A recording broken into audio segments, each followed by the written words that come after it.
5-year survival rate in India, and there is inadequate screening also, of course it is there, and in case there is a good screening, the deaths can be reduced significantly, and lack of timely diagnosis leads to high mortality.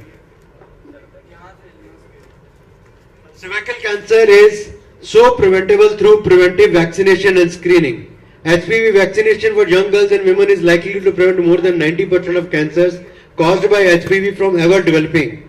And 91% cervical cancer in women is estimated to be prevented with screening. If a lady gets screened, if any of the age of 30 years and onwards, then at least 90% of the cervical cancers can be prevented. And the breakup of this is, if there is a single lifetime screening, then around 36% prevention is there. But in case there are at least 2 screenings in their lifetime, at least 2, then 76% safety is there. And the reference is given here as well. The good part is, no one needs a doctor's prescription for the HPV vaccination. Just like for other vaccinations, the preventive ones, no one needs a doctor's prescription. It can be done by your own as well. Alright, what can we do? Please look at the graphic here. We have age group starting from 9 years up to 65 years. So age appropriate measures are required. First, 9 to say around 26 years. Up to that age we can give vaccine. The primary target audience for HPV vaccine is 9 to 14 years. Secondary target audience is 15 to 26 years. That someone who couldn't get it in 9 to 14, they were not aware, the vaccine was not available, or whatever the reason is, at least up to 26 years of age, and the girls preferably should get vaccinated. However, when a lady or girl turns more than, after the age of 30, we should primarily focus on screening, HPV or VIA or pap smear.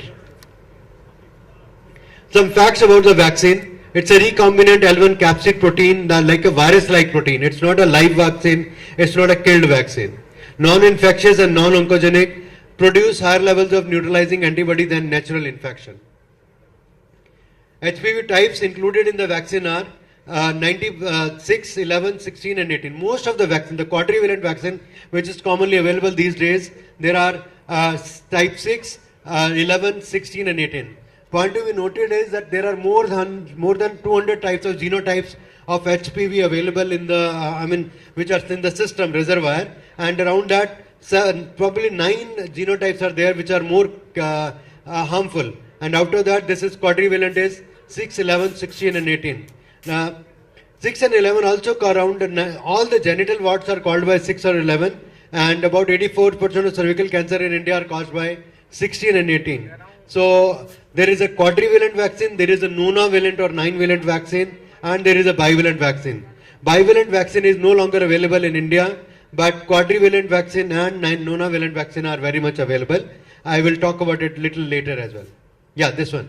So GSK had bivalent, quadrivalent is one by Serum Institute of India, which is an Indian vaccine, we call it as, then quadrivalent by MSD, Merck Pharma, and then nonavalent by Merck. Okay, and so this is the strains covered 16, 18, 6, 11 by all the quadrivalents, but nonavalent has many more strains as well.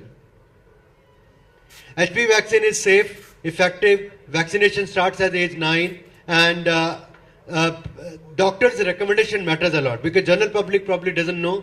So as public health people, as doctors, even as clinicians, if everyone recommends, tells that your daughter needs a vaccination, that will matter a lot.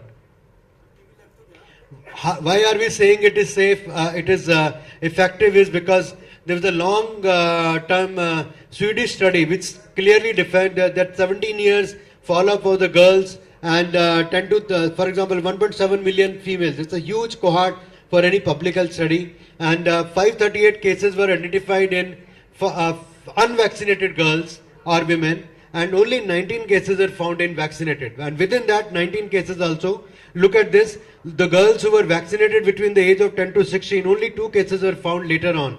And the girls who were vaccinated at the age of 70 to 30, the number of cases were 17. That clearly shows that if an early vaccination is given between 9 to 11 or 14, then the efficacy is much higher than given at a later age. Even the Indian Agency for Research in Cancers, they had a trial, and in that also it was known that the girls who were given a vaccination had much lesser carcinoma in situ chances than those who were not vaccinated.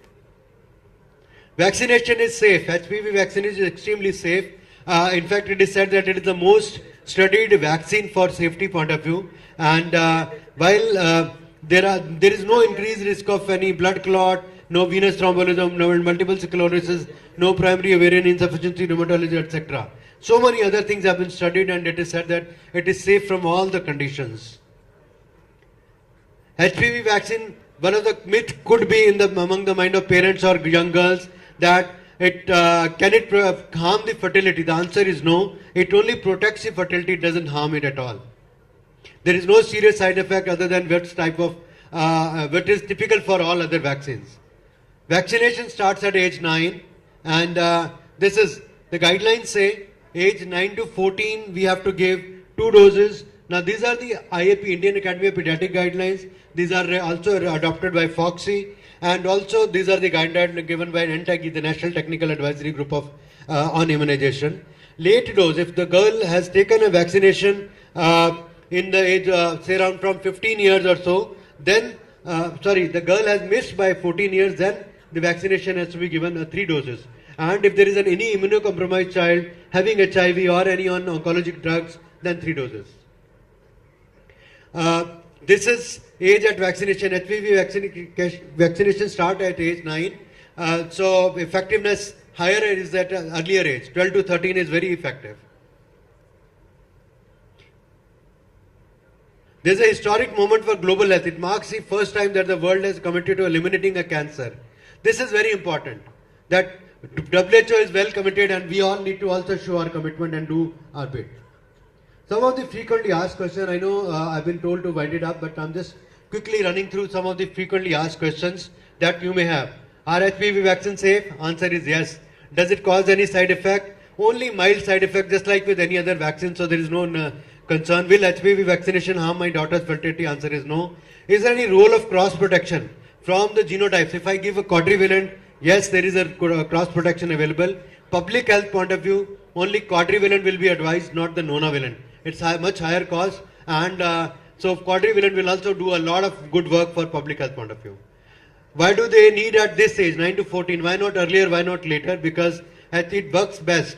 Incidentally, it was said that before the sexual onset, the sexual puberty of the girls, it should be given. That is why in the global audience, it was studied at 9 or 10 years. And the studies are still going on for younger age. Say if we club it with, say, 5th year vaccine, etc., how will be the efficacy? The studies are still going on. Can she not get the vaccine after marriage? HPV vaccine is recommended for all 9 to 14 and is not based on marital status. How long will the protection last? It's a long-lasting protection. And how long will the protection from, this is repeat, is there some form of herd immunity? The answer is yes. Herd immunity is also there from HPV vaccine. Role of vaccination in patients who are HPV positive.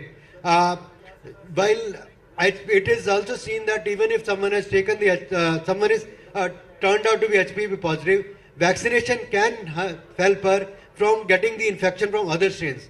Say someone has got infected from 18, that doesn't mean that the girl or lady cannot be infected from the other strains of HPV. So vaccination will help us. Single versus 2 doses. This is a big debate going on, single versus 2 doses. WHO has given an off-label information that single dose can also work. The answer is IAP and FOXI recommends 2 doses, and WHO has recommended 1 or 2 doses. If there is a published literature showing the efficacy of the single dose, then only we give it. For example, Merck, the Gardasil vaccine, there is a published literature that the single dose can work. But the Indian vaccine, Serum Institute, it is still, the studies are underway. There is no clarity as of now that whether single dose will work as effectively as 2 doses. That is why the Indian guidelines say 2 doses only, but it also depends on scene to scene. Alright, just 5 minutes or 2 minutes more. Some of the resources that I will request my audience to listen or take it home as a take-home message. These are available on the website, which is written on the bottom of the slide. You can take a picture of this. Prevent global HPV cancers. Now, this is effectively communicating with the parents. It is available in 6 languages: Hindi, English, Bengali, Marathi, Tamil, Kannada. Then one, don't wait to vaccine. A poster for parents, it is available in 6 languages. And after that, there are posters to be put up in the clinics or the OPDs or the general areas. These are available in 6 languages. And then the HPV vaccination facts for physicians. This is also available. This is available in English. This is for clinicians. That is why this has not been translated into different other languages. Then dosing guide. What kind of doses should be given? This is also given. And then there is a standardized scientific presentation. Supposedly today someone gets motivated and they want to train or talk about HPV vaccination in their academic institute. There is a standard presentation available. You just need to download it, customize it to your local institute, put up your logo and then present it to your audience. Last slide, your call to action from now onwards. Consider your own first lady's timely vaccination or screening as applicable. First lady, everyone, all the ladies are first ladies for themselves, but for everyone else, if you ask them, it could be my mother, my wife, my daughter, as the age is there. So, for every lady, there is a role whether they are eligible for vaccination or they are eligible for preventive screening. That's how I would request that we should go and talk to our family members whether we have, can we screen or vaccinate them. Second is make all healthcare professionals and workers aware and facilitate screening to the extent possible. Healthcare sector is the biggest employer for females. But if you run a survey, say among the nurses, say ANMs, ASHAs, how many of them have screened themselves ever? At least once in their lifetime. And all of them, I'm sure, more than 30 years of age. How many of their children, girls, are vaccinated? I know that in Punjab, the Punjab government had rolled out a vaccination campaign in Bathinda and Mansa districts way back in 2017, but that was that didn't continue for a longer time. Okay, and also could also undertake HPV vaccine campaigns, maybe in a subsidized way. For example, Adesh or any other institute, if they want to subsidize but offer the vaccine to the student eligible girls, that should be done. That is a desirable activity. Quiz and poster competitions can also be done. Alright, so last coverage, there is no official data, but around 2 to 3% coverage, and in Sikkim state like that, where it was going on for 5-6 years, coverage would have been more than 90% girls of the eligible age. And key question is how many of you are HPV vaccinated or how many of you got yourself screened? I will not ask them, the time is not there to ask you any questions. Thank you so much. There are so many resources available. Request is, let's get started in our own means. I know Government of India has not rolled out the HPV vaccine as of now, but a lot of effort can be made by each one of you. Thank you so much for the time and opportunity.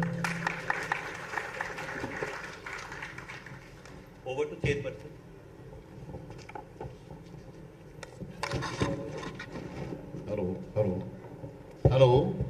Hello.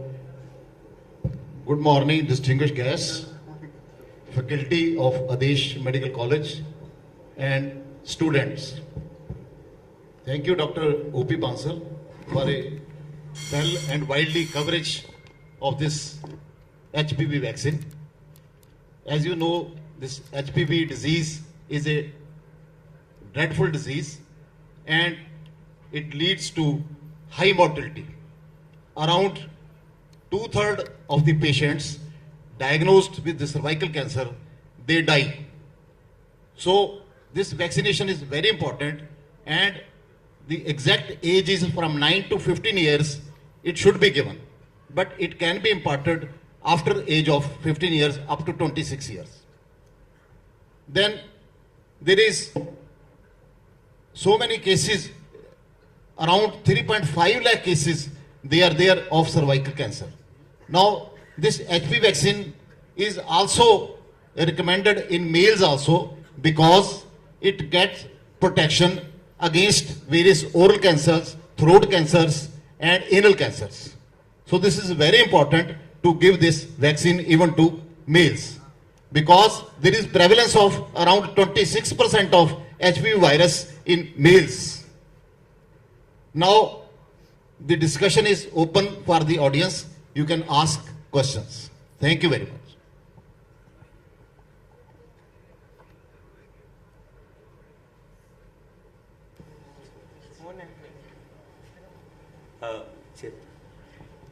Right, so if there are no questions from the audience, I also would like to extend my heartfelt thanks to Dr. O.P. Kansal for this enlightening talk. And he has very comprehensively covered the current status of HPV vaccination. In fact, I was very happy to see that you even had a slide on the epidemiology aspect of it for our students, if in case they wanted to read through it. So you have very comprehensively covered the progress so far and even the road that still lies ahead, Dr. Kansal. So thank you for that. And but I did have a little query on. Basically, we all know that earlier this year, our Honorable Union Finance Minister, Madam Sitaraman, also indicated that HPV vaccination would be included in the coming times into the universal immunization program. So, what do you think are the key challenges which are stopping us from doing so? Okay, thank you for asking the question. Government of India, at least in verbally, there is a commitment that yes, they want to roll it out. Even the health minister also spoke in the parliament around a month ago or 1.5 months ago that this vaccine should be rolled out. The challenges that government of India is facing is it's the logistical challenges, operational and logistical challenges. First is if they roll out 2 doses, because today if they want to roll out the Indian vaccine, there are 2 doses to be given. But as you can understand, the cost of doing 2 doses versus single dose, the cost will come half. So they are waiting for in case the single dose study comes out, and in case that shows almost equivalent efficacy, then probably government of India would also like to roll out single dose. Number 2 is the pipeline of the vaccines, why the manufacturer is not getting committed. Supposedly they roll out today. If they want to, they don't get a supply 1 year later, then taking it back or putting a pause on it will cause more harm than benefit, at least from a social image, or public image. That is why these are some of the limiting factors that government of India is not able to give a confirmed date that when can they roll it out. Otherwise, in principle, they have agreed. Many states have started doing it. Bihar has started doing HPV vaccination. Karnataka has alone decided, the health minister has decided that they will do the HPV vaccination very soon. So all this is in picture. Thank you for asking this question. Kansal, I have another query, please. Since you very clearly mentioned about the logistical constraints and also the cost of the vaccine actually being a constraint in why we are not able to roll it out, what about the cultural barriers? You see, the mode of transmission, do you think even considering the cultural scenario that exists in our country, do you think that this also could be one major constraint in actually the acceptance part of the HPV vaccine among our population? Yes, it is there, and that's the reason that when I mentioned that all of us has a role to play, that everyone, whether they are at a student level or at a senior faculty level, everyone has a role to play. That if a patient comes in the box into the OPD, let's say a child is coming for some other reason, if we start saying that your child also needs a vaccination, or if the gynecologist also say that your daughter needs a vaccination, probably that will set the tone towards that. And cultural barriers, once the government rolls it out through their media communication, there will be an objective to overcome that as well. Thank you so much. And now looking at the possibility. Hello, Dr. Kansal. Just one question. Hello. Yes. Just one question. They have given the pilot project in various states in Punjab, Sikkim, Karnataka, as you know, Maharashtra.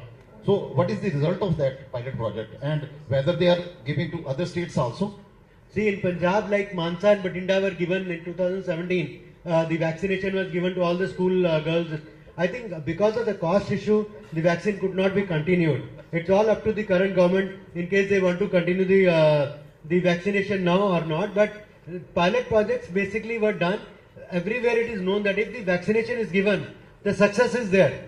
It is very efficacious, even if we have 80% coverage or 90% coverage, it is given. But the only challenge as of today is, even with the state government, is from where to get the cost of running this campaign.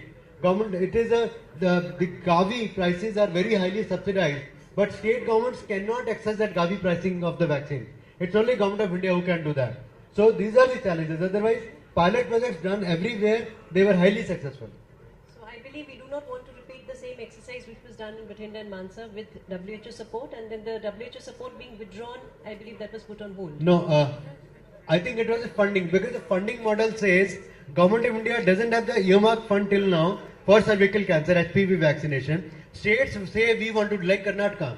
Karnataka state has now decided that they will put up the money. Bihar has put up the money. They are buying the vaccine directly from the manufacturer, and they are doing it. So any state which comes up with this, I remember Uttar Pradesh governor wrote to the health minister, this is I learned from a friend of mine, that they want to vaccine, that they need a technical advice. They will fund the money. They have money, they have funds kept for this. So it is the states or the district or the local authority. To give you an idea, armed forces the doctor or any person working in armed forces can get the vaccine. There's just a requisition is required, army will purchase it. Railways also, there is a place, even the public sector entities like SAIL, etc. They all have the facility that if the girls are looking at it, if the doctor prescribes it, the vaccine is given. So I think in the common public health sector also, it is all a call to be taken by the governments only, not by anyone else. So thank you so much, Dr. Kansal, for patiently answering our all queries. Thank you. And thank you everybody for this session. Thank you. Thank you, Dr. Kansal. Very good presentation. And I will like to add that there was a pilot project vaccinating 9 to 15 years school children in Bathinda, and me being DIO, it was very successful. All the cultural restraints, they were overcome by the help of the education department. Again in 2021, we got HPV vaccination and we gave it to the school girls from 9 to 14. So we have given in Bathinda twice HPV vaccination to the school children, and it was a very successful project.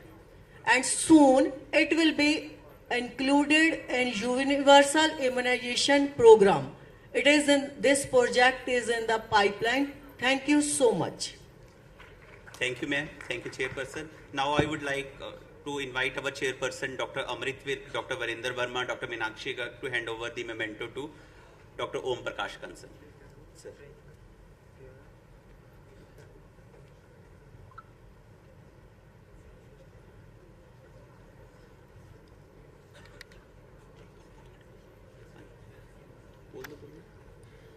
I also invite Lieutenant Colonel Dr. GPI Singh to join us on stage for felicitating our chairpersons.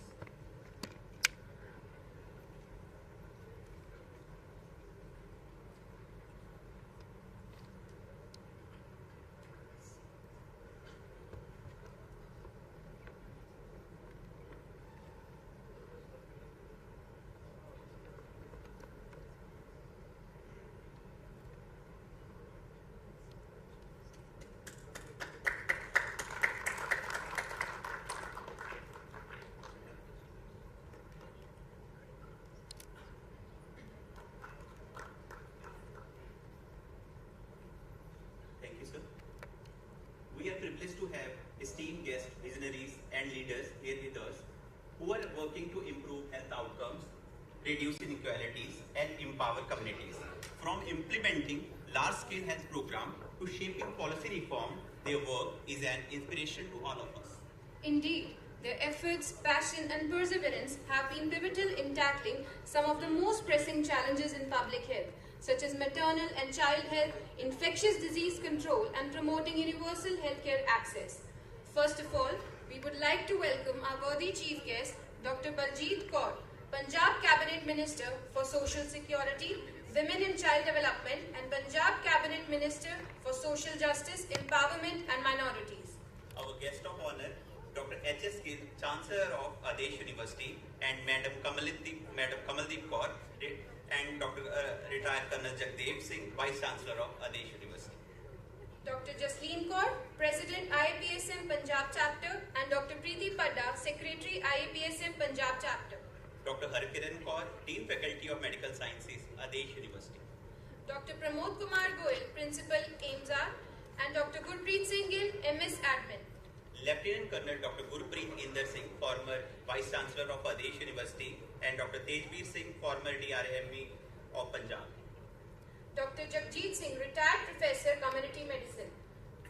Now, we would like to invite our students for green welcome of our worthy chief guest, Dr. Baljeet Kaur, Dr. H.S. Gill, Retired Colonel Jagdev Singh, Dr. Jasleen Kaur, Dr. Preeti Padda, Dr. Gurpreet Singh Gill, Dr. Harkiran Kaur, Dr. Pramod Kumar Goyal, Dr. Gurpreet Inder Singh, Dr. Tejveer Singh, and Dr. Jagjit Singh.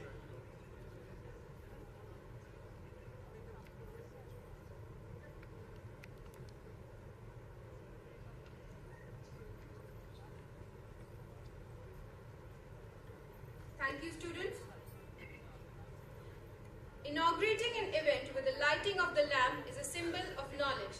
May we request our worthy chief guest, Dr. Baljeet Kaur, Dr. H.S. Gill, Madam Kamaldeep Kaur, Colonel Jagdeep Singh, Dr. Jasleen Kaur, Dr. Preeti Padda, Dr. Gurpreet Singh Gill, Dr. Harkiran Kaur, Dr. Pramod Kumar Goyal, for the ceremonial lighting of the lamp marking the Dr. official. Gurpreet Singh Gill. So kindly join us for marking the official inauguration of the 17th IAPSMCON Punjab chapter.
Let us seek the blessings of Ma Saraswati, the goddess of knowledge and wisdom.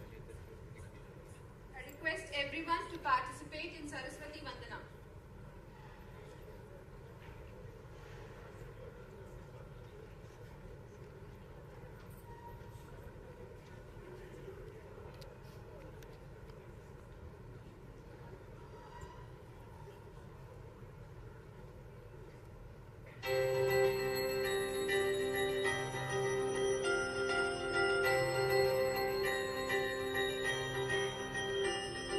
Sa sa listening is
we request the guests to kindly take their seats on the stage as we begin today's program.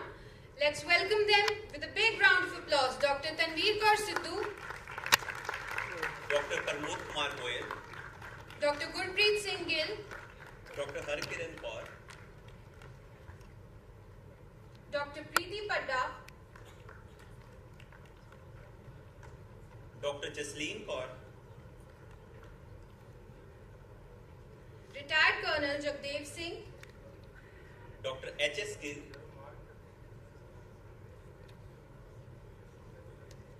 our chief guest, Dr. Baljeet Kaur. Let's have a big round of applause.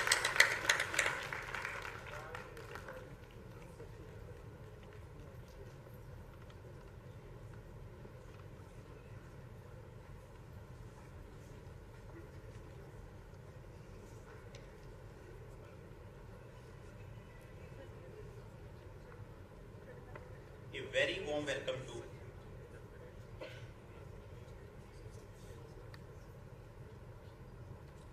I also request DIU man to kindly join. On behalf of our civil surgeon sir, who is actually on his way, I request ma'am to please join.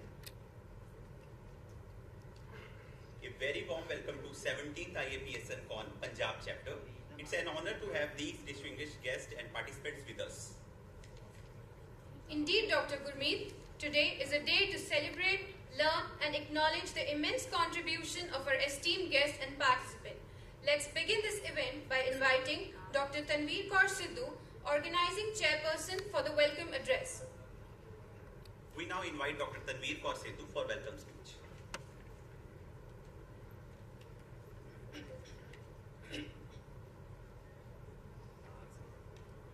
Good morning, everyone.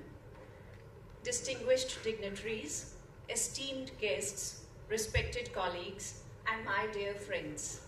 It is my great honor and privilege to welcome you all to the 17th Punjab chapter of Indian Association of Preventive and Social Medicine, proudly hosted by Adesh Institute of Medical Sciences and Research, Bathinda, under the umbrella of Adesh University. As the organizing chairperson, I am thrilled to have such a distinguished gathering of professionals and experts who have committed their lives to advancing the health and well-being of our communities. First and foremost, I would like to extend a warm and heartfelt welcome to our chief guest, ma'am, Dr. Baljeet Kaur. Born as a woman, becoming a doctor, and finally choosing to be a politician is a feat no less than breaking the glass ceiling. We couldn't have had a better personality to project the needed dedication to improving the healthcare and public health in India. Your presence, ma'am, here today is a testament to the significance of our shared vision. The event of today is completely steered by the visionary and ever motivating our Chancellor Sir Dr. H.S. Gill and Madam Kamaldeep Kaur. Your vision and mission of supporting the academic excellence at Adesh University has made us grow by leaps and bounds over the past decades. To have you today, sir and ma'am, amongst us is a great blessing, and we always look forward to hear your invaluable experiences. A special welcome to our Honorable Vice Chancellor Sir and Guest of Honor, Colonel Jagdev Singh Sir. Your preachings continue to be a beacon for all of us. I am also delighted to welcome our Dean Faculty of Medical Sciences, Dr. Harkiran Kaur ma'am, and Dr. Pramod Goyal, Principal, AIMSR, who have been instrumental in shaping the future generations of healthcare professionals. Your continued support strengthens the foundations of this conference and our cause. The esteemed IAPSM office bearers of National and Punjab chapter have been championing the mission of public health across India. Dr. Jasleen Kaur, President Punjab IAPSM, and Dr. Preeti Padda, Secretary Punjab IAPSM, Ma'am, your dedication to advancing the objectives of community medicine has played a crucial role in making this conference possible.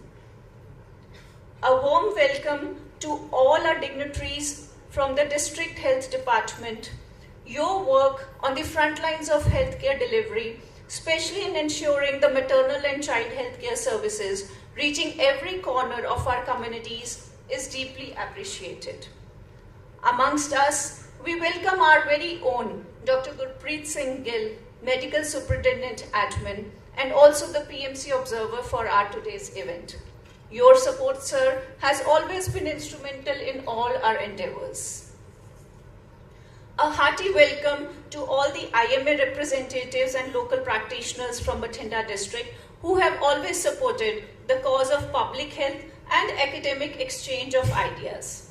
I also extend my welcome to all the principals, deans, and faculty of all the constituted colleges of Adesh University.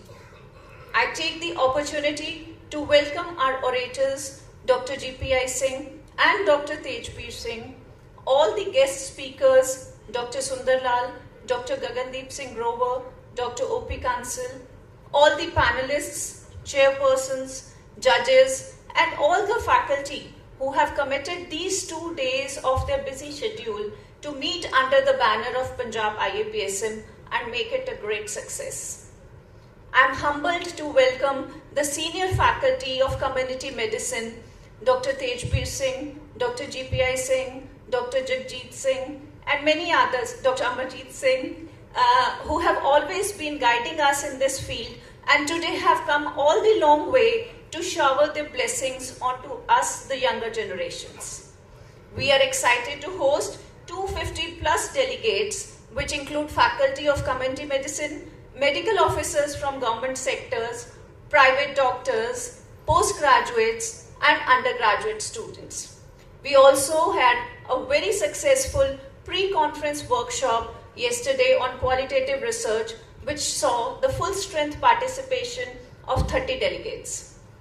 Introducing the theme of this year's conference, From Bump to Birth and Beyond, Prioritizing Maternal and Child Health, underscores our collective commitment to improving the health outcomes of mothers and children. Quoting a verse from Sri Guru Granth Sahib Ji, Ang 1013, Jis garb mata rakhe, balak dehtari, meaning the Lord protects the child in the mother's womb and gives it a body. This verse reflects the divine care of protection given to the child while being in the mother's womb. In context of modern maternal and child health, it emphasizes the importance of prenatal care, safe childbirth, and ensuring a healthy and holistic environment for both the mother and child. This helps in shaping the futures of families, communities, and our nation as a whole. As we move further for the academic deliberations of the day, I encourage each of you to actively participate in the discussions, engage, and forge new collaborations that will continue to drive progress in the essential field. Once again, on behalf of the organizing committee, a very warm welcome to all of you. Let us make this event a milestone in our collective journey towards healthier mothers, healthier children, and a healthier society, from bump to birth and beyond. Thank you.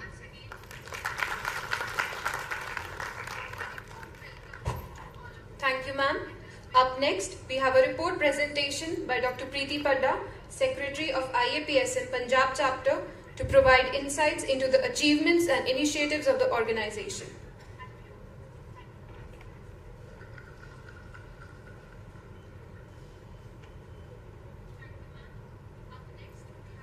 Good morning, everybody. I, on the behalf of IAPSM, thank Adesh Institute and to host us today, as well as I welcome Dr. Baljeet Kaur to be a part of this event and making it a grand event. We have been an organization which was founded in 2004, and since then we are working towards the betterment and development of the subject. We hold we have held 16 conferences till now, and now we are holding the 17th, and I hope we'll carry this baton along for the further years. We always plan to organize few mid-year CMEs. One was organized by AIMS Mohali this year under our aegis by the department in B.R. Ambedkar Medical College, Mohali. And now this year also we are trying to organize and have a prize ceremony for the best thesis for the postgraduate students, so that they can work more towards the betterment and work for the research methodology, which is the backbone of our subject. And along with that, we would be liking the inputs from all the faculty members of this fraternity as well as this to come and support the organization to the fullest, so that we can flourish further as we have been doing in the past. Thank you.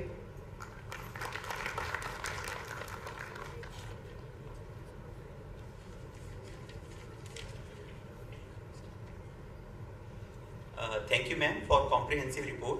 Ladies and gentlemen, we have now arrived at a special moment, the release of IAPSM Punjab Bulletin. This year, we are proud to present the bulletin digitally.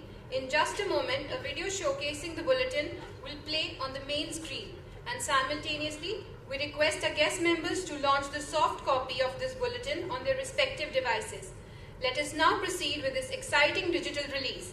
Please enjoy the video as our guests launch the bulletin.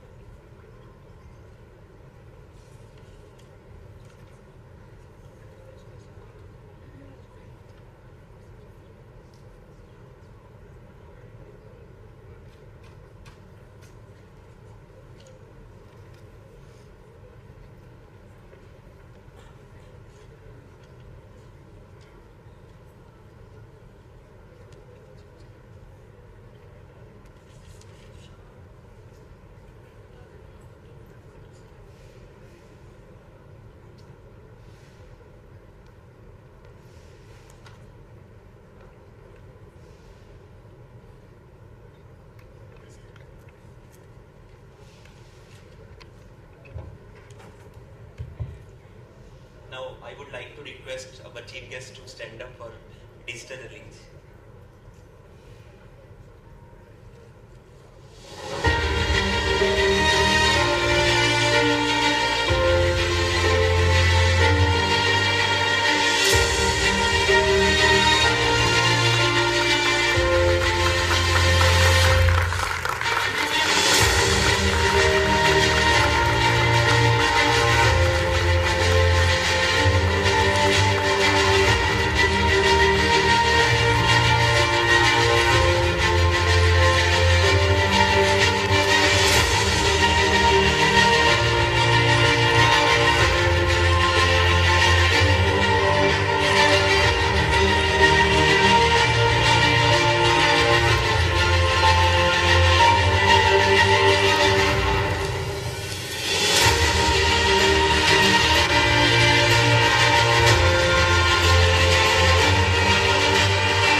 Thank you to all our esteemed guests for this remarkable digital launch.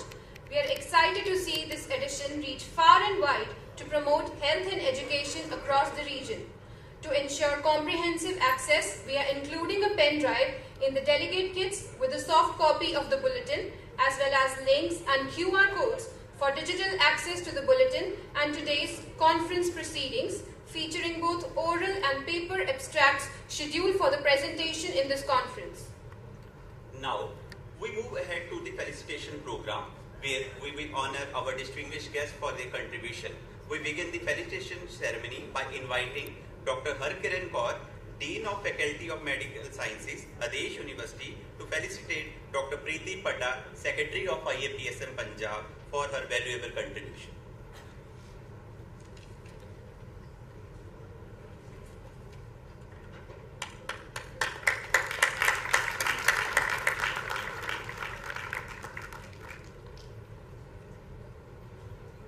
We also request Dr. Harkiran Kaur to felicitate Dr. Pramod Kumar Goyal, Principal of AIIMS Bathinda, for his leadership and contributions in making this event successful.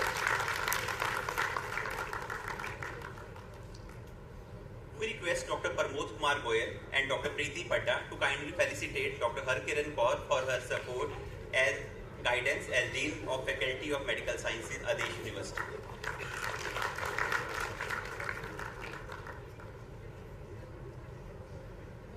We request retired Colonel Jagdev Singh to felicitate Dr. Jasleen Kaur, President of IAPSM Punjab chapter, for her valuable contributions to the organization of this event.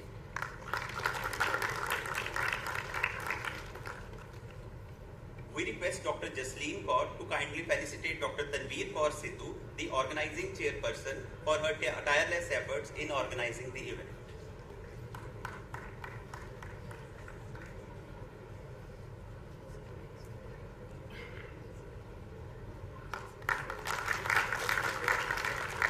We request Dr. Jasleen Kaur and Dr. Tanveer Kaur Sidhu to felicitate Dr. Gurpreet Singh Gill for his continuous support and guidance throughout the event planning.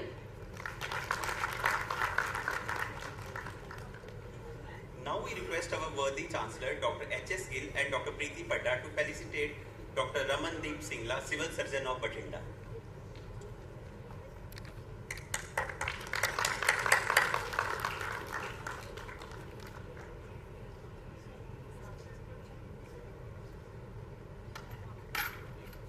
We now invite our chief guest, Dr. Baljeet Kaur, Punjab Cabinet Minister, and Dr. Jasleen Kaur, President of IAPSM Punjab chapter, to felicitate retired Colonel Jagdev Singh, Vice Chancellor of Adesh University.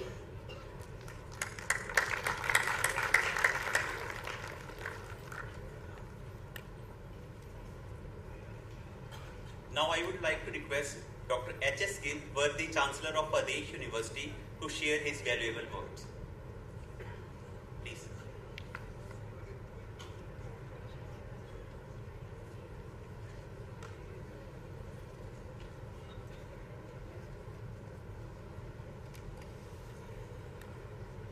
Honorable Dr. Baljeet Kaur, worthy Minister, Punjab Government, Dr.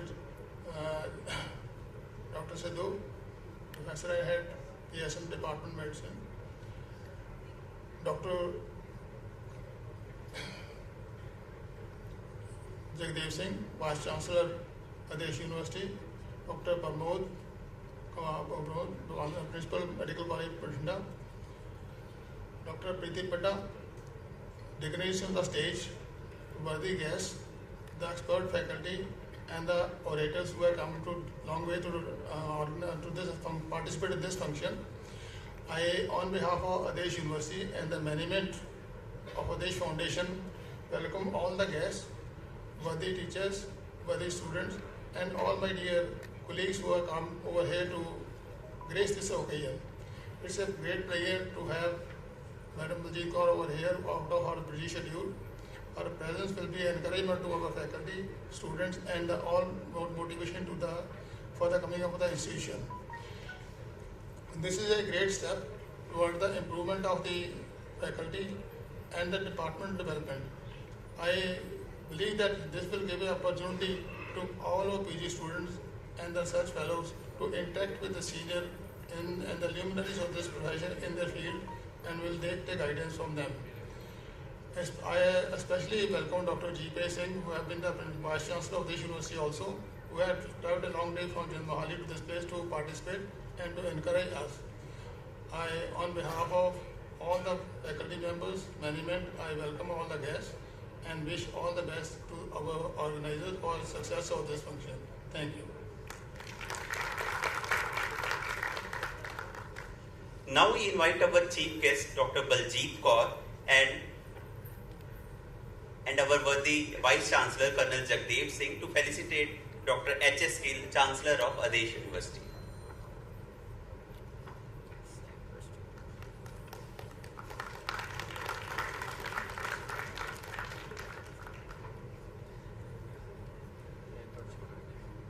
We are honoured to have with us today our chief guest, Dr. Baljeet Kaur, Punjab Cabinet Minister for Social Security, Women and Child Development and Social Justice, Empowerment and Minorities.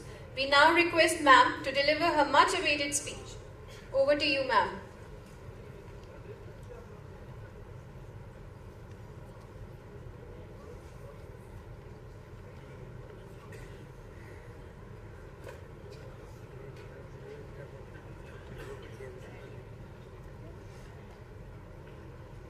Thank you, doctors, for inviting me in such a great function.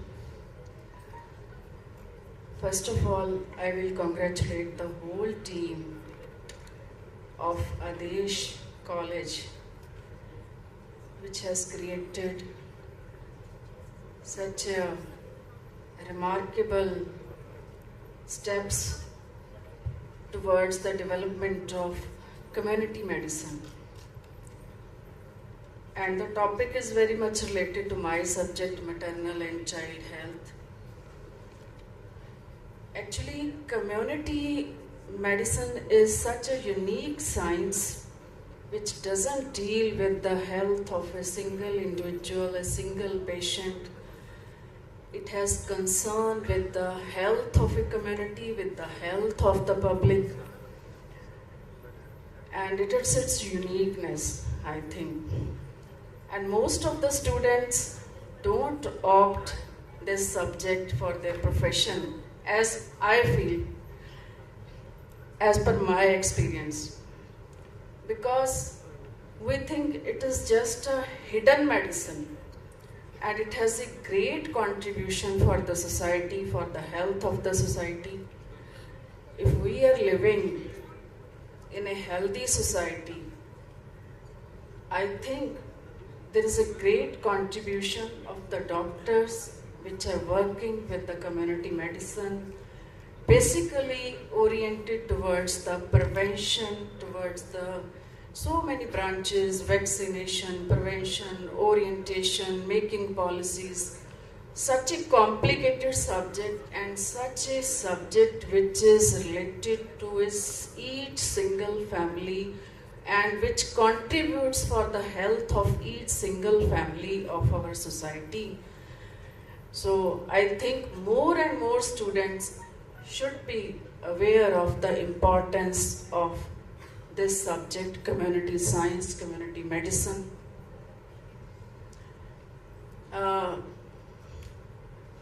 So we have such a great doctors participating in this conference, and I feel happy that so many students are here to listen what is going on in community medicine. Osho gave a very interesting statement. I think the students may be knowing about the Osho, Rajneesh Osho, that a doctor should be paid for the people he is keeping healthy. A doctor should not be paid for the number of patients he is treated. Like a policeman should be paid for the society he is keeping free from the criminal elements. He should not be paid for the number of people he is arresting, for the number of crimes he is detecting. So it is a very different type of concept that what we are doing in our society, but the governments are doing, what our social structure is, that a doctor is paid for the patient he is examining, for the patient he is treating. Like it is concept in our mind that patients are the bread and butter of a doctor, that we will get starved if we don't have patients. So the whole life a doctor searches for the patient. The more number of patients I should have, then I should earn more. So this all circle, I think it should be broken. We should be oriented more towards the keeping our society healthy. We should be oriented, our goal should be more towards keeping the patient healthy. So if we are living in a society where there is no disease, where we find the minimum number of patients, I think the doctor should be rewarded for that. And the whole reward should be gone to the doctor who is dealing with the community medicine.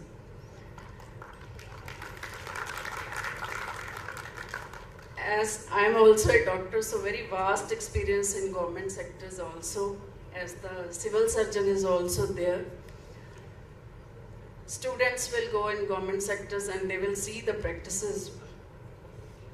Monthly reports are taken from the doctors that how many patients you are examining during the month, how many surgeries you are doing during the month. That is our performances, that we have to do maximum number of surgeries. In the other word, we can also see that we are searching how many patients are there in our society, how sick is our society. So, ਮੈਨੂੰ ਵੀ ਬੜਾ ਅਜੀਬ ਲੱਗਦਾ ਸੀ ਜਦੋਂ ਕਹਿੰਦਾ ਸੀ ਕਿ ਇੰਨੇ cataract ਇੱਕ ਮਹੀਨੇ ਵਿੱਚ ਕਰਨੇ ਹੀ ਕਰਨੇ ਹੈ, ਸੋ ਅਸੀਂ ਕੀ ਲੱਭ ਕੇ ਲੈ ਗਏ ਮਰੀਜ਼ ਵੀ ਇੰਨੇ ਮਰੀਜ਼ ਅਸੀਂ ਬਣਾਉਣੇ ਹੀ ਆ. So it is a very wrong practice what I feel. So we should be paid for keeping the society healthy. We should be rewarded for keeping the people healthy. If such a trend is made, I think the picture of the society, the picture of the diseases, it will be entirely different. So I am first of all thankful to all of you for making me a part of this conference. Or is college the I am attending second conference of this college. और ਮੈਨੂੰ ਲੱਗਦਾ ਕਿ ਇਸ ਏਰੀਏ ਦੇ ਵਿੱਚ Malwa reason ਦੇ ਵਿੱਚ ਇੱਕ ਬਹੁਤ ਹੀ ਪ੍ਰੋਗਰੈਸਿੰਗ ਕਾਲਜ ਆਦੇਸ਼ ਕਾਲਜ ਮੈਂ ਕਹਿ ਸਕਦੀ ਹਾਂ, ਕਿਉਂਕਿ ਇੱਕ ਕਮਿਊਨਿਟੀ ਮੈਡੀਸਨ ਦੇ ਉੱਪਰ, ਸੋਸ਼ਲ ਐਂਡ ਪ੍ਰੀਵੈਂਟਿਵ ਮੈਡੀਸਨ ਦੇ ਉੱਪਰ ਇੱਕ ਇੰਨੀ ਅੱਛੀ ਕਾਨਫਰੰਸ ਔਰ so much doctors are participating, students are participating. It is a great achievement of Adesh Medical College.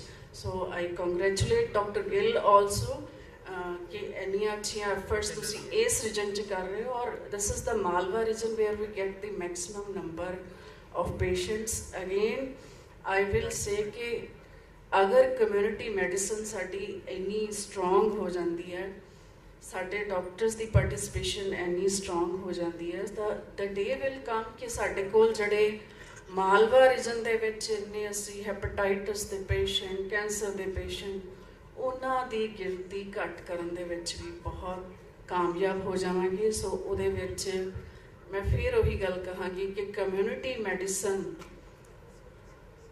ਨੂੰ ਪ੍ਰੈਕਟਿਸ ਕਰਨ ਵਾਲੇ ਡਾਕਟਰਸ ਇੱਕ ਅਜਿਹੇ ਡਾਕਟਰਸ ਨੇ ਜੋ ਪਰਮਾਤਮਾ ਦੀ ਬਖਸ਼ਿਸ਼ ਦੇ ਨਾਲ ਸਾਡੇ ਸਮਾਜ ਵਿੱਚ ਇੱਕ ਬਹੁਤ ਵੱਡਾ ਹਿੱਸਾ ਪਾ ਰਹੇ ਨੇ, ਸਾਡੇ ਸਮਾਜ ਨੂੰ ਤੰਦਰੁਸਤ ਰੱਖਣ ਦੇ ਲਈ.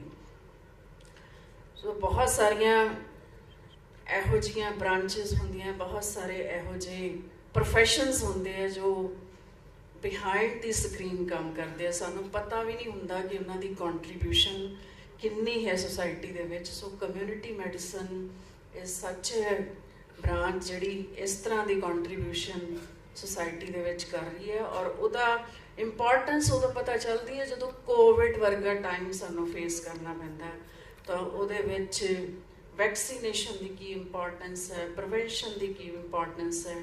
ਅਗਰ ਅਸੀਂ ਆਪਣੇ ਕਿਸੇ ਏਰੀਏ ਦੇ ਵਿੱਚ ਕੋਵਿਡ ਦੀ ਬ੍ਰੇਕਡਾਊਨ ਨੂੰ ਸਪਰੈਡ ਹੋਣ ਤੋਂ ਰੋਕਿਆ, ਤਾਂ ਮੇਰੇ ਖਿਆਲ ਦੇ ਵਿੱਚ ਉਹਦੇ ਵਿੱਚ ਸਭ ਤੋਂ ਵੱਡਾ ਹੱਥ ਜਿਹੜਾ ਉਹ doctor belonging to community medicine ਦਾ ਹੀ ਹੋਏਗਾ.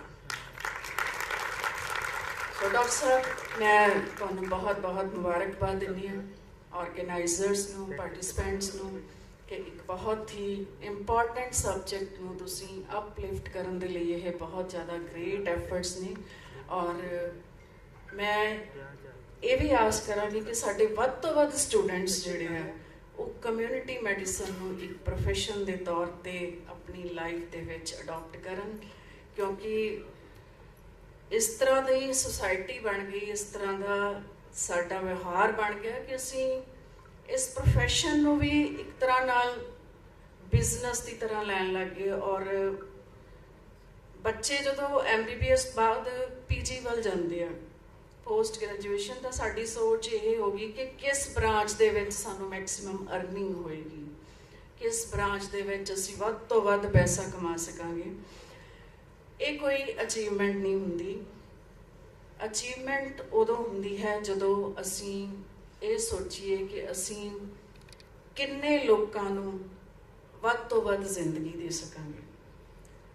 ਸੋ ਮੇਰੀ ਆਪਣੇ ਬੱਚਿਆਂ ਨੂੰ, ਸਟੂਡੈਂਟਸ ਨੂੰ ਇਹ ਰਿਕੁਐਸਟ ਹੈ ਕਿ ਵੇ ਆਫ ਥਿੰਕਿੰਗ ਆਪਾਂ ਚੇਂਜ ਕਰੀਏ, ਔਰ ਇਸ ਤਰ੍ਹਾਂ ਦੀਆਂ ਬ੍ਰਾਂਚਿਸ ਜਿਨ੍ਹਾਂ ਨੇ ਸਾਡੀ ਸੁਸਾਇਟੀ ਨੂੰ ਹੈਲਦੀ ਰੱਖਣਾ, ਚਾਹੇ ਅੱਜ ਆਪਾਂ ਨੂੰ ਇਸ ਗੱਲ ਦੀ ਇੰਪੋਰਟੈਂਸ ਨਾ ਲੱਗਦੀ ਹੋਵੇ। ਇੰਪੋਰਟੈਂਸ ਉਦੋਂ ਫੀਲ ਹੁੰਦੀ ਹੈ ਜਦੋਂ ਸਾਡਾ ਕੋਈ ਆਪਣਾ ਕਿਸੇ ਉਹੋ ਜਿਹੀ ਬਿਮਾਰੀ ਦੇ ਨਾਲ, ਕਿਸੇ ਉਹੋ ਜਿਹੀ ਐਪੀਡੈਮਿਕਸ 'ਚ ਫਸ ਜਾਂਦਾ ਤੇ ਸਾਨੂੰ ਫਿਰ ਲੱਗਦਾ ਕਿ ਕਿਵੇਂ ਕੱਢਿਆ ਜਾਵੇ। ਤਾਂ ਉਦੋਂ ਡਾਕਟਰ ਦਾ ਦਿਮਾਗ ਖਾਸ ਕਰਕੇ ਘੁੰਮਦਾ ਹੈ ਕਿ ਇਸ ਐਪੀਡੈਮਿਕ ਨੂੰ ਰੋਕਿਆ ਜਾ ਸਕਦਾ ਸੀ, ਜਾਂ ਇਹ ਜਿਹੜੋ ਡਿਜ਼ੀਜ਼ ਹੈ ਇਹਦਾ ਜੋ ਸਪਰੈਡ ਹੋਇਆ ਇਹਨੂੰ ਕਿੱਥੇ ਕੰਟਰੋਲ ਕੀਤਾ ਜਾ ਸਕਦਾ ਸੀ। ਸੋ ਬਹੁਤ ਵੱਡਾ ਰੋਲ ਇਸ ਬ੍ਰਾਂਚ ਦਾ, ਇਸ ਮੈਡੀਸਨ ਦਾ, ਔਰ ਬੱਚਿਆਂ ਨੂੰ ਬਹੁਤ ਜ਼ਿਆਦਾ ਇਹ ਮੋਟੀਵੇਟ ਕਰਨ ਦੀ ਲੋੜ ਹੈ ਕਿ ਸਾਡੇ ਵੱਧ ਤੋਂ ਵੱਧ ਬੱਚੇ ਜਿਹੜੇ ਹੈ ਸੋਸ਼ਲ ਐਂਡ ਪ੍ਰੀਵੈਂਟਿਵ ਮੈਡੀਸਨ ਵੱਲ ਓਰੀਐਂਟ ਹੋਣ, ਡੈਡੀਕੇਟ ਹੋਣ, ਔਰ ਡਾਕਟਰ ਦੀ ਕੀ ਇੰਪੋਰਟੈਂਸ ਹੈ ਇੱਕ ਸੁਸਾਇਟੀ ਦੇ ਵਿੱਚ, ਉਸ ਦੀ ਡੈਫੀਨੇਸ਼ਨ ਵੀ ਚੰਗੀ ਤਰ੍ਹਾਂ ਸਮਝਣ। So once again, I congratulate all of you. Thank you very much. Thank you, ma'am. Thank you. I humbly request Dr. H.S. Gill, Colonel Jagdev Singh, and Dr. Tanveer Kaur to come forward to felicitate our esteemed Chief Guest, Dr. Baljeet Kaur, for her gracious presence.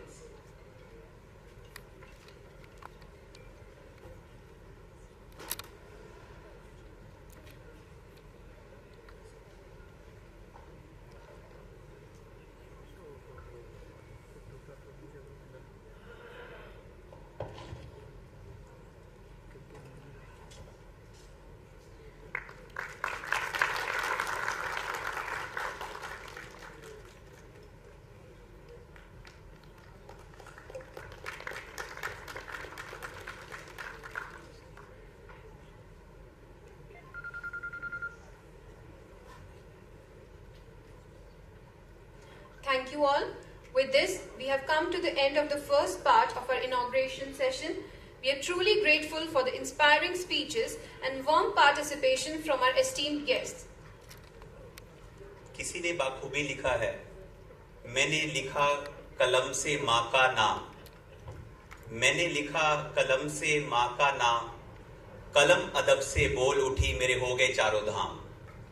तो ऐसी माँ की कदर और एक ऐसी माँ से जुड़े हुए मातृत्व की कदर, उसको हम डिस्कस कर रहे हैं। तो हमारे वर्दी चीफ गेस्ट और बहुत हमारे रिस्पेक्टेड मेंबर्स, आज हम उनके सभी के हम यहाँ पे थॉट्स एक्सचेंज करने के लिए हमारे गेस्ट स्पीकर भी आ चुके हैं, और आप ऐसे बने रहिए। As we enter the phase 2 of inauguration ceremony, we now move to a moment of great pride, the presentation of the Oration Award. This prestigious award is a mark of excellence and recognizes a distinguished individual who has contributed significantly to the field of community medicine. To chair the session, I would like to call upon stage Dr. Jasleen Kaur, President IAPSM Punjab Chapter, and Dr. Preeti Padda, Secretary IAPSM Punjab Chapter. This year, the award is presented to Lieutenant Colonel Dr. Gurpreet Inder Singh, who will henceforth carry the title of Professor M.L. Chuk Orator. I humbly request Dr. Jasleen Kaur, President IAPSM, and Dr. Preeti Padda to chair this session. We are pleased to introduce an outstanding person whose work has made a big and lasting difference in the field of public health. This esteemed guest has been trained through a WHO fellowship in epidemiology and control of communicable diseases in both the USA and USSR. With 28 years of service in the Army Medical Corps and as faculty at AFMC Pune, his expertise is unmatched. He also served as professor and head of community medicine at DMC Ludhiana and as a former director principal at IMSAR Bathinda. He was also the first vice chancellor of our Adesh University. In recognition of his immense contributions, he has been awarded the Lifetime Achievement Award by the Punjab Academy of Sciences. He is an author, co-inventor with 4 patents, and a significant contributor to public health policy. A national expert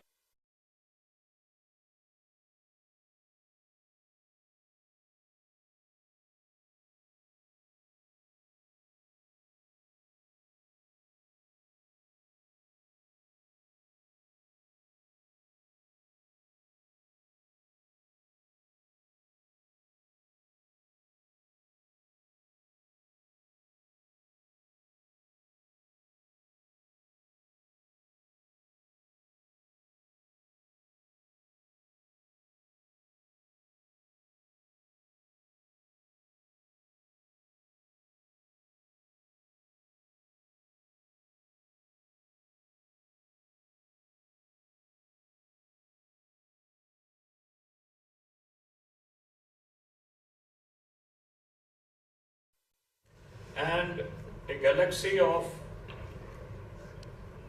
experts in community health, community medicine, public health, whatever you call it. I respectfully acknowledge the presence of elders in the profession, Professor Sundarlal, Professor Tejbir Singh, Professor Jagjit Singh, and so many more, from whom we have learned quite a lot during our lifetime. As far as I am concerned, for me it is a homecoming. I was among the first people to hold this rostrum here in this auditorium. I happen to have the privilege of serving this great institution for nearly 12 years during its formative years. What I am going to talk about today is a subject after my extreme interest. And as we go along this presentation, we will see how maternal and child health, not only tangentially but directly hit by the environmental health crisis in Punjab. I have chosen this subject because we are meeting here today in this geographical location, which actually is in trouble.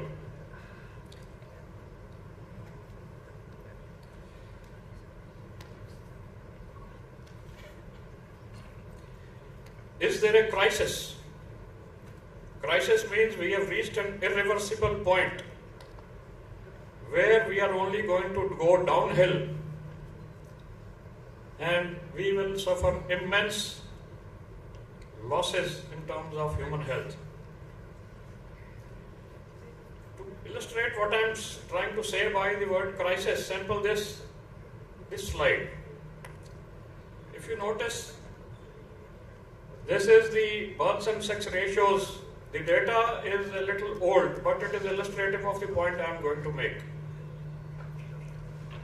If you notice, Punjab has the lowest birth rate per thousand. Well, unfortunately, nothing to be proud of. It is not related to our fantastic family planning program. It has other problems, other connotations. Look at the sex ratio at birth. Lowest in the country. This is many years ago. Now look at the sex ratios in 0 to 4 years of age. Sex ratio is very alarming in terms of female population that we have got. Please note what I pointed out in red ink, that sex ratio had already fallen to 874 from 925 in 91. before the female feticide facilities by ultrasound became available in Punjab or anywhere else. So where were the female fetuses? I bring to your recall the dictums given to us by our elders, namely Hippocrates, who has brought out his great doctrine about airs, waters and places, meaning thereby that human health is intimately and directly related to environment. I bring to your notice just this hospital, Adesh hospital, which treated a very large number of congenital defects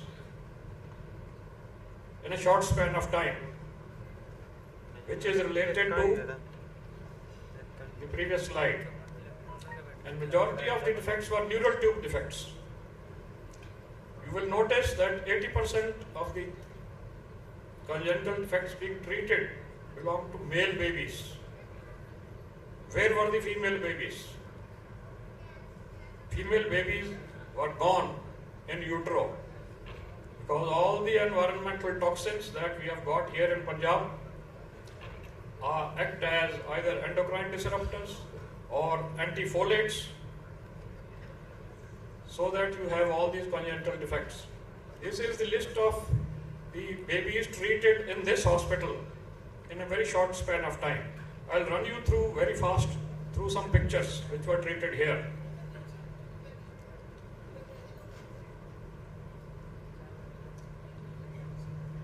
We all in the medical profession are familiar with these anomalies, but it is unfortunate that it is occurring in abnormally large numbers in this part of Punjab. I again bring to your notice another dimension of, this is not working, another dimension of problem with the children as we are growing up, what affects their development.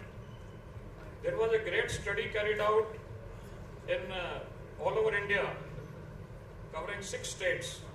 These 6 states were chosen because they were cotton growing states. That was the time when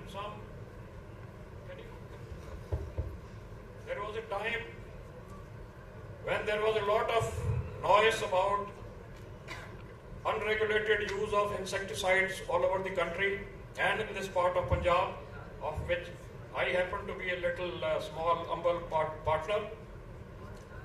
This study in Punjab was carried out. The objective was to assess the chronic effects of pesticides on children in terms of their developmental abilities. In Punjab, three villages in district Talwandi Sabo, very close to us in this region, and 4 villages of Ropar district were chosen. Why? Talwandi Sabo happens to be an intensive cotton growing area which takes about 65% of the total pesticide used in agriculture. And Ropar district, Anandpur Sahib Tehsil, this is the least insecticide use area as controls. Similar matching controls in terms of age and sex were chosen, study and control areas. Now look at these tests which were applied on the children. All these tests were standard developmental indices, and they are standardized by WHO. Please look at that control and study groups. All the study group children had statistically significant or highly significant deficiencies in terms of their sensory abilities. Now look at this. This is a motor abilities. Same situation. Majority of the children have got deficit motor abilities. You can see the names of these tests. I will not waste much time on this. I'll carry on. These were the 4 facts about younger babies. Overall performance of younger children in the study and control groups, there was statistically long difference. Now the older children, The same pattern was observed as far as their mental abilities, concentration, tactile perception, and their motor abilities. Motor abilities have got highlighted as the children grow older. Same situation when the overall performance was put on the desk. I bring to your notice another study carried out in this region by a German group of workers from the metals and minerals, trace minerals testing laboratory. It was a German study. I was in the medical college at that time. We invited the leading author of this study to present her presentations to our college. These were two papers which were published in very leading journals. Study was carried out in and around Faridkot.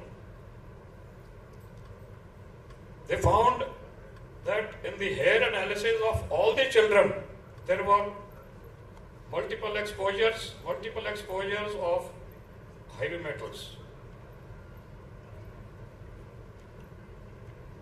Overall summary of this, their study is here. They took adults as well as children, and they found that older children had things like uranium in their hair. All the children had all the heavy metals in their hair. When you have heavy metals in the hair, it is supposed to indicate the chronic exposure. Manganese, same story. Manganese absorption is further aggravated if there is calcium and iron deficiency. Barium, look at the Punjab children and look at the other children when compared with the study, compared them with other countries where they had carried out their similar studies. Cadmium. Phosphate fertilizers are supposed to contain a lot of cadmium. Maybe you would know that unlike other fertilizers, chemical fertilizers, phosphates are mined, phosphate fertilizers. They are not manufactured. And when they are mined, they are loaded with cadmium. Lead. Everyone knows about the toxic effects of lead, and look at the state of Punjab children against other children. We have talked about uranium. They studied uranium-238 and not the radioactive version of 235. Uranium is supposed to be the heaviest of all the metals. They followed up the study with urine metal testing. Urine metal concentration indicates acute exposure in the last few hours, 72 hours. So urine metal analysis again showed serious exposure, continued exposure, so that all the heavy metals were 3 to 10 times the normal expected ratio in the baseline urine. The author of this study kindly allowed me to use her slides, and these are her original slides. 88% of the children tested had uranium in their hair. Now let us come to a very talked about subject in this part of the country, South Punjab, or commonly called Malwa, where we have always heard and talked about cancer prevalence. I am not going to overload you with data of cancer. The previous author has, the earlier author, Dr. Kansal, had shown you some data in the country. I am going to only show you some illustrative points. PGI carried out a study during my tenure here. They also took the same study area, Talwandi Sabo, and same control area, Chamkaur Sahib, in Ropar district. And they were able to demonstrate that there is a clustering of cases in the study area, in the cotton growing areas, which is an insecticide prone area. The same pattern was observed as has been told earlier. The cancer of breast, cervix uteri, and other cancers were higher in this area. These were the common sites which PGI study and elicited, but look at the comparison between the control area and the study area. There is a clustering of cases in the study area. They also tried to elicit the risk factors like insecticide users in agriculture, sprayers, people who are involved in storage of pesticides, and they also tried to look at the confounders like smokers, chewing tobacco, alcohol, drinking, which are the known risk factors for cancer. They were able to demonstrate the same study, same outcome as we have discussed earlier. This was a fantastic study carried out by Punjab Health Systems Corporation. The validity of this study was under doubt, but it was a fantastic study because it was a study carried out with 100% population of Punjab, which is the dream of all epidemiologists. 100% sample. I will not go into the details of the study except to bring to your notice that there is a clustering of cases in Bathinda, Muksar, Mansa, insecticide-prone cotton-growing areas. It has long been thought that breast cancer has a strong endocrinal etiology. But ladies and gentlemen, there is, look at this table. A study carried out, the data above. This is the breast tissue biopsies taken out from the tumors. These are the breast tissue biopsy taken out from the healthy breast tissue, and the statistically significant difference of all heavy metals presence in the tumor tissues. So now there is a heavy overlay of heavy metal exposure to breast cancer.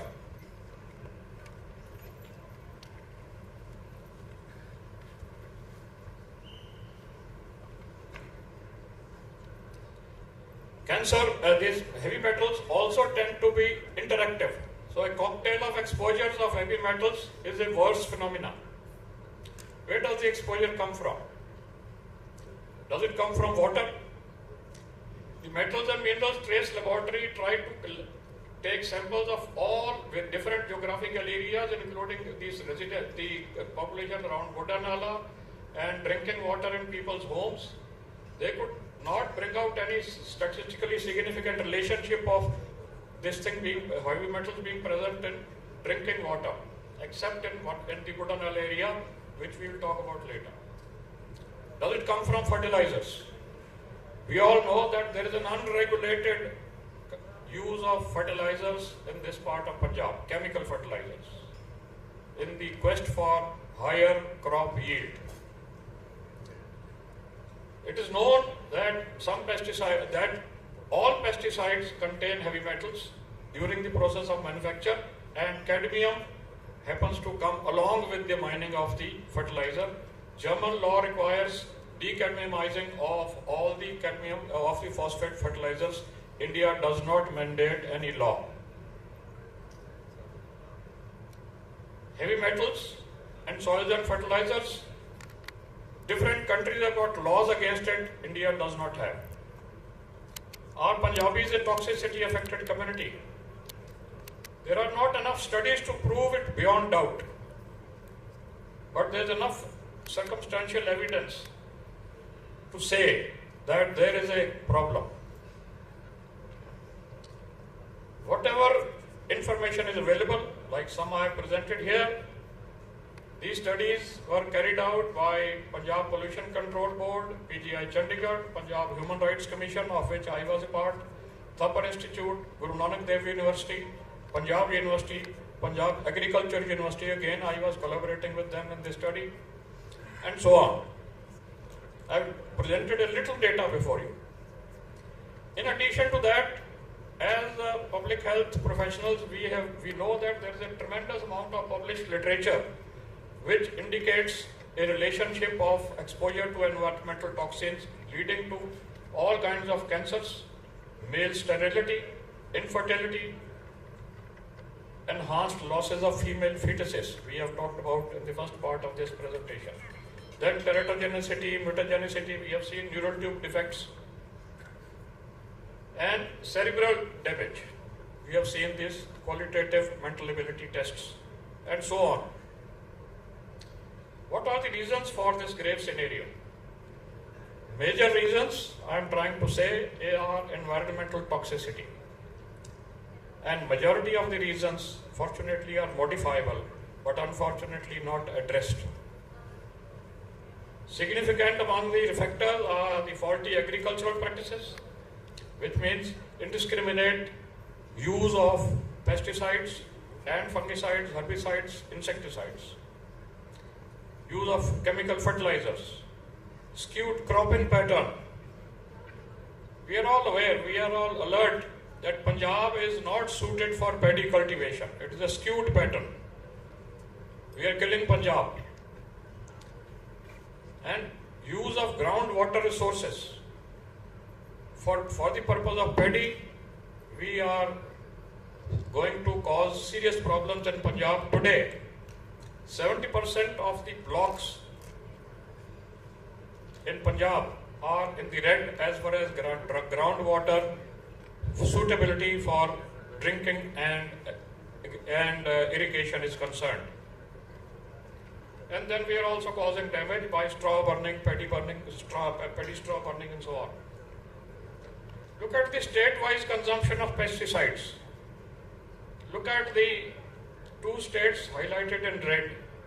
You will notice that Punjab happens to be the highest consumer of pesticides in the whole country.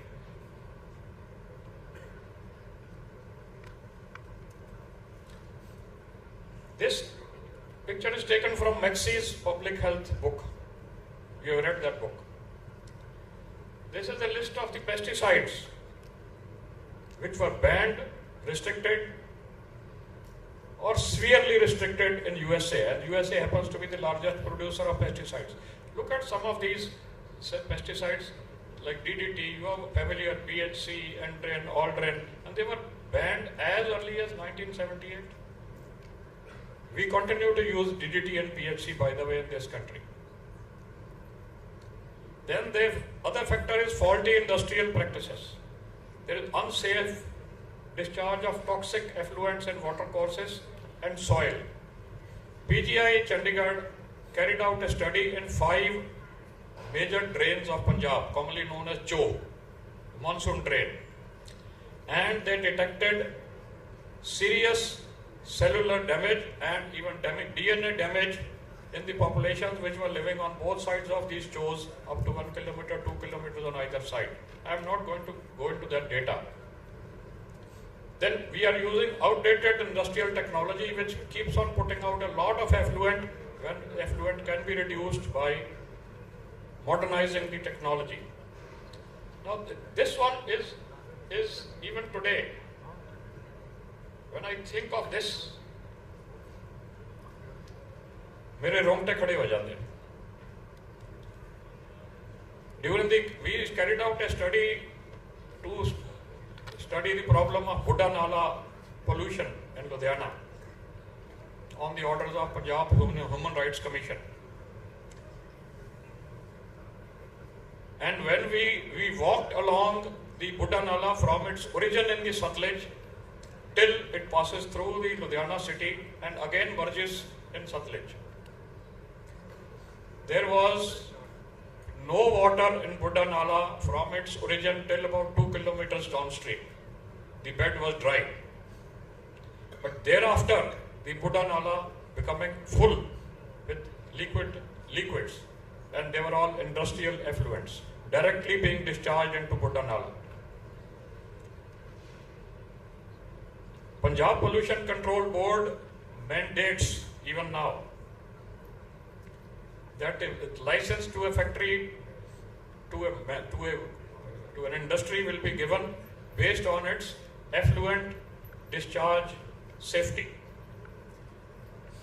And in order to avoid getting caught by the Punjab Pollution Control Board, a large number of chemical toxic industries like dyeing industry, battery industry, plating industry in Ludhiana, they were simply digging deep bore wells in their backyard and discharging untreated chemical effluent into deep water aquifers.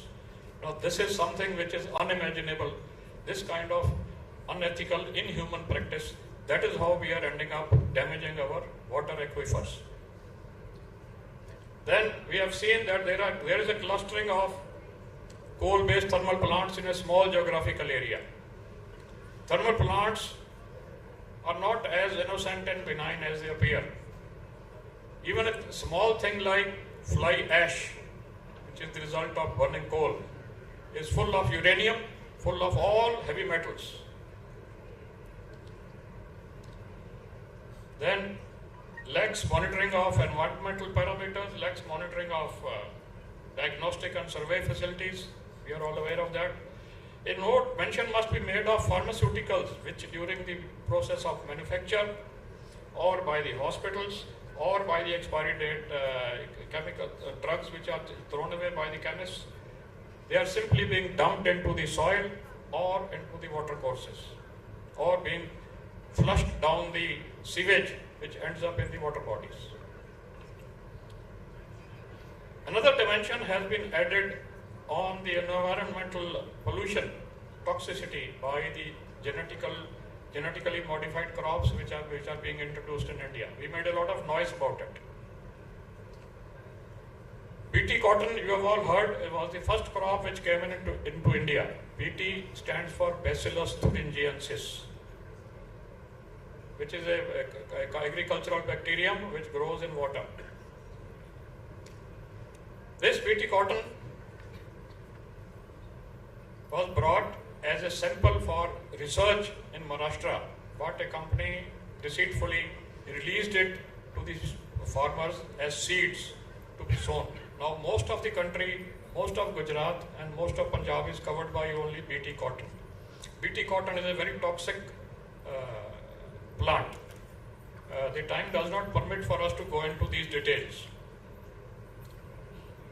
There is a large body of evidence which clearly shows that the GM technology has the potential to prove to be the biggest ecological disaster the human beings have seen, even graver than nuclear weapons. These are the list of crops which are being genetically modified in India. Brinjal we managed to stop by making noise. Cotton is already there. Mustard is already about to be released, and so many other crops are being modified. Then industrial toxins. I have talked about toxic water flowing into our streams and being pumped into deeper aquifers by bore wells. There are other health issues other than the issues we have talked about. There is an evidence of all the communicable diseases and autoimmune diseases. The prevalence has increased as people are noticing in their OPDs. I do not have authentic data. This is something which we must be concerned about, reproductive health defects.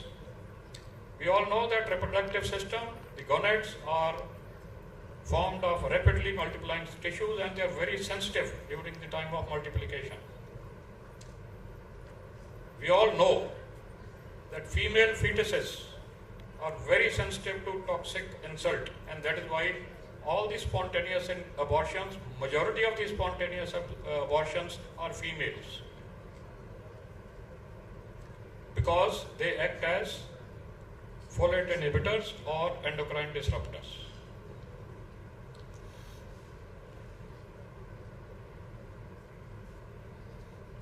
These are the observations made by the doctors in the community. I wish Dr. Baljeet Kaur was present here.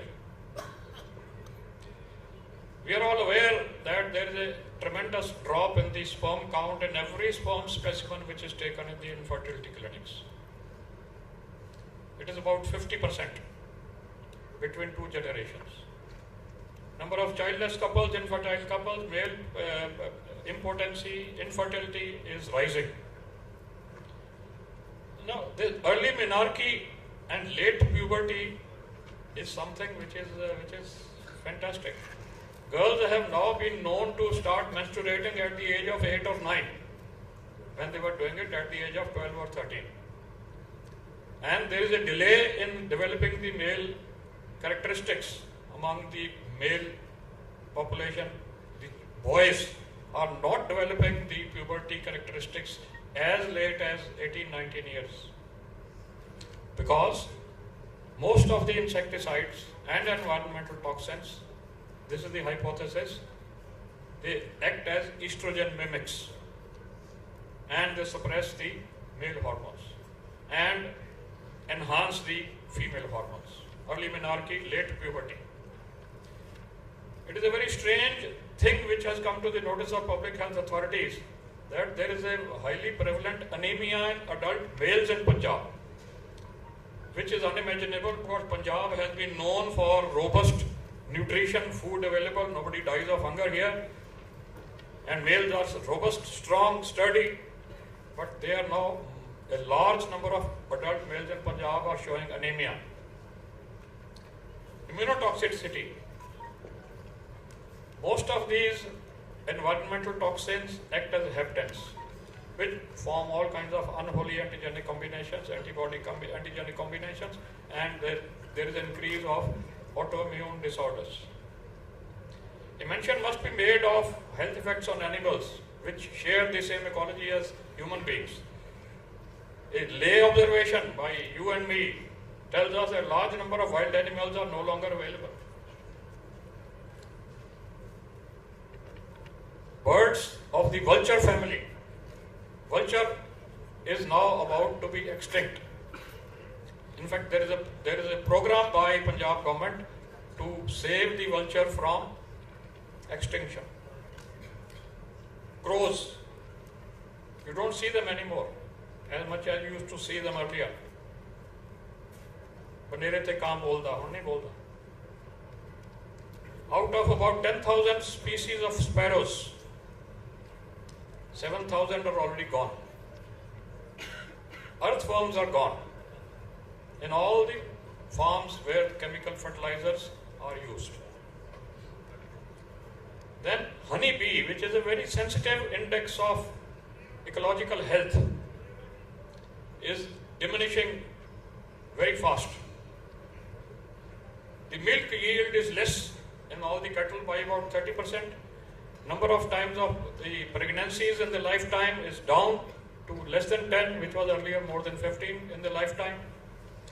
Sterility in animals, same as human beings. And there is a premature deaths of all the cattle. Ayurvedic system logically is under attack because of the toxins which are found in the earth, because of the insecticide overload and fertilizer overload in the earth. The aromatic plants which form the backbone of Ayurveda could be toxic, and you can't serve toxic plants to human beings as drugs.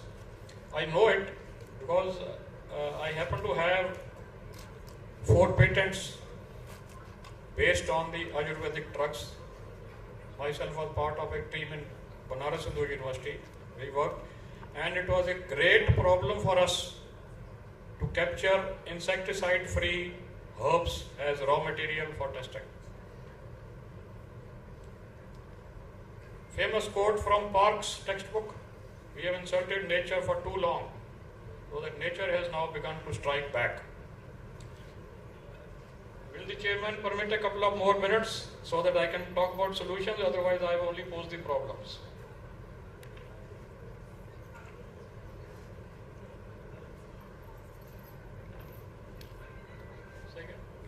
Can't hear you. Sir, 2 to 3 minutes, I guess. Okay, 2 to 3 minutes. We'll rush through. Can anything be done in Punjab? Yes. The problem is that the solution is the problem. That is what is due to our faulty policies. I bring to your notice the green strip. This is the Andhra Pradesh use of pesticides.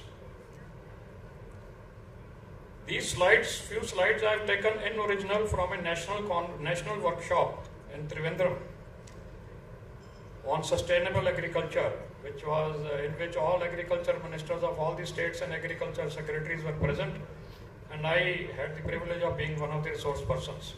This presentation was made by the Health Secretary of Andhra. They had launched at that time in the 2002 or 3, a community scheme for community managed sustainable agriculture, which will be based basically on non-pesticidal management of crops. Everyone was afraid that once you don't use pesticides and fertilizers, the crop yields will go down, incomes will go down, farmers will starve, and there will be a lot of trouble. Now look at the figures here. They gave us, this is the original slide taken from them. It was noticed that on all the crops, the staple crops, the net income actually increased when they were using non-pesticidal management. Dr. M.S. Swaminathan, the celebrated agricultural scientist, the father of Green Revolution in India, made a warning long ago that there is a technology fatigue in our agricultural policy. Despite increasing consumption of synthetic inputs, that is insecticides and fertilizers, the productivity has drastically fallen. Can we do anything? Yes. We invest in health. We action at the policy level, agricultural policy level, can be deduced easily from what I've said earlier. Progressive reduction in the use of pesticides, fertilizers, encouraging organic farming, legislation for using the chemicals. India does not mandate decadmiumizing the phosphate fertilizers, which are used very commonly in Punjab. You are all aware of the NPK, urea and NPK. NPK is phosphate. Then rationalization of use of Punjab. We must get rid of paddy. Do not permit field trials of GM crops. Health policy, primary, secondary, tertiary, identification of environmental toxicity hotspots. We are sitting in one. Permanent epidemiological research and surveillance stations in these areas. Systemic risk factor surveys to identify specific risk factors which are modifiable and can be regulated. Then awareness programs. Prevention of cancer. There is a lot of talk about creating cancer hospitals in Bathinda and Sangrur and wherever. But unfortunately, we seem to be investing a majority of the budget in treating cancer, waiting for people to have cancer and treat them, which is very costly. We should be investing a fair amount of budget on diagnostic and research facilities for cancer. And industrial policy, effluent discharge norms, hazardous industrial processes, accountable of monitoring authorities. When I was carrying out the Buddha Nala study, the person on my right side was Baba Sichewal. We were together roaming around in the Buddha Nala area. And Punjab Pollution Control was standing at a distance looking at us with telescopes, trying to corner us. Punjab Pollution Control Board or such agencies or Environmental Foundation of India, wherever central bodies must be accountable to people. They are not. In many advanced countries like Sweden, the polluter pays. If there are certain diseases which are found related to pollution, the polluting industrial unit or units are punished and they pay for the management of these cases. In this country, who pays? So many other administrative actions can be taken. Cancer registry, population-based cancer registry, I think will be very helpful in this area. Potable water, I have told you, drinking water is unusable in 70% of Punjab. We are pulling out water, you are all aware that our bore wells are now being dug deeper and deeper, 200, 300, 400 feet to pull out potable water. And mind you, the deeper we go into the core of the earth, the more the drinking water will be loaded with heavy metals from the core of the earth. And that is what is happening. Then surveillance of food and water quality and heavy metals, more research, control of agrochemicals and laboratory facilities. These are the things these are the resources which we used in which they showed that in 2004-5, Andhra Pradesh tinkered with the health policy and banned pesticides. At that time, as a pilot project, they started on 225 acres. And today, ladies and gentlemen, 1.5 million acres of Andhra Pradesh are on non-pesticidal management and are all very successful.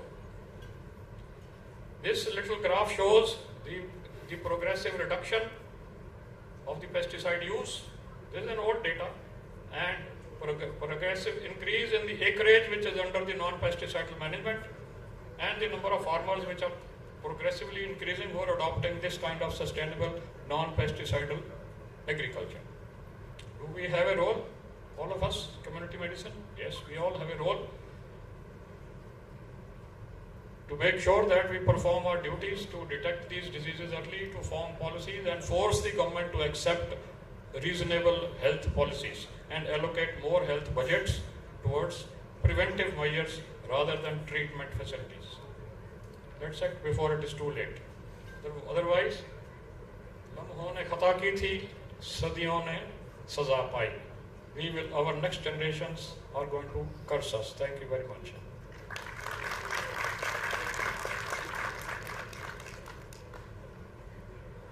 I would like to call on stage our Honorable Vice Chancellor, Retired Colonel Jagdev Singh, and the chairpersons, Dr. Jasleen Kaur, President IAPSM Punjab Chapter, and Dr. Preeti Padda, Secretary IAPSM Punjab Chapter, for handing over the oration to Dr. Gurpreet Inder Singh.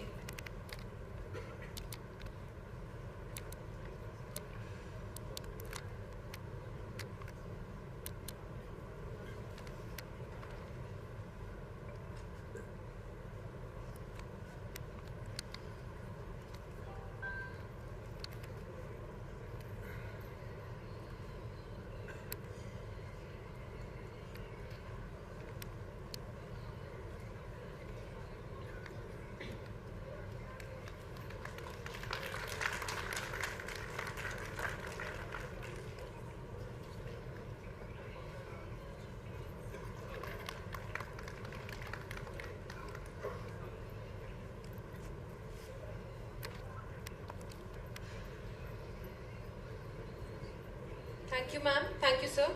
We request the chairpersons to take their seats for second oration. Next in line, we have the Dr. Urmila Lakhanpal oration, which is presented to Dr. Tejbir Singh for his contribution to the community medicine discipline. It's our great honor to introduce a visionary leader in the field of medical education and public health, someone whose legacy of service and commitment to the community has been truly inspiring. Our esteemed guest served as Medical Superintendent of GMC Amritsar from 2012 to 2013 and later as the Director of Research and Medical Education Punjab during 2013 to 2014. His leadership continued as Principal of GMC Amritsar from 2017 to 2018. He is the recipient of Professor M.L. Sugoration, and he is the founder president of IAPSM Punjab. His contribution also include being the founder coordination of Social Medicine Association. In addition to his numerous roles, Dr. Tejbir Singh has also served as the Secretary of Amritsar Medical College Alumni Association, further strengthening the bonds within the medical fraternity. Ladies and gentlemen, please join us in welcoming Dr. Tejbir Singh with a big round of applause.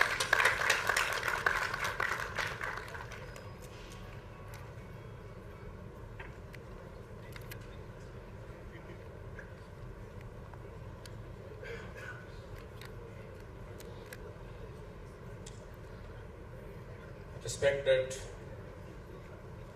members of the Presidium, President and Secretary of IAPSM, the senior faculty, all the faculty members, students, dear friends, I have the privilege to be student of Dr. Urmila Lakhanpal, who was heading the Department of Social and Preventive Medicine in the early 80s.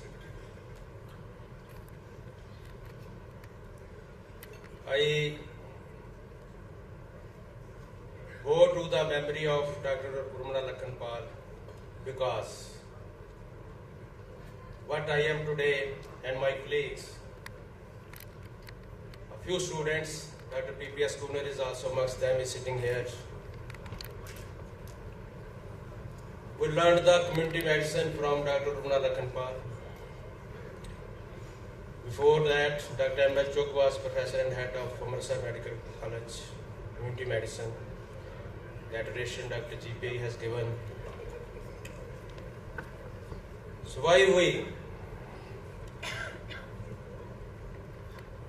I think there is no specific topic on which I am supposed to speak.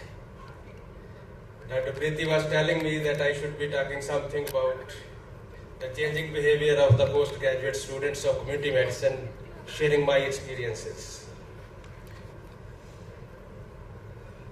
Nothing to be apprehensive by the postgraduate students. I will be talking something about the medical education.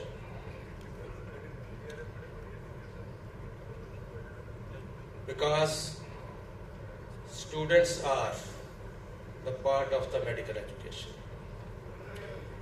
If I recollect my own postgraduate days or undergraduate days, people may not be knowing about Dr. M.L. Chok. The oration has already done. He was having the maximum degrees to his name, academic qualifications, not surpassed by anybody till today. But he was such a down-to-earth man.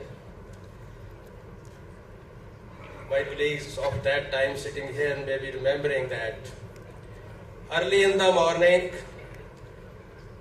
the students from the interns hostel were put out of their beds, and Dr. Chok was leading them to the field for the destruction of the dogs. Commitment to the rabies, that rabies should not be there. Early in the morning, Professor of Community Medicine is in the community along with the interns. Dr. Urmila Lakhanpal, when I joined the Community Medicine Department, at that time Social and Preventive Medicine, as a student of the postgraduate student, the first thing she asked me, have you come by choice? I said yes. I am doing MA in the sociology privately from the Guru Nanak Dev University. I have the interest and I have come. She invited me to her house in the evening, served the tea, introduced to his husband, the head of the radiology department, and said, he has come to the specialty with a choice. This is the relationship. Then, in 2002, when I joined as head of the department in the same institution, GMC Amritsar, I went to her house to pay my regards. Her first question was, do you go to the community? I said, yes, ma'am, family study is going on. She said, no. You are the professor. Are you going to the community? I said, yes, I am also going to the community. Then it's okay. So for the students of the community medicine, the message from those professors who built this specialty in one line, go to the community. And when I am deliberating on that where we stand today, probably somewhere continuously a thread will be there in my talk that somewhere we are missing the community. People of community medicine missing the community. Dr. Baljeet Kaur has left due to her engagements. I wanted to share one thing with her. The practical part of the community medicine which we people learned at that time, it is from the ICDS. Dr. Kunar is sitting here, his thesis was on the ICDS. We were visiting the different villages having the survey where the Anganwadis were to be started. Then after 5 years evaluating that what's the progress. Staying for the weeks in the village itself. Kapurthala we visited, Malot we visited, Budalada at that time, Bathinda district park we visited and stayed there. So this is the crux of, because there is so much confusion. We were the students of our degrees, social and preventive medicine. Somewhere the people were saying preventive and social medicine. The textbook is preventive and social medicine. Somewhere the people were starting saying community medicine.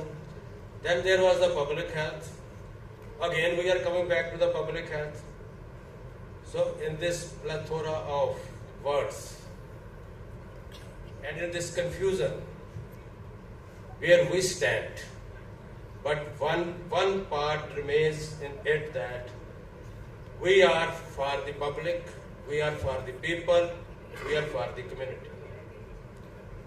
Each and every definition of public health, there is organized community effort, one step ahead. Not in the community only, organized community effort. Or that organized community effort may be the epidemiology for the prevention and control of the diseases, maybe for the betterment, for the prevention in the community. That means we have to understand the society. We have to understand the man in the context of being a social being, which differentiates it from the other animal life.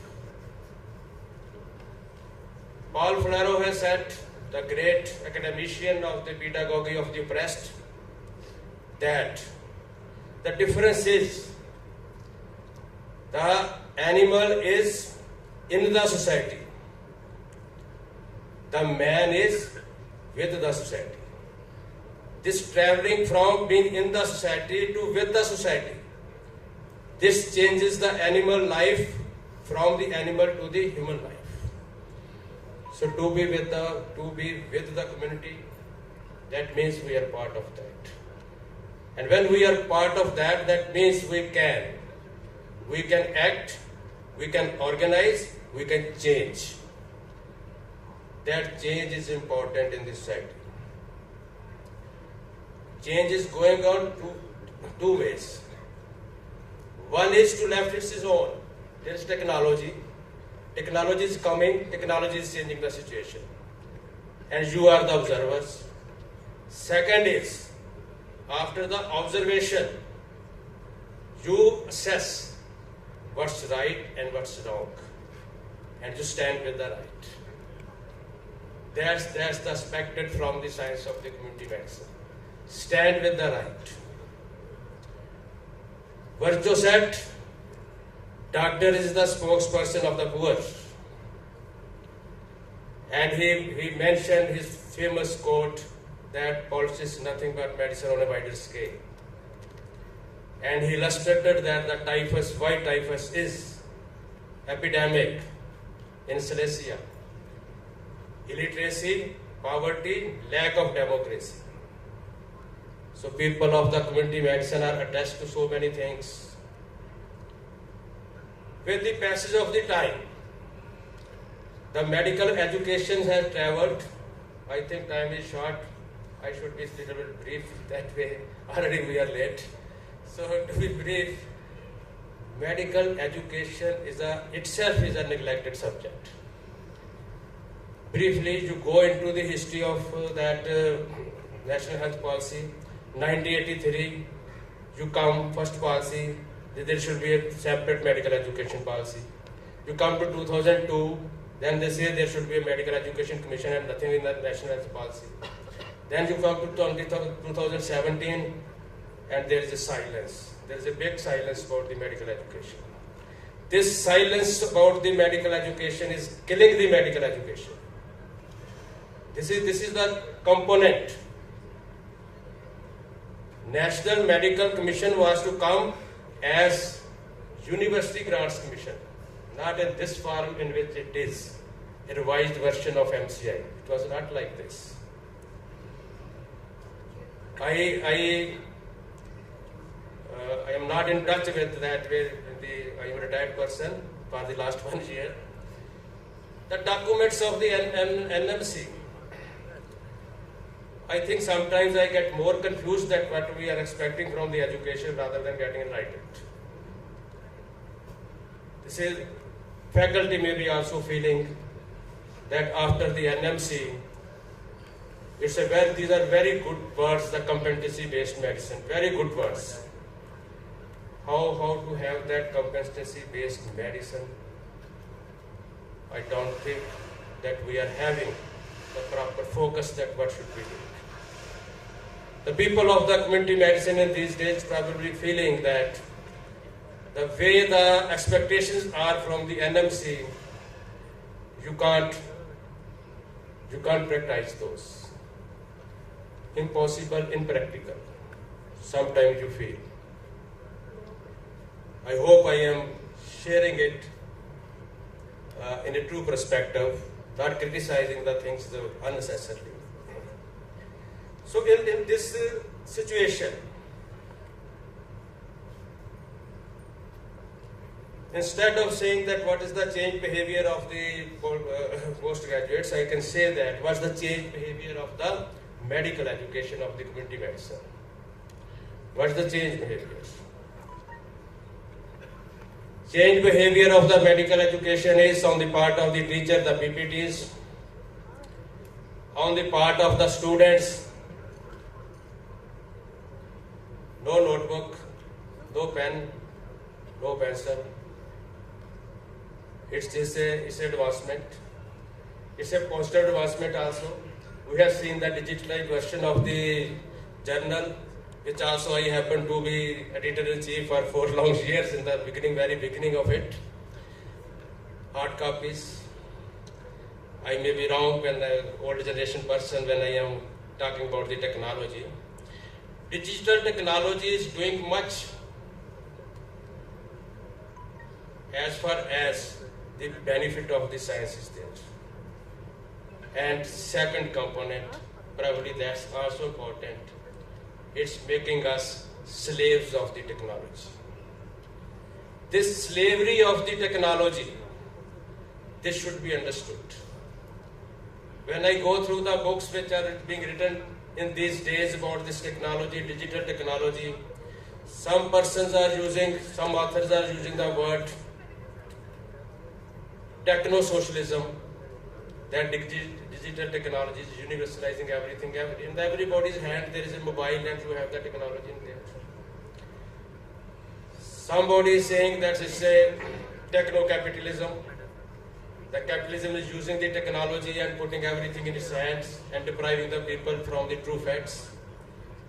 Some books are titled as techno-feudalism. I think techno-feudalism may be probably a more appropriate term has becoming that concentration of the control of the technology in a few hands and what you learn, what they desire you learn, what is happening on the ground realities, probably you don't learn. So when the students of these days in the subject of the medicine or in the community medicine, there stands a gap due to this difference of the medical education that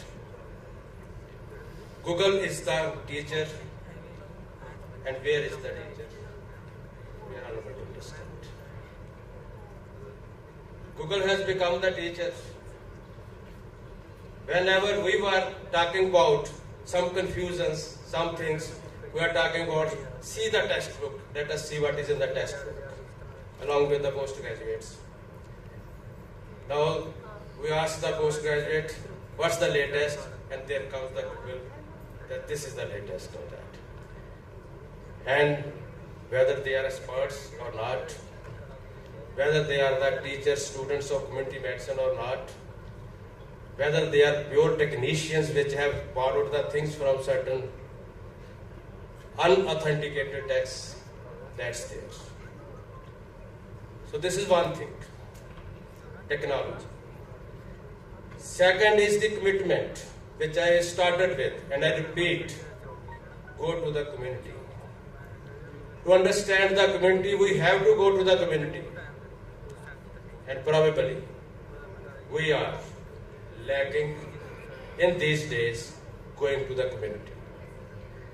This armchair epidemiology, this office time epidemiology, that epidemiology does not serve the purpose if nurses don't go to the people. So that commitment, that zeal, that pleasure, that joy of going to the community, that's missing. I narrate just two examples of my own experience. One is from the Amritsar, one area, there was an epidemic of the outbreak of, there is an outbreak of hepatitis A. We visited that place. We investigated. Everything is very fine.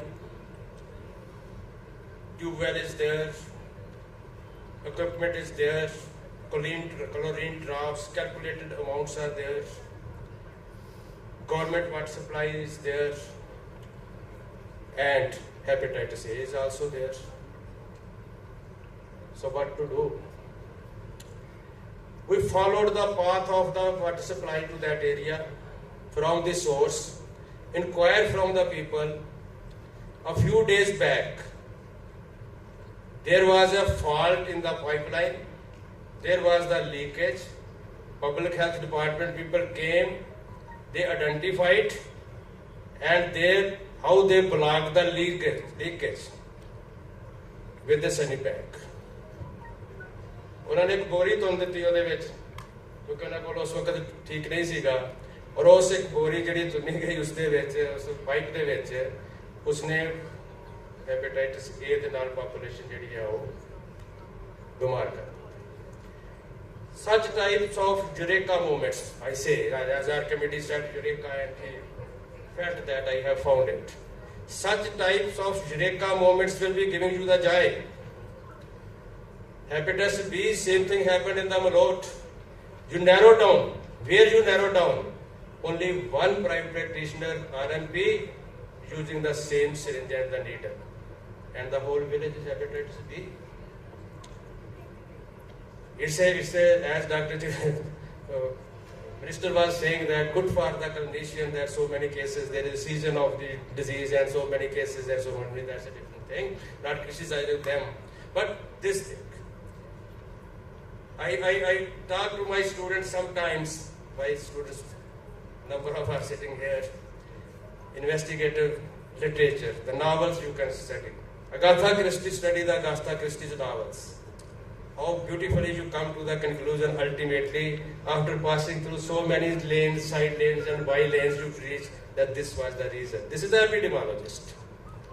That joy, that enjoyment, that you have gone to the community, you have found.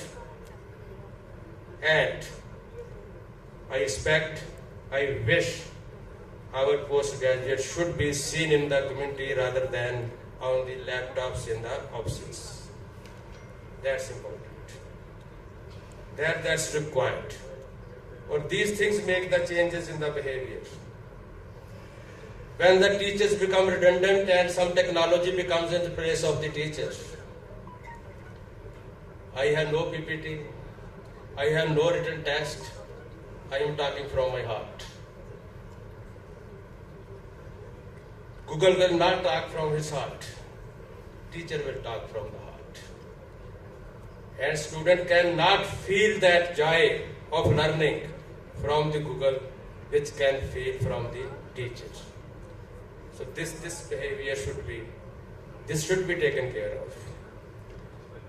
So this way, time and again I came back to Paul Fonero, the Latin American Brazilian writer. He has written the pedagogy of the breast. He has written the pedagogy of the hope. He has written the pedagogy of the heart. He has put in heart and worked for all his life for that. We talk about the China. What happened in the China? There was Mao Zedong adopted that sometime during his campaign when he was teaching his party workers. Go to the people, live with them, work with them, build from them what they know, build from them, and then change. This is the basis of the community medicine. If we miss it, we miss the proper teaching and learning of the community medicine. So I repeat, time and again I repeat, teacher cannot be replaced by the technology. Technology is helpful, and we people who are working as the teacher should be remained competent, that Google should not replace us, and students should have the feeling that it is the required and that settles the behavior of the postgraduate students also. This run for the easy money, it's in our specialty also coming up. But commitment and honesty, ethics, we can't compromise. There are certain very basic things. Now in the COVID, I will concluding. In the COVID, we have seen that technology was also its highest peak. There are the mathematical models are there, predictions are there, everything's there. Then we identify the cases that this is the tower of the satellite from where the cases are. But where the things are going to settle, somebody is to go to that area and make the smart map. And then you come to learn about the John Snow, that the first map he prepared of the cholera and a Broad Street pump, and that way the cholera was. We practically felt, my team, maybe we were in the Gurdaspur and Amritsar district along with our faculty and the postgraduates during the COVID period, going to the homes of the person from where the COVID cases were reported. No worker was preparing the map. On the spot we prepared the map and then we identified. Towers are there, that things are there. What is the target? Target is so many samples, the case, 200 samples. DC's order, Deputy Commissioner's order. When we made the spot map, right on the spot within half an hour, we found that from where the cases originated. Every Saturday in the COVID, there was the cricket matches in the area. Teams from the village and the city were coming in the cricket matches. And first cases were reported from that. But nobody investigated that on those villages what is the position. Second case, it was a plumber. And the plumber visited so many houses. If you identify, you come to the conclusion. If you don't identify, then you send to the facility.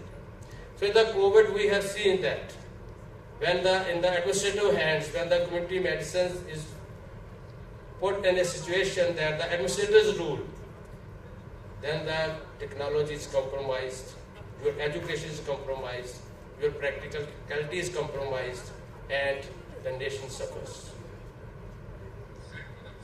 So as the students of the community medicine, my final word,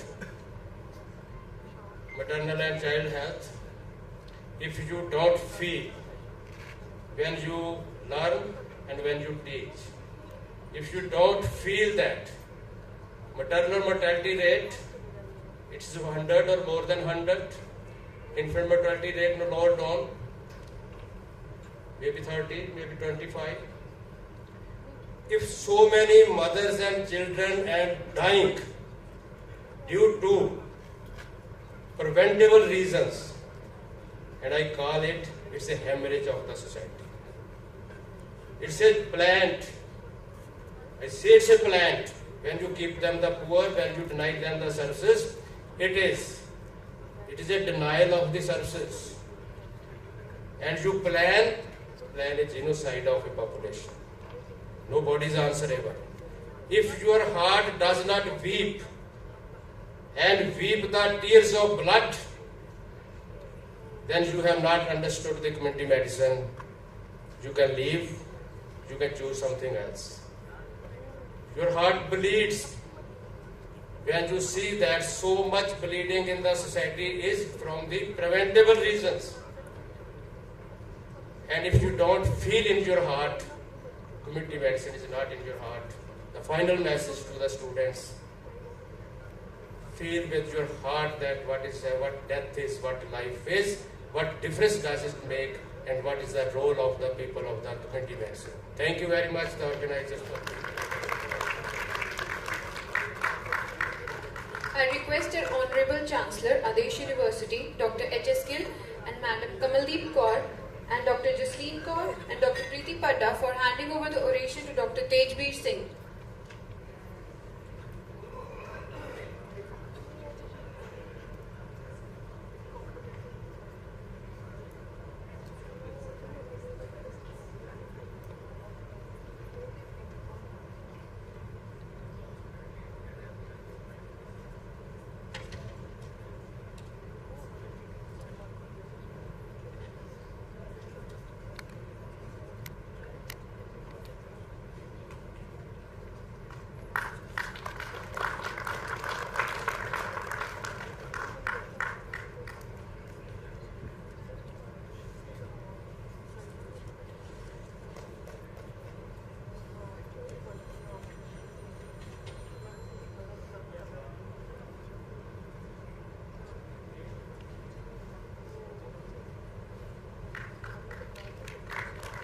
I would also request Dr. H.S. Gill sir and Madam Kamaldeep Kaur to hand over the memento to Dr. Jasleen Kaur and Dr. Preeti Padda.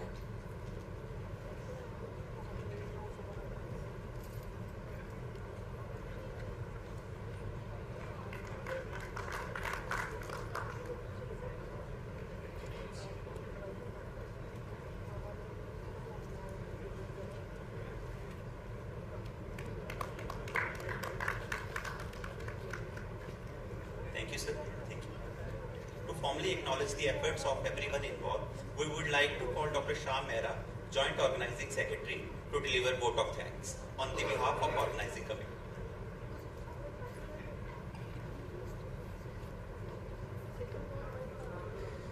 Good morning, everyone. I am deeply honored to propose a vote of thanks on successful culmination of 17th Conference of Punjab chapter of IAPSM on theme of maternal and child health. I am extremely grateful to our esteemed chief guest, Dr. Baljeet Kaur, Punjab Cabinet Minister, for sparing her valuable time to grace the occasion. Your deep understanding of welfare and health concerns of women and children have empowered and motivated us immensely. Thank you, ma'am, and we look forward to your presence in all our future interviews. I express our sincere gratitude to our Honorable Chancellor, Sir, Dr. H.S. Gill and Mrs. Kamaldeep Kaur, a beacon of guidance and source of inspiration to us. I would like to take this opportunity to thank Dr. Gurpreet Singh Gill, MS Admin, Adesh Hospital, who has always encouraged and supported us in our academic endeavor. Vice Chancellors are driving force behind all academic and extracurricular activities in universities, and we are fortunate to have dynamic leadership of Colonel Jagdev Singh, our Honorable Vice Chancellor. You are our source of strength and wisdom, and we are grateful for your stewardship. I would also like to express my gratitude to Dr. Harkiran Kaur, Dean Faculty of Medical Sciences, Adesh University, for their gracious presence. Our sincere thanks to Punjab chapter of IAPSM for awarding us this opportunity to organize the event. We hope that we could achieve high standards of academic excellence and heartiest hospitality expected from us. I would like to express our heartfelt gratitude to all our elite guests, stalwarts of public health, Lieutenant Colonel Dr. G.P.I. Singh, Dr. Tejbir Singh, whose presence is inspiring for the younger generation of public health specialists who are always looking for your guidance as well as your blessings. The quality of any academic meet depends on the resource faculty. My sincere thanks to our guest speaker, Dr. Om Prakash Kansal, Dr. Gagandeep Singh Grover, and Brigadier Dr. Sundar Lal, all panelists, chairpersons, and judges of various scientific sessions for sparing their valuable time to enlighten us with their vast experience and empowering opinion. I would also like to extend my gratitude to all the principals, dean, and faculty of various constituent colleges of Adesh University for taking out time from their busy schedules to grace the occasion. I would also like to thank district officials, HODs, faculty members, delegate, PG and UG students from various medical institutes for their presence and active participation. From the core of our heart, we would like to extend our sincere thanks to our worthy principal, Dr. Pramod Kumar Goyal, Dr. Varun Malhotra, Dean Academics, AIMS. Our thanks to Colonel Vishwamitra, Mr. Premlal, and the support team for their excellent logistics. Your support has immensely contributed to success of the conference.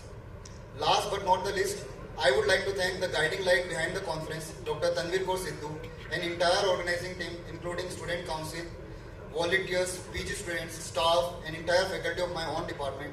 It just would not have happened without your support. Thank you, everyone. Thank you so much. Thank you, sir. Ladies and gentlemen, let us stand for national anthem.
We will start with the next session in 10 minutes. Meanwhile, breakfast arrangements have been made in the cricket ground.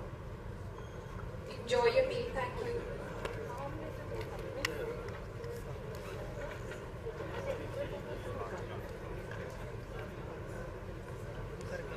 Upcoming sessions of the day are being played on the screen.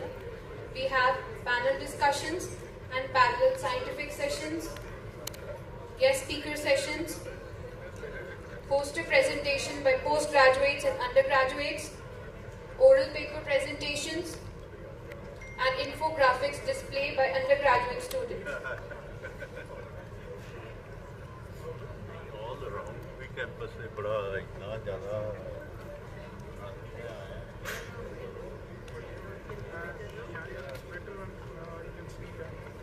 I can see that you raise and fit in fine.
There are 5 objectives of that. I'm just presenting one important factor on that is the vertical transmission of that.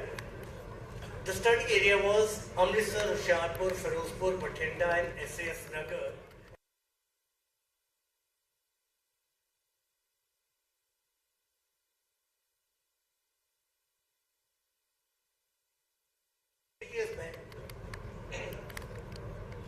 Bathinda and Firozpur had acute upsurge of cases of dengue, so these 2 districts were also involved in the research project. So what was the methodology? The 2 criteria were taken. One, the larvae of mosquitoes were collected from the field, from the areas where a case has been reported. The larvae were collected, and they were mainly collected from the man-made containers, plastic containers. The most common were flower pots, discarded tires, your water container, drums, refrigerator trays, and other places. And all these larvae, they were collected by workers of health department, domestic breeding checkers, and team of PGI. And these larvae were then transferred to Department of Parasitology, PGI. These larvae were bred on a mixture of dog biscuits and yeast powder in the proportion of 3:1, and they were bred in insectary to become an adult. So they were not exposed to any human being, any patients. These larvae were bred and reared into adult in a laboratory. They were under our supervision. So this rearing is a very technical process where we have to use exact temperature, where the humidity should be around 75% plus minus 5%, and your temperature should be 27%, average 20 to 25%. And we used humidifiers and dehumidifiers in that insectary so that these mosquitoes are developed. If I come back to that, the first slide, the first part shows you the larvae, second is the pupa, and third is the cage where the adult mosquitoes are kept for development. Again, if we look at the pattern of breeding for both Aedes aegypti and Albopictus, both are found in urban and rural areas. And the first preference and the most common container found was desert cooler in our study. Second was earthen pots kept for your birds and dog feeding and feeding of water to these are common. Garden, Aedes aegypti is indoor mosquito. On the other hand, Albopictus is an outdoor mosquito known as garden mosquito. Then refrigerator trays and water tanks subsequently. These containers are most common source of larvae. In process, these larvae were reared, collected, transferred to PGI, and at the same time, we did adult Aedes collection from these 5 districts. From the area where a case of dengue is reported, we collected Aedes mosquito, adult from that, both indoor, that was from bedrooms, living room, then outdoor, your back doors, and articles, pots, vegetations. And these adults were also brought back to PGI for rearing.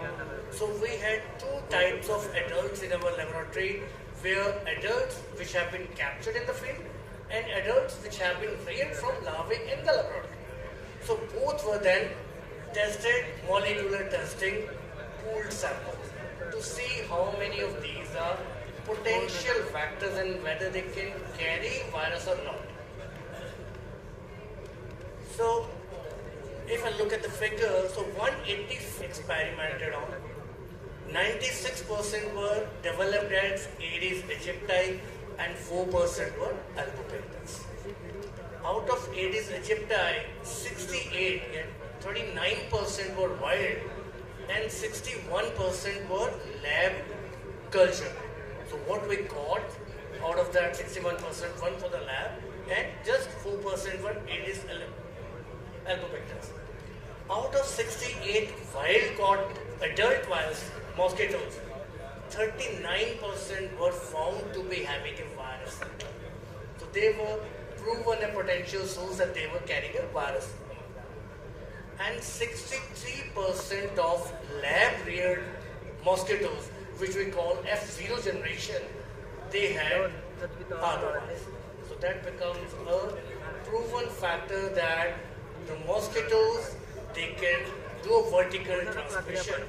And out of them, in both the cases, more common virus was dengue virus and chikungunya virus. Surprisingly, 44% of mosquitoes had both dengue virus and chikungunya. That tells you that one mosquito can carry two viruses and is a potential threat for spread of disease, both the diseases at the same time. So what I was showing in graph is that written there in the pool samples. And these recent results confirmed dengue virus, chikungunya virus, and co-circulation of both the chikungunya and dengue viruses. To further postulate, in last year in 21-22, district Mohali had a severe outbreak of chikungunya. So just to prove whether it can transmit chikungunya as well as, we extended this project for 6 months for district Mohali in 6 areas where we collected again larvae and adult mosquitoes. 132 Aedes aegypti mosquitoes were cultivated, 36% were wild and 64% again were F0, which were lab reared. Out of those 48, that means around 57 to 60% had chikungunya virus, again proving arbovirus, they can be transmitted vertically from infected mosquito to a egg before it develops transovariant transmission. So without variant, all the areas are susceptible to that. So our interpretation of this project was, apart from the theory what we have been reading, as a policy planners, as a implementers, the virus Den2 was the most common and it was present in the mosquitoes. Serotyping matched with the virus what was in the patients in that area and the mosquitoes in that area. So that postulated again that that mosquito is spreading the same virus. And identification of Den-V in F0 generation, that was the lab-reared mosquito, proved transovarial transmission. This, and I'm happy to know this was the first study in North India to prove that. So that is F0 generation. We have not stopped here. The study is over, but still we are cultivating that viruses and those mosquitoes in PGI for F1 and F2 generation to see whether in that subsequent reproduction cycles, whether that mosquito is again transmitting the virus further or not, or it is a single generation. Because this factor can give us early warning of an attack. So what we wait, that we have to empty the containers, the mosquito will bite infected patient, only that will spread the disease. On the other hand, now we know that wherever there is a breeding, it is going to be potential case of dengue or chikungunya. So we have to act upon every side and we are exposed to that disease. So it is required. I just had an interaction with many fellow colleagues from different medical colleges and they were asking for doing some collaboration. So this topic is open for collaboration for all the medical colleges of the state. You are doing research work, you have microbiology department, you have virology department, you have this work. So this can be extended and worked with all the medical colleges, and the breeding is being reported from entire state. So any medical college, be it SGRD, be it Government Medical College Amritsar or Patiala, or be it Adesh or AIIMS Bathinda, anybody can contribute and start doing collection of mosquitoes and larvae, and in collaboration with parasitology, we can again further prove it. So today the topic was mainly on maternal health, and I was just deviating away from the topic, bringing about infection, disease. But I got hold of two studies, very importantly, this has been published. One study was done by Medical College Amritsar and another by PGI, where they investigated the effect of dengue infection on maternal and fetal health. So if all the pregnant females, they can be infected, and every year we get reported of pregnant females being infected with dengue. And if a pregnant female is infected, so there is a significant chances of intrauterine growth retardation, fetal malformations, fetal distress, and fetal outcome in dengue patient pregnant is adversely affected. So it is not just commonly general population of a maternal and child health group that is which are compromised and very important. They are too susceptible to this infection and can have significant morbidity and mortality. Thank you very much. That's come to my time. Over to you. So, Dr. Gagandeep Singh Grover, working as assistant professor, he is a very dedicated and sincere officer in the field of public health, which is working at the headquarters. So first I give the congratulations because he has given a detailed information about the various aspects of dengue. So I think ਜਿਹੜੇ ਪਿੱਛੇ ਬੱਚੇ ਬੈਠੇ ਨੇ ਨਾ, ਇਹਨਾਂ ਦਾ ਕੋਈ interest ਨਹੀਂ ਲੱਗਦਾ ਤੇ ਗੱਲਾਂ ਹੀ ਕਰੀ ਗਏ ਨੇ। ਜਦੋਂ ਇਹਨਾਂ ਨੂੰ ਐਗਜ਼ਾਮ 'ਚ ਸਵਾਲ ਪੁੱਛਣਾ ਫਿਰ ਇਹਨਾਂ ਨੂੰ ਆਉਣਾ ਕੱਖ ਨਹੀਂ, ਫਿਰ ਇਹਨਾਂ ਨੇ ਕਹਿਣਾ ਸਾਨੂੰ ਸਰ ਨੇ ਫੇਲ ਕਰਤਾ। ਹਾਂਜੀ, ਫੇਲ ਤਾਂ ਕਰਾਂਗੇ ਹੀ ਕਰਾਂਗੇ ਅਸੀਂ। ਜਦੋਂ ਤੁਸੀਂ ਇਸ ਗੱਲ 'ਚ ਇੰਟਰਸਟ ਹੀ ਨਹੀਂ ਲੈਂਦੇ ਵੀ ਅਸੀਂ ਕਾਨਫਰੰਸ ਤੇ ਆਏ ਹਾਂ ਤੇ ਮੇਲਾ ਦੇਖਣ ਤਾਂ ਆਏ ਨਹੀਂ ਅਸੀਂ। ਮੈਂ ਦੇਖਦਾ ਪਿਛਲੀ ਸਾਰੀ ਰੋਜ਼ ਦੇ ਵਿੱਚ ਕਿਸੇ ਮੇਰੇ ਟਿੱਕੇ ਨਹੀਂ ਸੁਣਿਆ ਧਿਆਨ ਨਾਲ। ਜਦੋਂ ਇਹ ਤੁਹਾਡੇ ਵਾਸਤੇ ਕਾਨਫਰੰਸ ਹੈ, ਸਾਡੇ ਵਾਸਤੇ ਨਹੀਂ ਹੈ। ਅਸੀਂ ਤਾਂ ਤੁਹਾਨੂੰ ਡਿਫਰੈਂਟ ਲੈਵਲ ਤੇ ਮੈਡੀਕਲ ਕਾਲਜ ਪੜ੍ਹਾਉਂਦੇ ਹਾਂ, ਪਰ doctor Gagandeep Grover is my best student of post graduate. ਉਸ ਫੀਲਡ ਤੇ ਕੰਮ ਕਰ ਰਿਹਾ ਜਿੱਥੇ ਕਿ ਪ੍ਰੈਕਟੀਕਲ ਹੋ ਰਿਹਾ। So there is a gap between teaching and practical implementation of the programmes. ਜੋ ਨੈਸ਼ਨਲ ਵੈਕਟਰ ਬੋਰਨ ਡਿਜ਼ੀਜ਼ਸ ਦੀ ਗੱਲ ਕਰਦੇ ਹਾਂ, you can not give the correct answer. So ਧਿਆਨ ਦੇ ਨਾਲ ਗੱਲ ਸੁਣੀ ਦੀ ਹੁੰਦੀ। ਆਪਾਂ ਮੇਲਾ ਦੇਖਣ ਨਹੀਂ ਆਏ, ਜੇ ਕੰਮ ਛੱਡ ਕੇ ਆਏ ਆ ਤਾਂ ਕਿਸੇ ਕੰਮ ਵਾਸਤੇ ਆਏ ਆ। ਡਾਕਟਰ ਸਾਹਿਬ ਸਾਡੇ DHO ਸਾਹਿਬ ਨੇ, ਕਿਉਂਕਿ ਮੈਂ ਸਟੇਟ ਐਪੀਡੈਮੋਲੋਜਿਸਟ ਕੰਮ ਕੀਤਾ 8-9 ਸਾਲ ਹੈਡਕੁਆਟਰ ਤੇ। ਫੀਲਡ ਦਾ ਤੇ ਟੀਚਿੰਗ ਦੇ ਵਿੱਚ ਬਹੁਤ ਵੱਡਾ ਗੈਪ ਆ, ਪਰ we are lucky here to listen the things and learn the practical skill. So this was the just warning to my younger students ਕਿ ਤੁਹਾਡੇ ਲੈਕਚਰ ਵੀ ਨਹੀਂ ਪੂਰੇ ਹੁੰਦੇ ਕਲਾਸ ਦੇ ਵਿੱਚ। ਫਿਰ ਤੁਸੀਂ ਕਹਿੰਦੇ ਜੀ ਸਾਡੇ ਲੈਕਚਰ ਪੂਰੇ ਕਰੋ। ਲੈਕਚਰ ਪੂਰੇ ਕਰਨ ਦਾ ਸਾਡਾ ਆਬਜੈਕਟਿਵ ਨਹੀਂ। You should ਲਿਸਨ carefully. ਜਦ ਤੱਕ ਧਿਆਨ ਨਾਲ ਗੱਲ ਸੁਣਦੇ ਨਹੀਂ ਉਦੋਂ ਤੱਕ ਸਮਝ ਵੀ ਨਹੀਂ ਆਉਣਾ। ਆ ਤੁਹਾਡਾ ਗੂਗਲ ਦੀ ਸਵੇਰੇ ਗੱਲ ਕੀਤੀ ਆ, ਕਿਤਾਬਾਂ ਦੀ ਕੀਤੀ ਆ, ਕਿਤਾਬ ਤਾਂ ਤੁਸੀਂ ਲਈ ਨਹੀਂ ਕਦੇ, ਨਾ ਤੁਸੀਂ ਪੜ੍ਹਨਾ ਨਾ ਦੇਖਣਾ। ਪੜ੍ਹਨਾ ਕੀ ਆ, ਤੁਸੀਂ ਫਿਰ ਸ਼ਾਰਟ ਨੋਟ ਪੜ੍ਹੋਗੇ ਤਾਂ ਵੀ ਸਮਝ ਆਉਣੀ ਨਹੀਂ, ਠੀਕ ਹੈ ਨਹੀਂ। ਸੋ ਇਹ ਕੋਈ ਵੀ ਸਾਡਾ ਲੈਕਚਰ ਇੱਥੇ ਕਾਨਫਰੰਸ 'ਚ ਹੋ ਰਿਹਾ, ਇਟ ਇਜ਼ ਮਾਈ ਰਿਕੁਐਸਟ ਕਿ ਸਾਰੇ ਬੰਦੇ, ਅਸੀਂ ਵੀ ਆ, ਸਾਰਿਆਂ ਨੇ ਧਿਆਨ ਨਾਲ ਸੁਣਨਾ। ਸੁਣਨ ਦੇ ਨਾਲ ਸਾਨੂੰ ਬਹੁਤ ਗੱਲਾਂ ਦਾ ਪਤਾ ਲੱਗਦਾ, ਠੀਕ ਹੈ ਨਹੀਂ। ਤੇ ਉਹ ਇਸ ਕਰਕੇ ਪਹਿਲੀ ਗੱਲ ਤਾਂ ਇਹ ਆ ਵੀ ਸਾਰੇ ਜਿੰਨੇ ਵੀ ਕਾਨਫਰੰਸ ਦੇ ਵਿੱਚ ਸਾਰੇ ਪਾਰਟੀਸਪੈਂਟ ਆਏ ਨੇ, we are all student here, we are learning each other. So ਜੇ ਅਸੀਂ ਸਿੱਖਾਂਗੇ ਤਾਂ ਹੀ ਸਾਡੀ ਨੌਲੇਜ ਅਪਡੇਟ ਹੋਏਗੀ, otherwise we can not read all the literature. So ਪਹਿਲੀ ਗੱਲ, ਜੇ dengue is a endemic disease, we cannot call it an epidemic. So first case was reported in China 1960. So onwards, this disease increasing in the worldwide.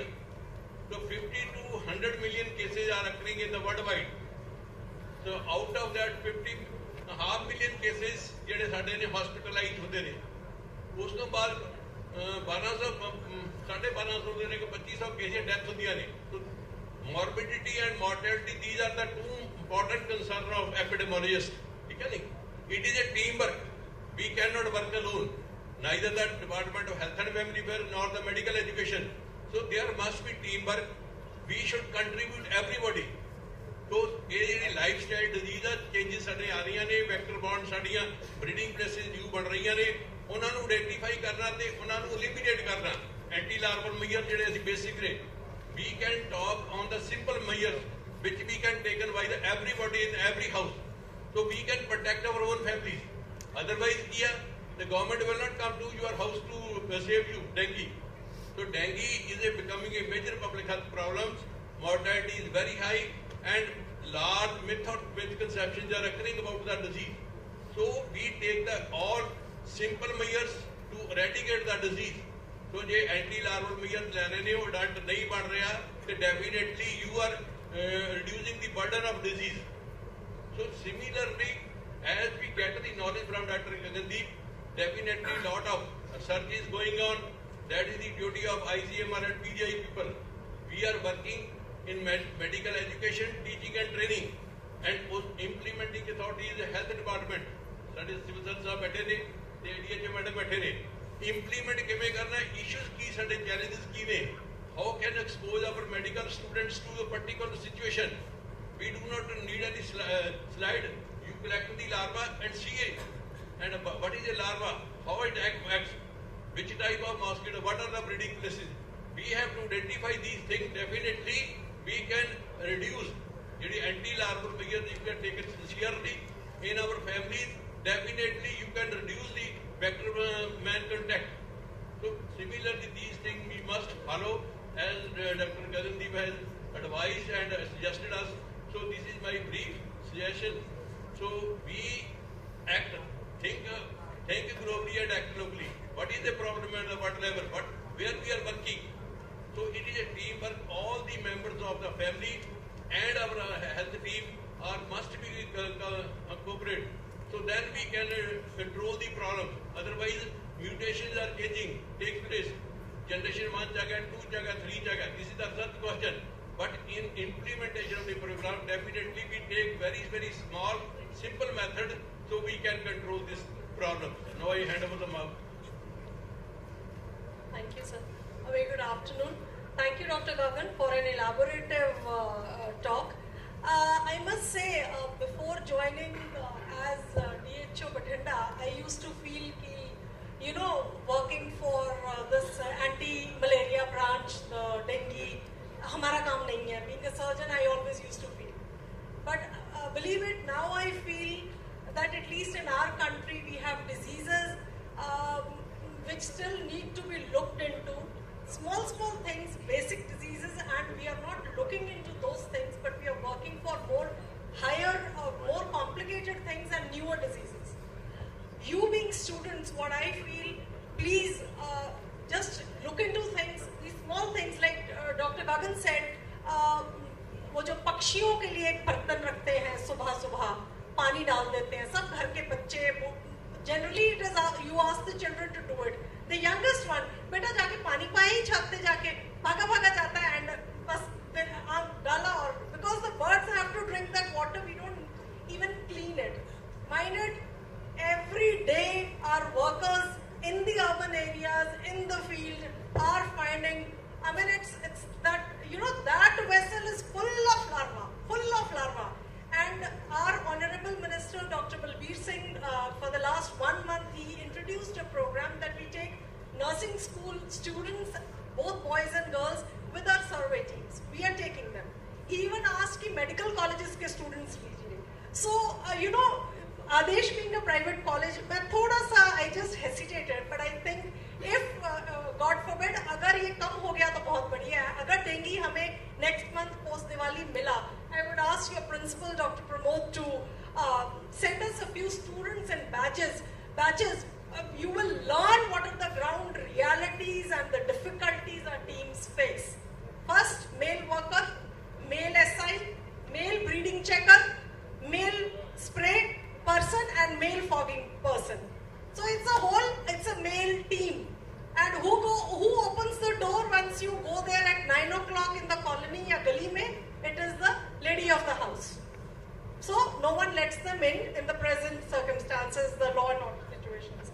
So if we have students, especially females with them, it becomes slightly easy, not very easy.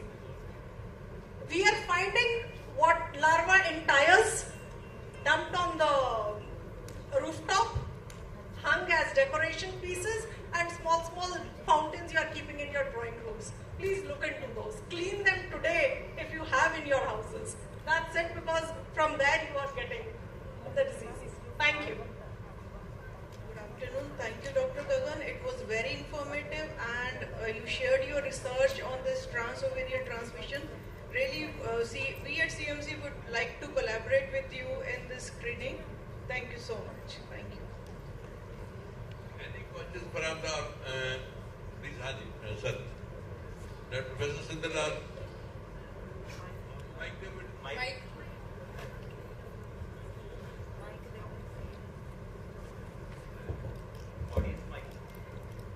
See, the proposition of study of virology in mosquito is the most difficult.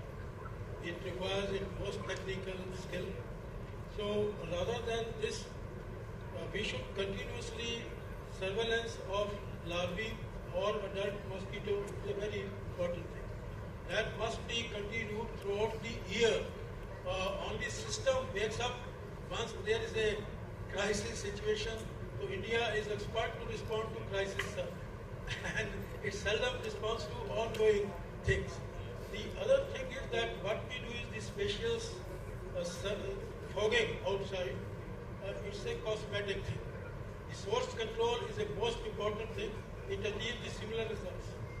Unless the fog stays inside the house for 50 to 20 minutes, the mosquitoes mostly are inside the house, and outside environments are not liked by dengue mosquitoes.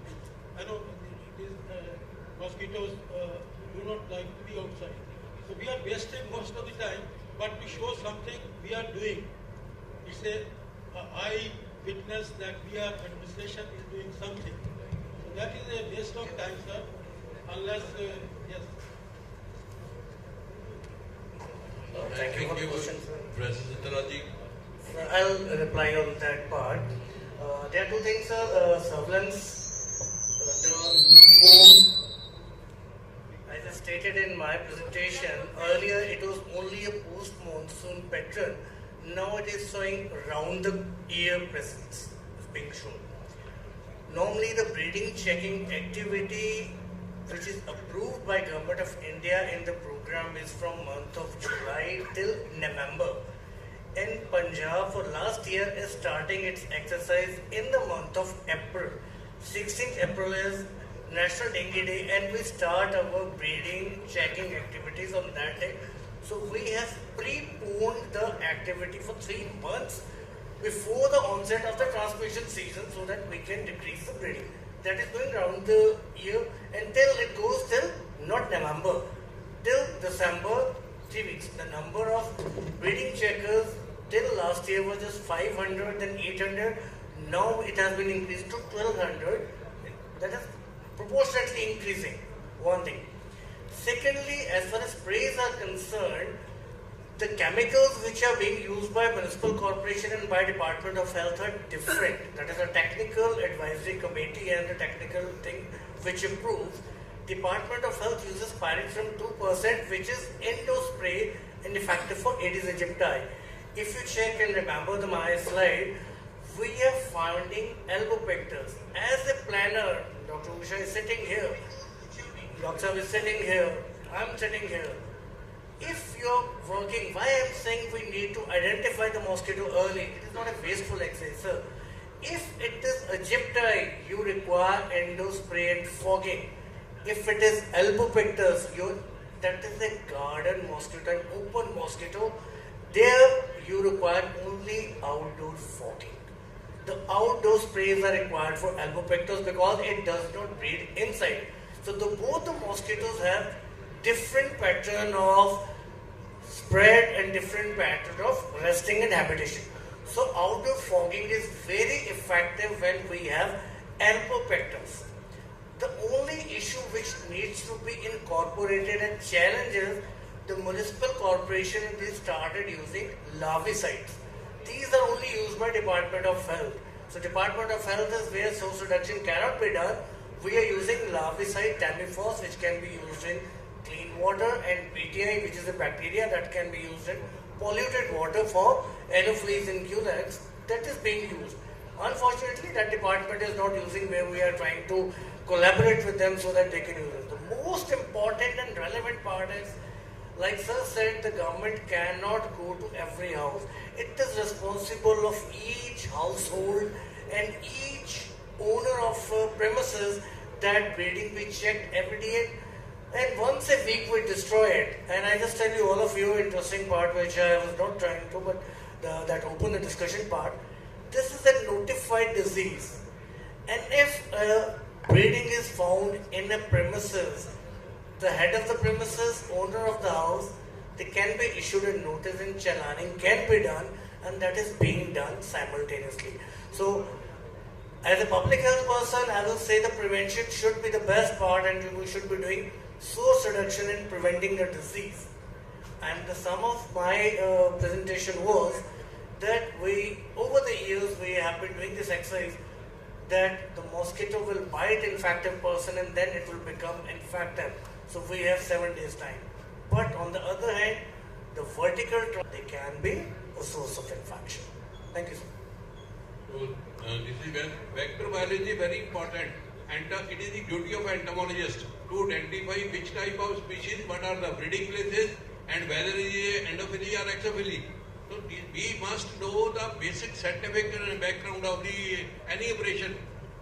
Just for the sake of to please somebody, we should not take any action. We are a scientist, we are working in the community, So definitely we must know what type of mosquito, what are the breeding places, what is the behavior.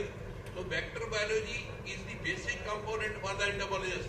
Let us we know how many entomologists are working in our state, whether they are available or not, whether they are performing or not. It is a joint teamwork. But we share our responsibility, we should share our the roles, definitely we act accordingly. Otherwise we will not able to control our problem. So this is a message for all. Let us we make a team and coordinate with each other whatever the activity we have planned. So in a Chinese proverb, 70% time we should spend on the planning. Only 30% is required for the implementation. So we never give them proper time on the implementation. We waste our all resources. So definitely we make the planning in such a way that the resources should not be wasted. We have got a limited resources. So this is the brief information about as well the administrator as well as the technical person. We are working in different places. We belong to the public health person. So our main aim is to protect the health of people, not individual. So this is the message we should take. We work accordingly. Definitely we can reduce the burden of disease and prevent the death. Mortality is very high in coming in the dengue cases. So it is a major public health problem coming in these years. Thank you very much.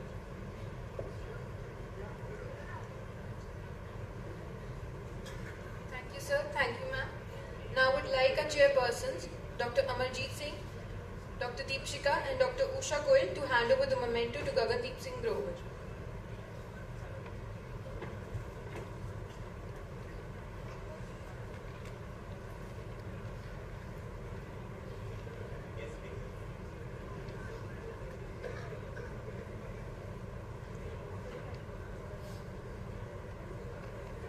I also invite Dr. PPS Kunar and Dr. Rakesh Kakkar for felicitating our chairpersons.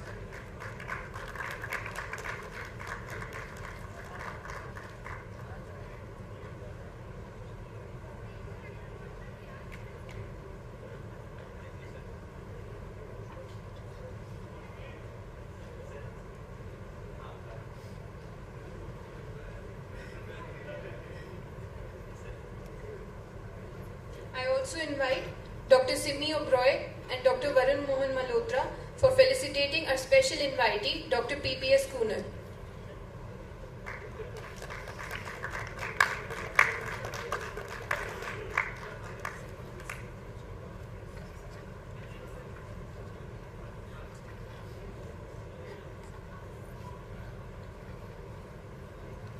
I request Dr. Simi Oberoi and Dr. Varun Mohan Malhotra for felicitating our special invitee, Dr. PPS Kunar.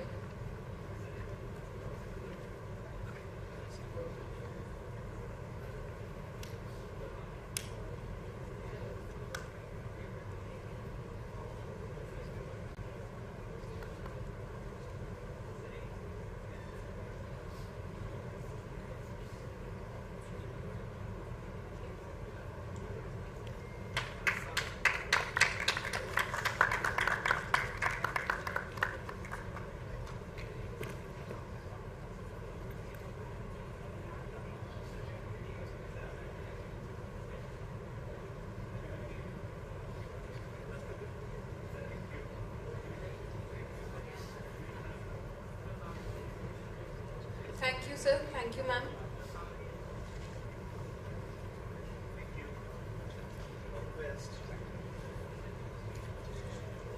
Our final session is on topic Newer Initiatives for Universal Health Coverage of Maternal and Child Health, which will be chaired by Dr. Sanjay Gupta, Professor and Head, GGMC Medical College, Faridkot. Dr. Avneet Singh, Professor, CMC Ludhiana. Dr. Ramandeep Singla, Civil Surgeon, Bathinda. Our esteemed guest has held many prominent roles, including former professor and head of Department of Social and Preventive Medicine at PGI Rohtak and IMSAR Bathinda. He has also served as a Professor of Community Medicine at MMU Molana and has held the position of Deputy Director General in the TA. As the chairman of the Board of Studies of Medicine and Allied Sciences at MDU Rohtak and a member of the National Commission on Population, he has made remarkable contribution to the public health landscape of India. He has also contributed as a consultant for the ICDS and a member of the National Technical Advisory Group on Immunization and Child Health, as well as the Technical Resource Group on Women, Children and ICDS. Additionally, he had been a NSS Program Officer, Honorary Professor at IAPSMCON and served as President of IAPSM. Please join us in welcoming Dr. Brigadier Sundar Lal with a huge round of applause.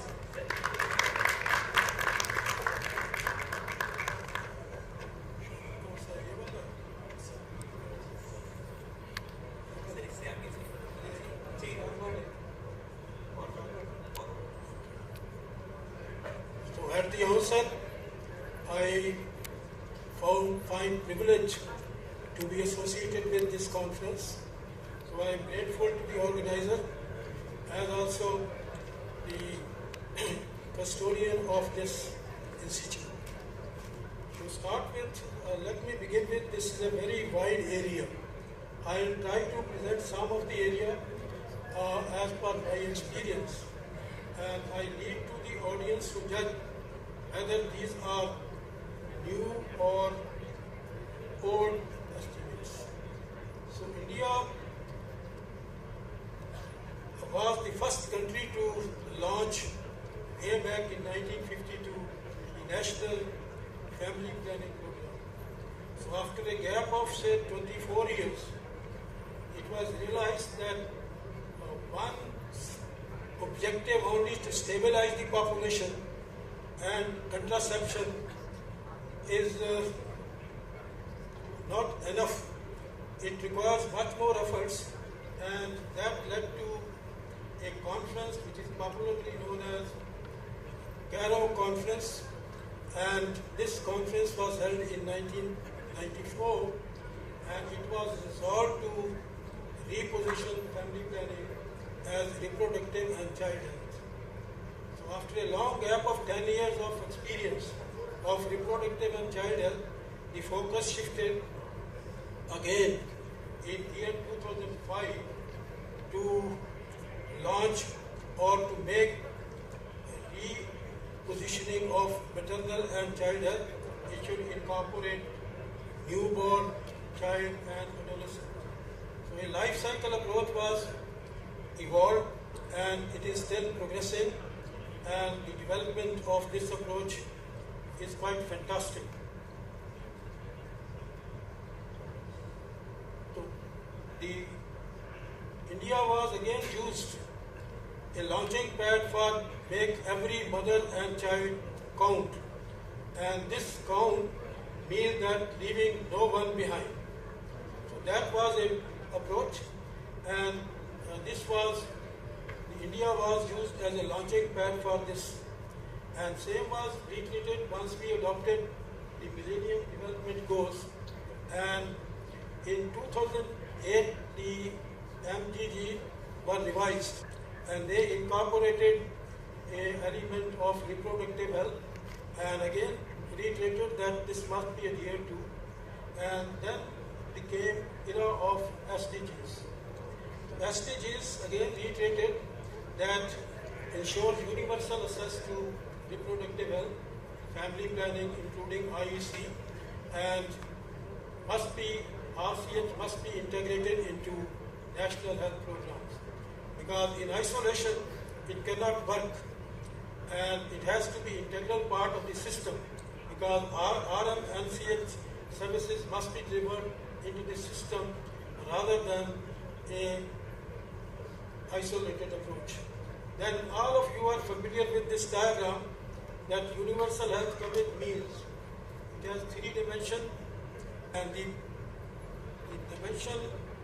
lowest dimension is that the breadth means coverage of the total population, and the population coverage must be ensured that all mothers, all children, all adolescents are covered.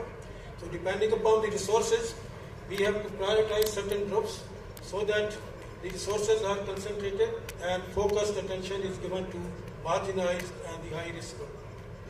The other aspect of this diagram is the depth of the diagram. depth mean the package of services in different life phases of RMCHA must be ensured, and the height of this queue reflects that the cost sharing mechanism must be enunciated. The state should bear the cost, or the center should bear the cost, the household or family should bear the cost. So out of pocket expenditure must be reduced. So that is an important issue.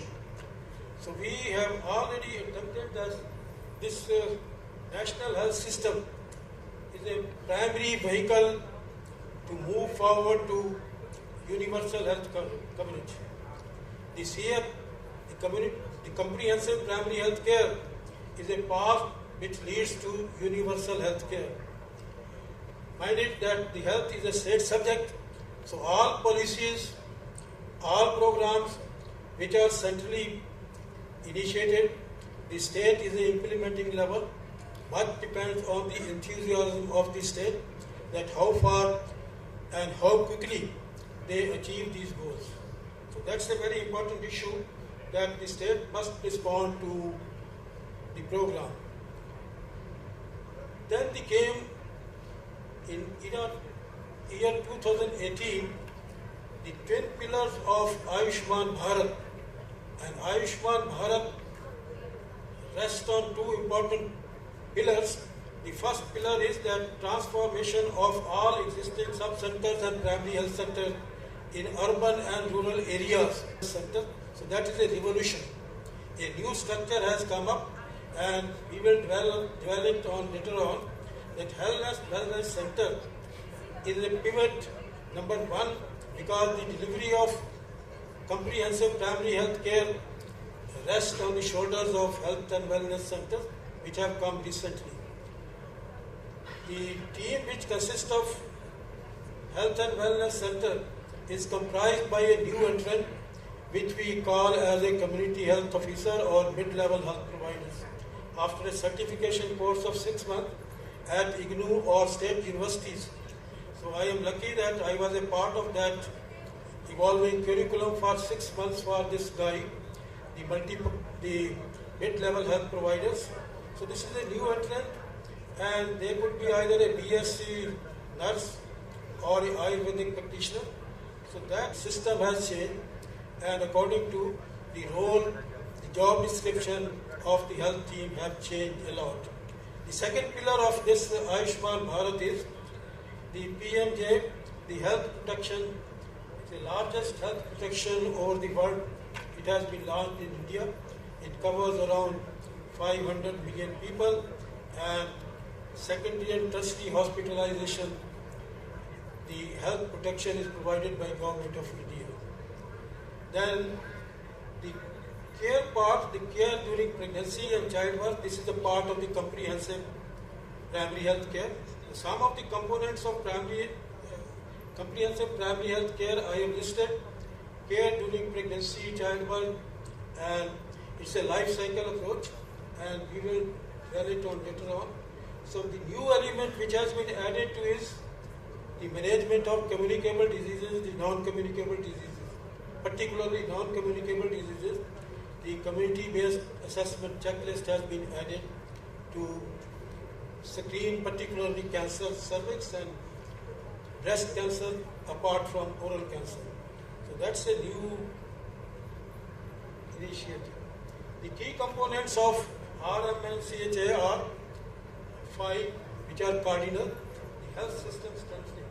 So health system strengthening was started way back once NRHM was introduced to the country in 2005. The whole of National Rural Health Mission was to strengthen healthcare system.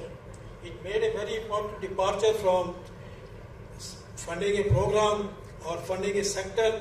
The whole approach changed, and it was focused on strengthening of health system. The second component is package of high impact proven intervention, which are evidence based. Those should be delivered in life course of time at different stages of life. The third was the intersectoral coordination, and convergence must be achieved, because a lot of contribution and improvement in health status of mother and child must come from intersectoral coordination. The areas were prioritized and high priority was given to urban slums and migrants people, and the performance of district which has a low performance, so low performing districts were identified. So it was not a one size fits for all, that was a departure. So we made attempt that it is as per the priorities. And lastly, the monitoring system must be evolved. So we have three important monitoring systems: the portal HMIS, the Health Management Information System portal, the RCH portal, and IEDSP portal. So these are the important portals through which the monitoring is designed for reproductive maternal child health. The critical components of RMNHCH. So I have designed it as per 8 C's. These 8 C's are most important. The first C pertains to continuum of service. The effective continuum of service means that the essential maternal and child health services must be connected in various phases of life, starting from adolescent, because if the adolescents are informed well, they will have a fewer pregnancies and ill-timed pregnancy, or they delay the age of marriage and adopt the practice once they become mother, the spacing methods. So that's starting from one life, that is the adolescent, or even before. And the second important thing is that the continuum is most effective once the second stage, or every stage depends on the success of the previous stage. It also determines the outcome of the previous stage and the successive stages. And if mothers are given information and skilled birth attendants before, during, or after pregnancy, after delivery, that makes a more sense, and the mother will have a more survival effect, the neonates will survive more. So if this approach is appropriate. The communication for behavior change is a very important, that the household behaviors and the family behaviors must be changed. The reproductive behavior of household and family is a cardinal C, the second C. So there is an inbuilt structure that how the households or families are empowered and their communication system. And I believe very strongly that the families and the communities or households particularly are places where health behaviors are learned. For example, improving nutritional status of children, infant and young children, and starting with breastfeeding is most effective, and later on diversification of food through complementary feeding paves the way for better nutrition. We are struggling to improve the nutrition. Unfortunately, the nutrition level, because of the household behavior and family practices, is not improving. We have struggled very hard, and the nutrition or malnutrition in young children level is very high. Stunting and less weight at birth, and similarly the growth failure or growth faltering is quite heavy, which we can ill afford. The second important thing is the household behavior in respect to what the community builds the toilet, and each person uses the toilet. And excreta of children is not considered harmful. That they must be educated that excreta, whether of children or adult, is quite harming. It contaminates the household environments, and mothers particularly who are handling the young one, and they are busy and their hands get contaminated, so the transmission occurs at family level. The behavior of family is also important. The young children learn behavior, washing of hands particularly, or physical exercise, and use of no tobacco and no alcohol. So So the family is a role model. So the behavior change communication is a pivotal. Behavior of the household, behavior of family and community must change so that we have better reproductive health. The community involvement and Panchayati Raj institution is a democratic decentralized process in the country. The community involvement is built into the system in three ways. The first important way is that around 5.30 lakhs village health nutrition committees have been formed, and they meet on 15th of every month, and agenda is to help in social determinants of health, particularly water, the mosquito control, and improving nutrition through best practices. So the community involvement, the other part of community involvement is that we have created the Panchayat, and Panchayat is a democratic country. They have been given a power under Panchayati Raj Act, and they are considered as local governments. So this government system must be involved widely in the total health system. That is community participation. It means that they must take the responsibility for at least social determinants of health, and they support health teams working at the level of village. That we have shifted from comprehensive to comprehensive healthcare, and this is from sectoral and selective primary health center, because we all the way through National Rural Health Mission, that was a vertical approach. The non-communicable diseases were not touched, and most emphasis was on reproductive and child health throughout its experience of 10 long years, and this system has been introduced recently. The other is the convergence, coverage. The coverage, fortunately, the coverage level of deliveries particularly, that has improved a lot. Now 90% of the deliveries are occurring in hospital. So ANMs at sub-centers are relieved of this fact, and they are not conducting any delivery, and 90% of the deliveries are home deliveries. So that provides an opportunity that once the woman is there, the 48-hour insured stay can be insured, and the postpartum family planning devices or IUD insertion can be promoted apart from breastfeeding and other preventive measures. So that must be encashed because of the high level of institution deliveries, and it will progress further. Then capacity building is another area that after the launch of RMNCHA, the job description have changed, and we are now focusing on multi-skilling, multi-skill training, and particularly these skilled birth attendants and care during or after pregnancy is being ensured through capacity building. So all persons, all the team at the level of health and wellness center is being retrained.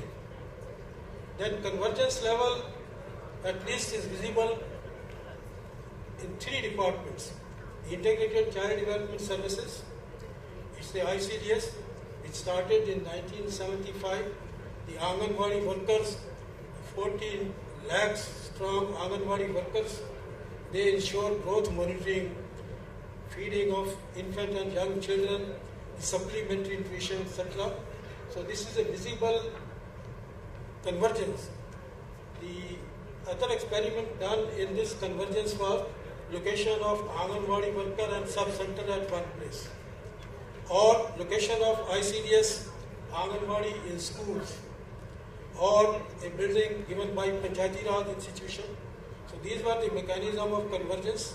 The education department, the visible convergence is that we have launched a big school health program in the form of Rashtriya Kishore Swasthya Karikram and Rashtriya Bal Swasthya Karikram, where the screening of program is with the help of teacher.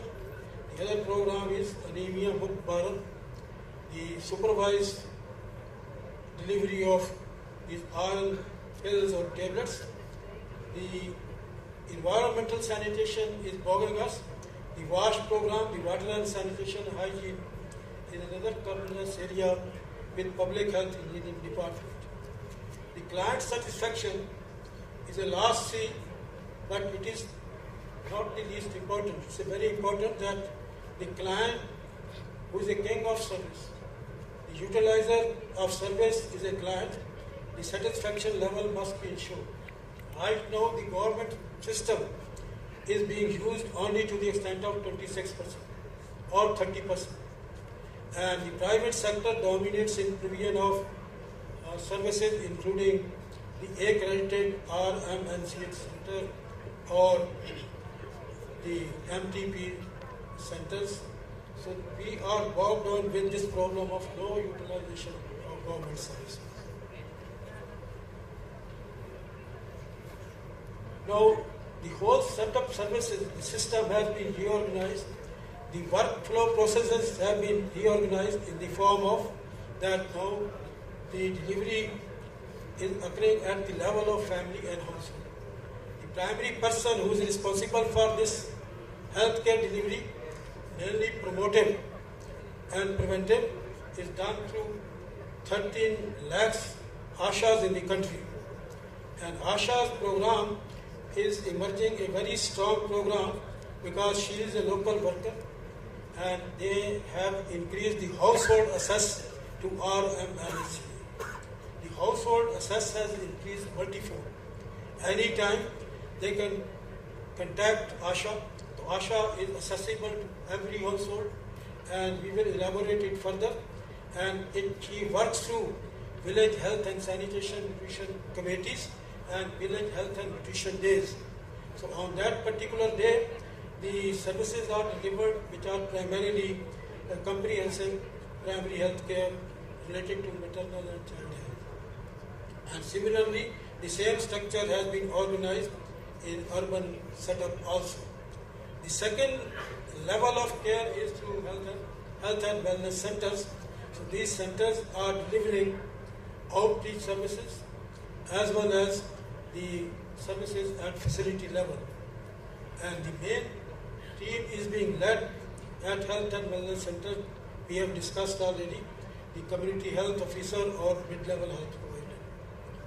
So the first level of referral is again either a PSC or a CSC or a district level. So that will vary from state to state. The most important thing done by the ASHAs are that before embarking upon the program of RMNCHA, the population enumeration is a fundamental activity. The empanelment of every family, all resident families and households are registered. All individuals are registered and they are classified as infants and they are classified as preschool children or adolescent or between 30 to 65 years of age. So that segmentation is done to provide services and the service requirement of each individual is done by ASHA.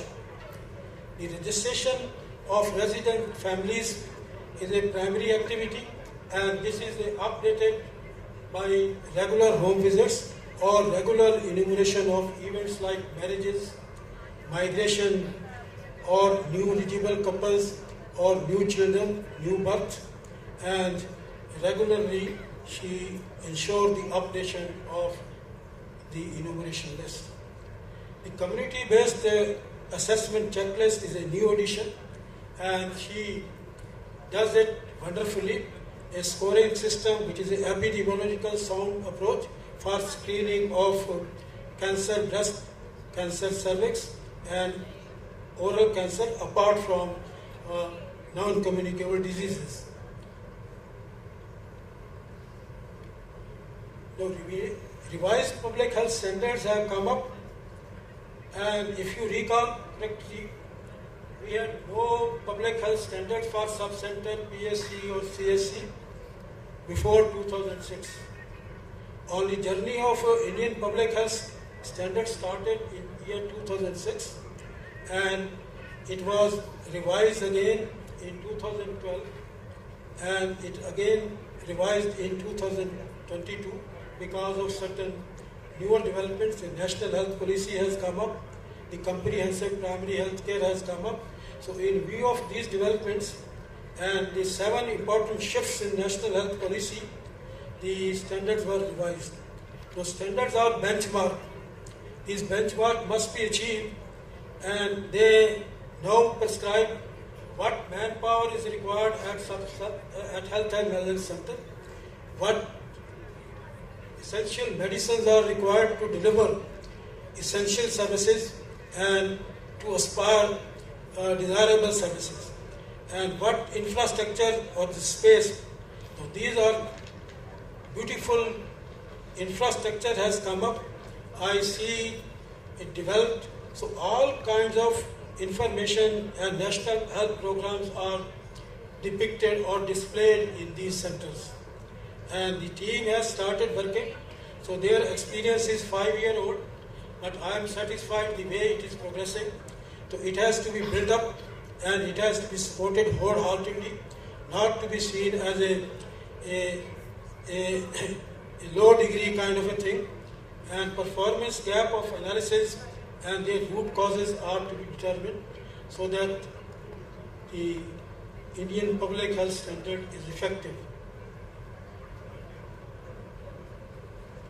So this health management information system is a new addition, and we have added lastly in 2020 and 21 a revised health management and information system. It has come up, though the whole purpose of management information system is to help the planner, to help the manager to make decision. The gut, we must not decide on gut feeling. The evidence system should be very strong. The evidence system should be very strong, and the evidence system means that you have a data, and the database, data information is available, and the information must be utilized for local planning.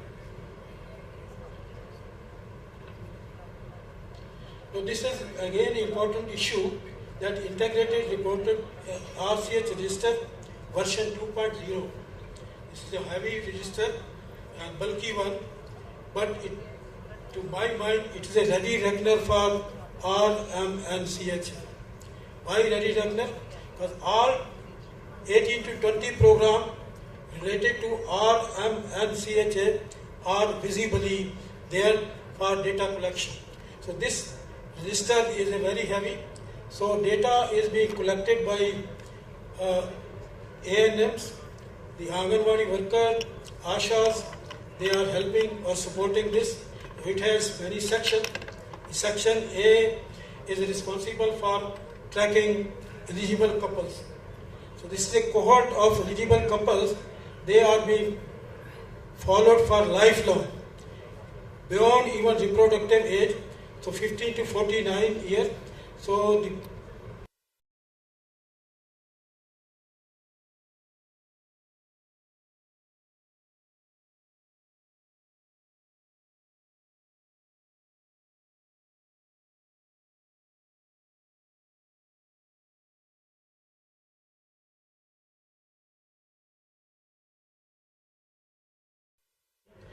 the last important point is the red flag signs have been added.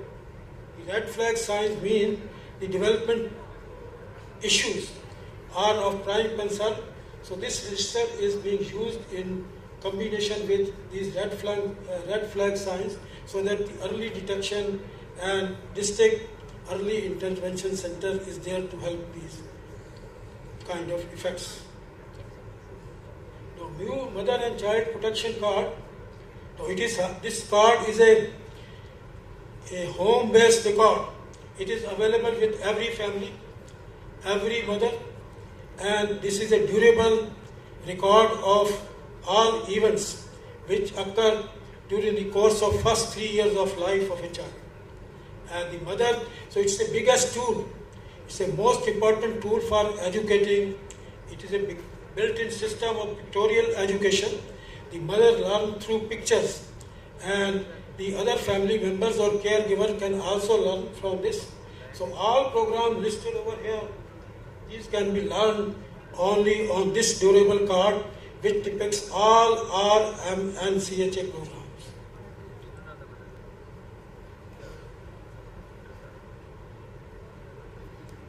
The new reporting format shall be developed, and it's a very important issue that this monitoring form is a single reporting format designed in 2023 April, very recently, and it has essentially 3 parts: the reproductive and child health services, the outpatient, inpatient services, and mortality statistics.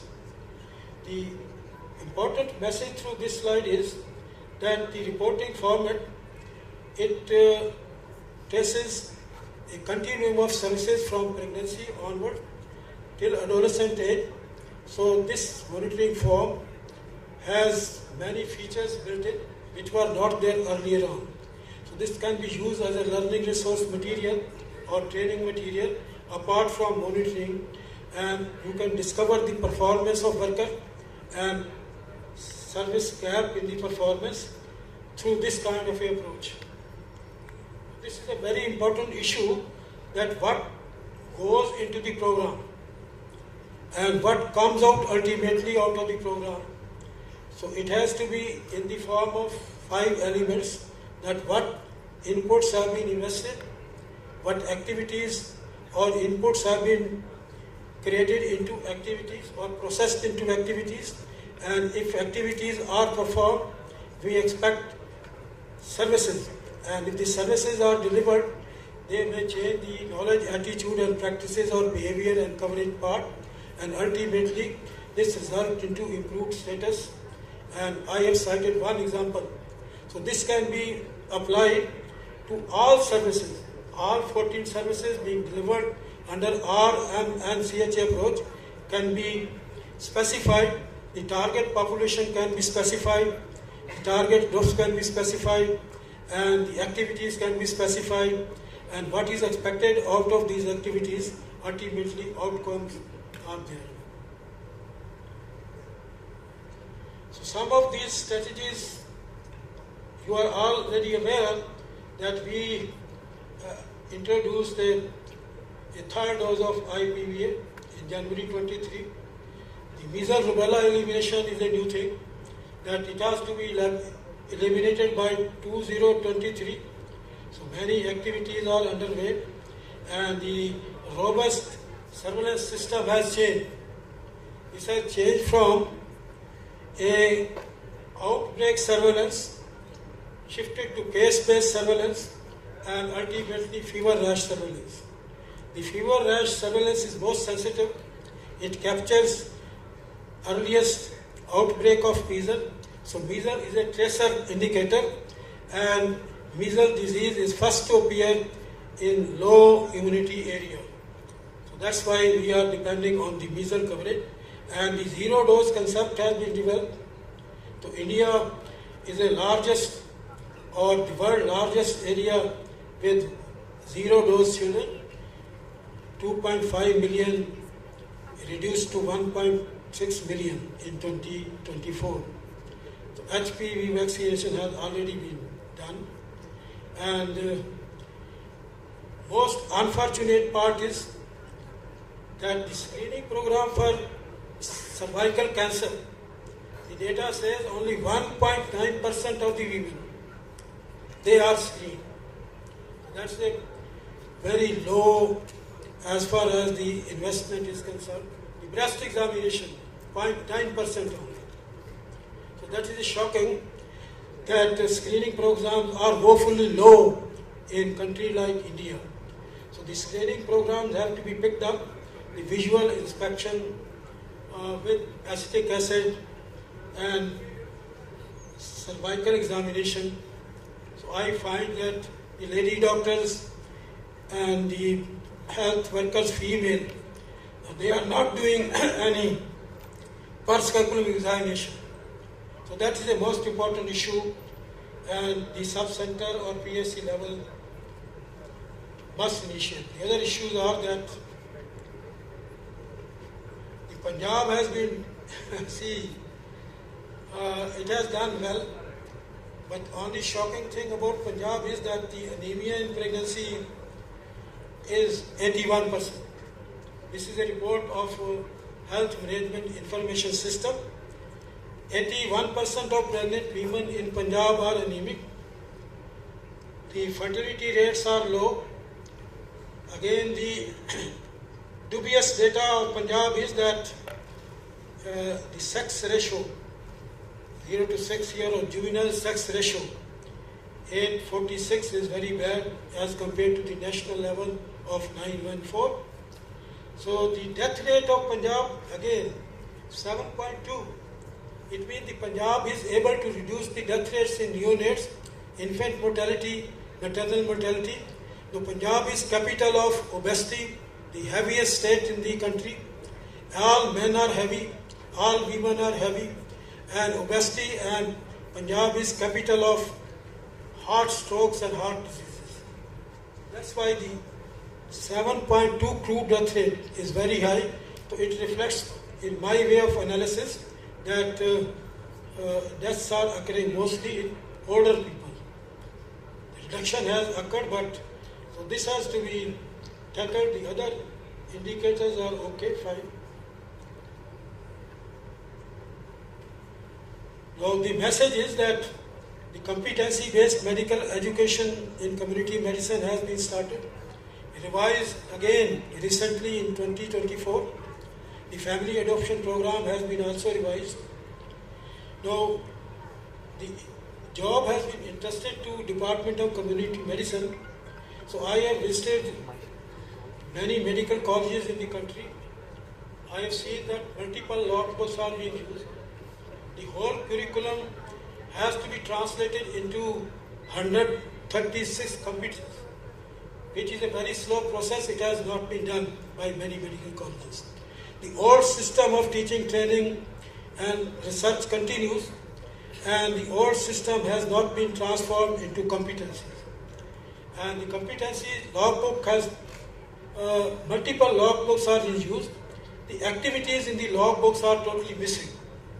What activities are to be pursued by the students, so those have not been delineated by most of medical colleges. So this is a reminder, and the reminder is very strong, that the medical education system, including the competencies related to RM and CHA, must be effectively demonstrated, done, and repeated demonstration must be done so that the competency really develops.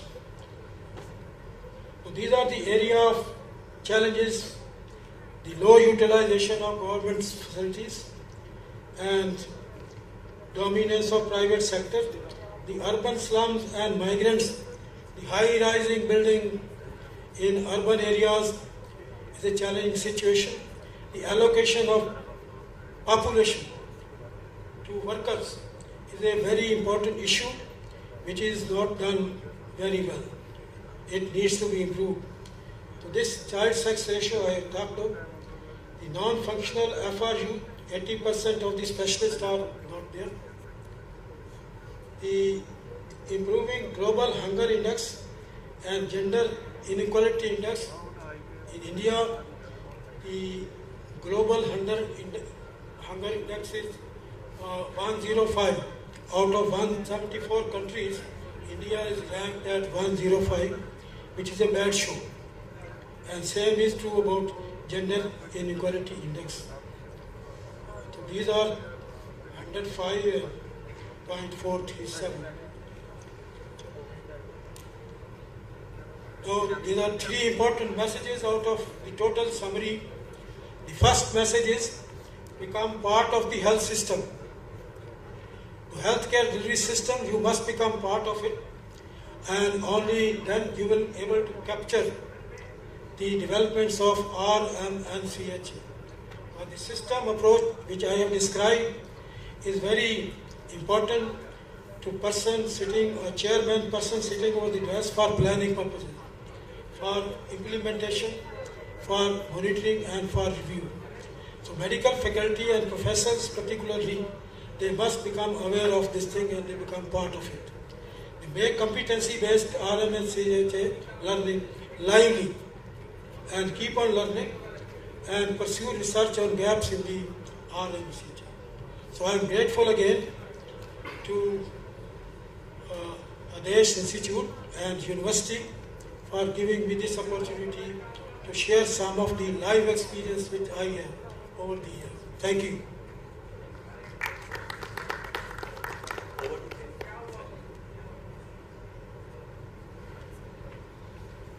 Thank you very much, sir. I just want to share, Dr. Sundarlal is one of the most senior person of our field, and it was not a session. Actually, it was the blessing of the Dr. Sundarlal. Please have a book. Dr. Sundarlal is himself a book. they कहते हैं चलती फिरती किताब. So nice, sir. We are already late. Any question? Any query from audience side?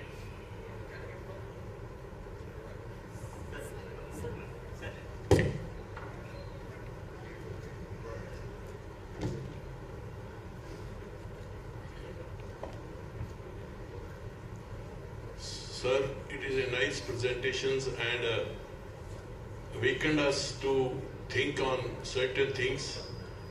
My two suggestions. Number one, family adoption program. We have seen, we visited the village, the workers working in health and ICT departments, whatever the record they are keeping, they are not completing full. So they left so many things. So this is the most observation we have done.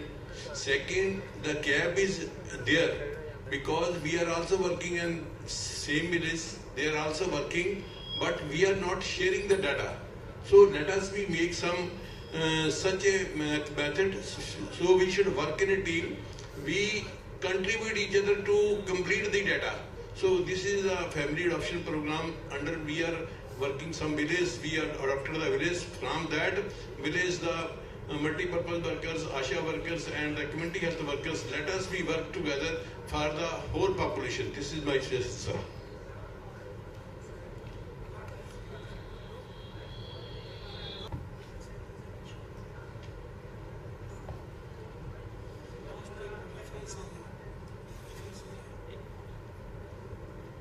Last slide.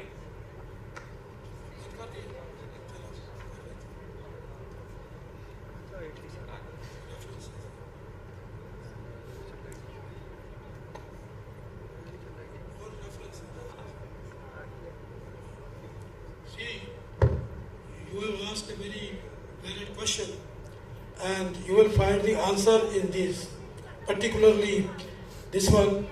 So chapter number 10 answers your all queries, so it is readily available on the desk outside.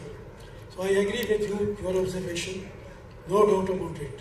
So recently I have put this reference in your bag also.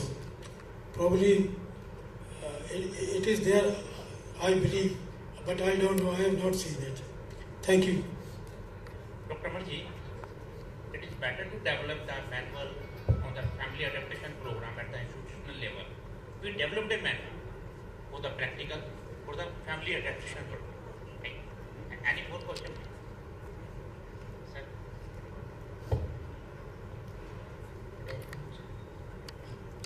Very new and very knowledgeable presentation was there.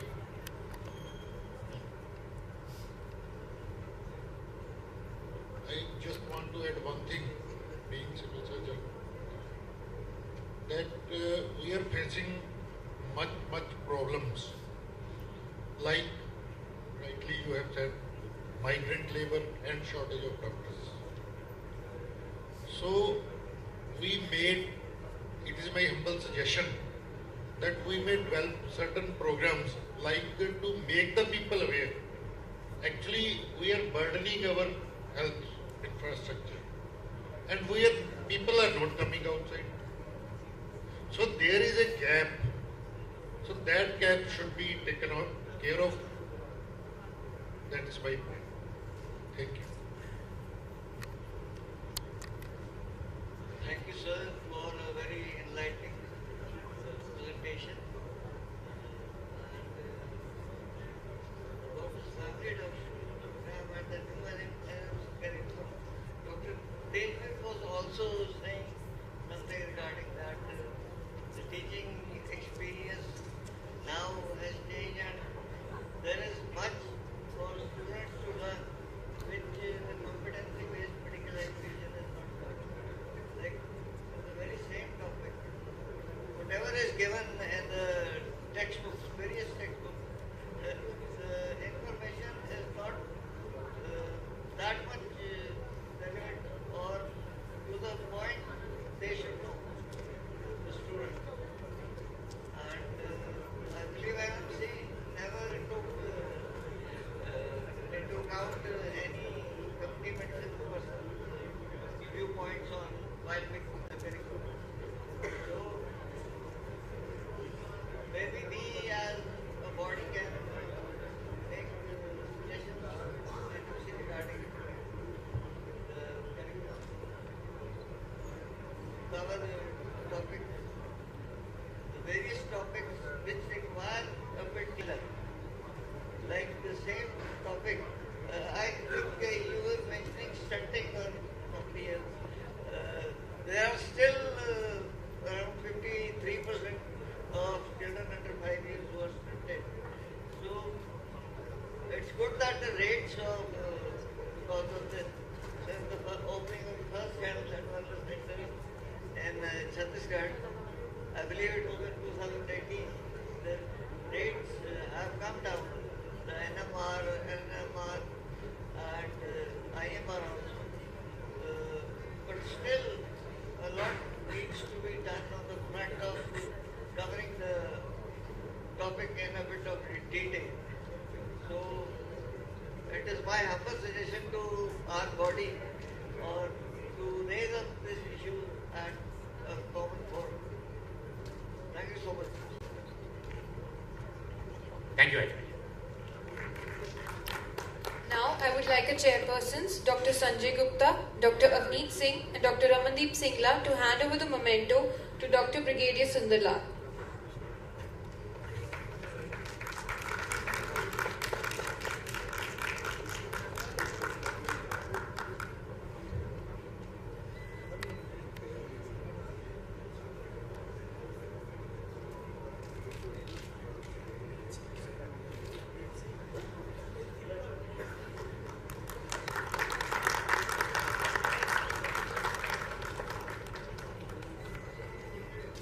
I also invite a principal, Dr. Pramod Kumar Goyal, Dr. Tanveer Kaur Sidhu and Dr. Varan Mohan Malhotra for felicitating our chairpersons.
Thank you, sir.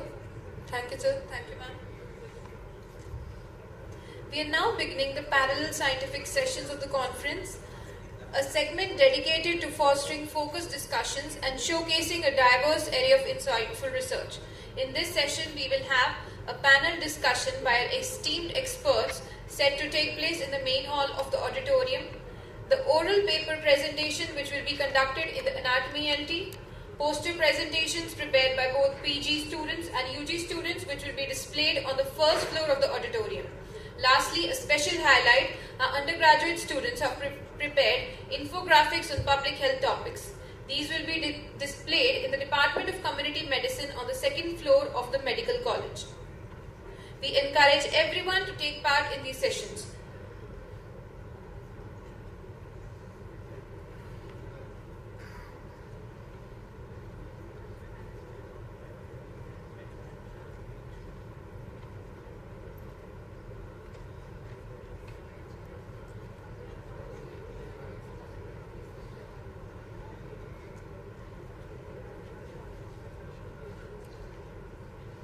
We now transition to a highly anticipated session, our panel discussion titled Beyond Tradition, Unveiling Modern Risks in Mother and Child Health. This session will provide fresh perspectives on critical issues affecting maternal and child health in today's world. Before we begin, let us introduce our co-moderators and moderators and esteemed panelists of the session. Our first co-moderator for the session is Dr. Shyam Mehra, who currently serves as Associate Professor at IAPSMCON Bathinda. Joining as co-moderator, we have Dr. Varun Malhotra, our Dean Academics at IAPSMCON Bathinda. We are also honored to have Dr. Preeti Padda as a moderator for this session, who is Professor at GMC Amritsar. We are honored to have an esteemed panel of experts with us today, each bringing the unique insights and expertise. Let us warmly welcome them on stage. Our first panelist is Dr. Simi Oberoi, Professor and Head at Government Medical College, Patiala. Next, we have Dr. Purav Kumar Midha, a consultant psychiatrist and IMA representative, Bathinda. Joining them is Dr. Rakesh Kakkad, Professor and Head at AIIMS, Bathinda. We are also privileged to have Dr. Priyanka Devgan, Professor and Head at Sri Guru Ram Das Institute, Amritsar. Next, we introduce Dr. Sanjeev Mahajan, Professor and Head at Government Medical College, Amritsar. Also joining us is Dr. Sonia Puri, Associate Professor at Government Medical College and Hospital, Chandigarh. We are also delighted to welcome Dr. Mini Bedi, Professor, Obstetrics and Gynae, AIIMSR Bathinda, and Dr. Pramod Kumar Goyal, Principal at AIIMSR, to join us on stage for panel discussion. Let's give our panelists a huge round of applause.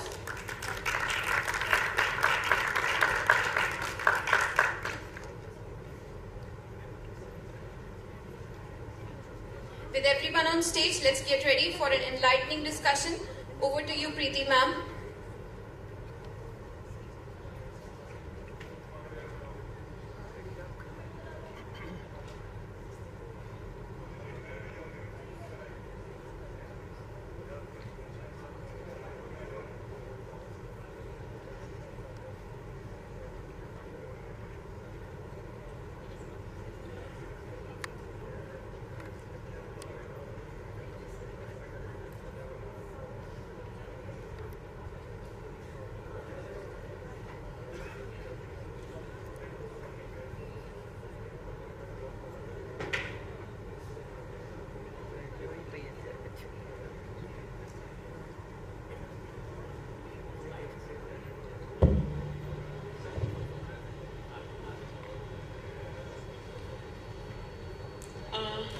Welcome you all to this panel discussion.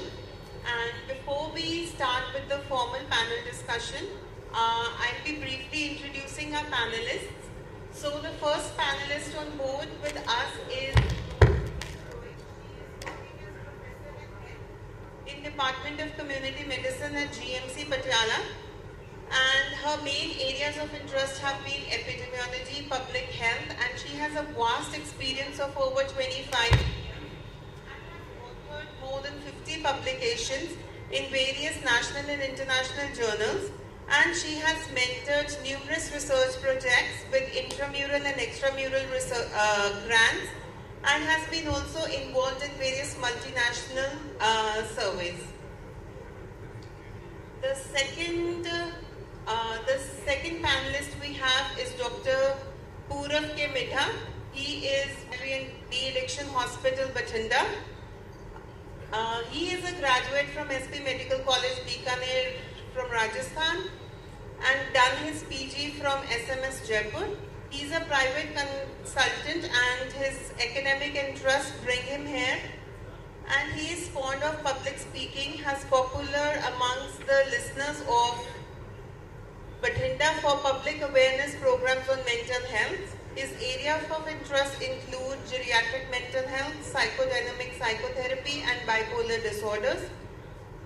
He is working as president of Bathinda Psychiatric Forum since December 2023, and he is the general secretary of the same for 2020 to 2022. He has authored about 15 papers and contributed 5 chapters in various textbooks, and has been on board as a member of the task force for formulating the guidelines of psychiatrists for India. Next, we have Professor Dr. Rakesh Kakkad. He is working as professor and head in Community and Family Medicine Department of All India Institute of Medical Sciences, Bathinda. He has received fellowship from IAPSM National Body and IPHA, and also has won an oral paper award, Best Oral Paper Award at IAPHA in 2008. He is a receiver of Vasudeva Oration from North Zone IAPSM 2025, which he is due to receive next year. He is the president, he has remained the president for North Zone IAPSM for 2022-23. His academic contributions include that he has worked as an editor in IAPSM Textbook of Community Medicine.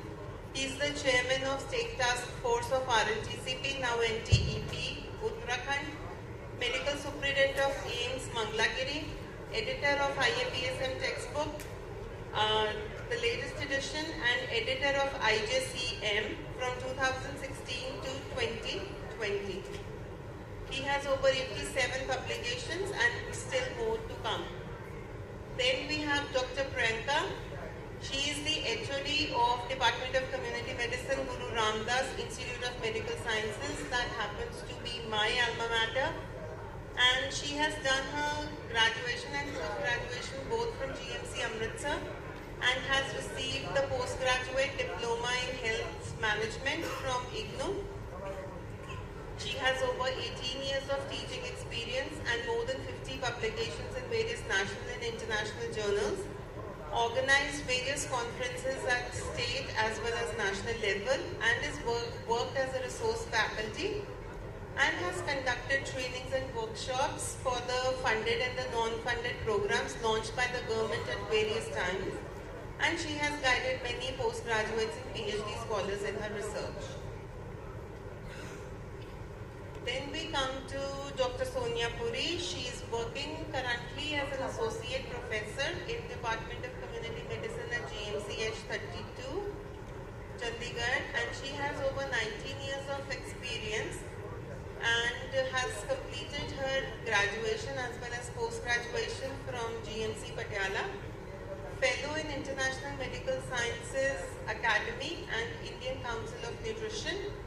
She has been a Chief Program Officer and a Nodal Officer for various national health programs in GMCH 32. She has over 62 publications in indexed national and international journals, and has worked as a principal investigator.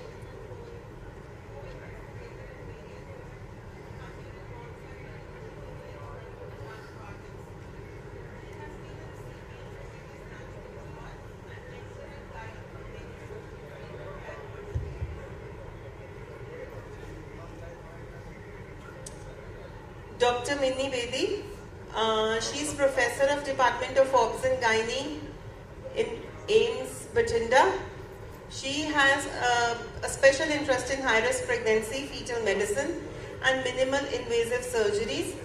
She has an achievement of that she is working as a founder secretary of Bathinda Menopause Society, member of FOXY and AMASI, She has various publications in national and international journals and is also working as a reviewer for various journals, organized various conferences at different levels and conducted the training workshops and mentored many students from diverse fields.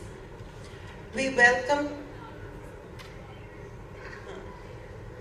last but not the least, we have Dr. Pramod Goyal, Principal in SAR, Bathinda. He has done his MBBS from KMC Manipal and Forensic Medicine from GMC Amritsar. He is a FAMER Fellow 2013 and completed his ACME in 2015. He currently works as Professor and Head of Forensic Medicine along with his principalship. He is a coordinator of the Medical Education Unit Body Donation Program of Adesh and has worked as Controller of Examination, Member Secretary of Ethics Committee, Convener of Board of Studies Medical PG in Adesh University, Bathinda, and Editor-in-Chief of Journal of Punjab Academy of Forensic Medicine and Toxicology. We welcome you all to this forum, and now one by one we'll be hearing from each of you. So I'll give the mic to Dr. Shah. Thank you, ma'am. Our first panel is Dr. Sonia Puri. She will speak about genetic trends in modern medicines.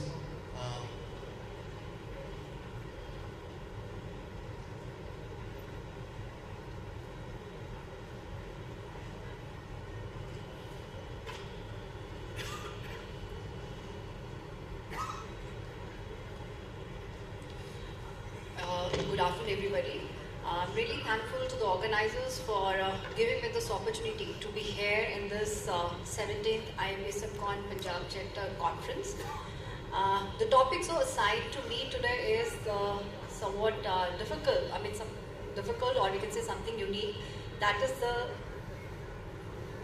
genetic trends in the modern medicine, the future of the personalized mother and the child care. I just told it difficult because this concept is not so much prevalent in the community at present. So as we stand on the brink of the new era in medicine, the integration of the genetic insights into modern medicine is revolutionizing the landscape of maternal and the child health care. Now, if we see, it can be divided into three areas, that is the preconception, prenatal and the postnatal. So coming on to the preconception genetic screening, it's a proactive approach. You go for the pre-test counseling for the prospective parents, and in this, the main is the expanded genetic or the carrier screening that is done, and the carrier screening is basically for the diseases like cystic fibrosis, sickle cell disease, etc. One of the previous slide, please. One of the components in this is the genetic counseling, and the genetic counseling, it entails the the patient education, and which is of very importance, and it's rather the cornerstone for the genetic screening and the guiding, because it leads to the informed decision making of the couples once they are educated, so they can take the informed decision making for the treatment options and for the family planning. Another is once they are educated, they adhere to the treatment options in a better way, and by education only, they can foster the collaboration with the healthcare providers in a better way.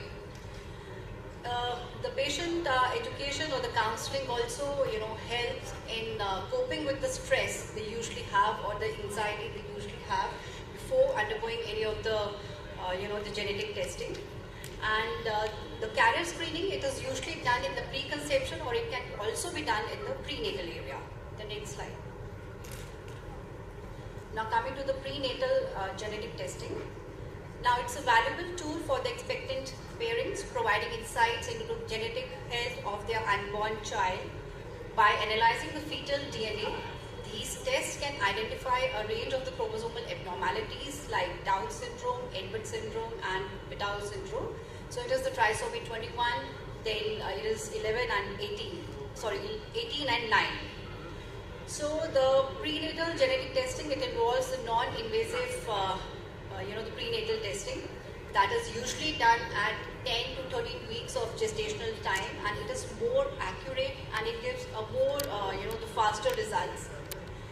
The other, once the NIPT it comes out to be positive, then usually it is diagnosed with the chorionic villus sampling and the amniocentesis, which is usually done at the time span of 15 to the 18 weeks or the 22 weeks, and later on even the ultrasonography that is done at the 18 to 22 weeks.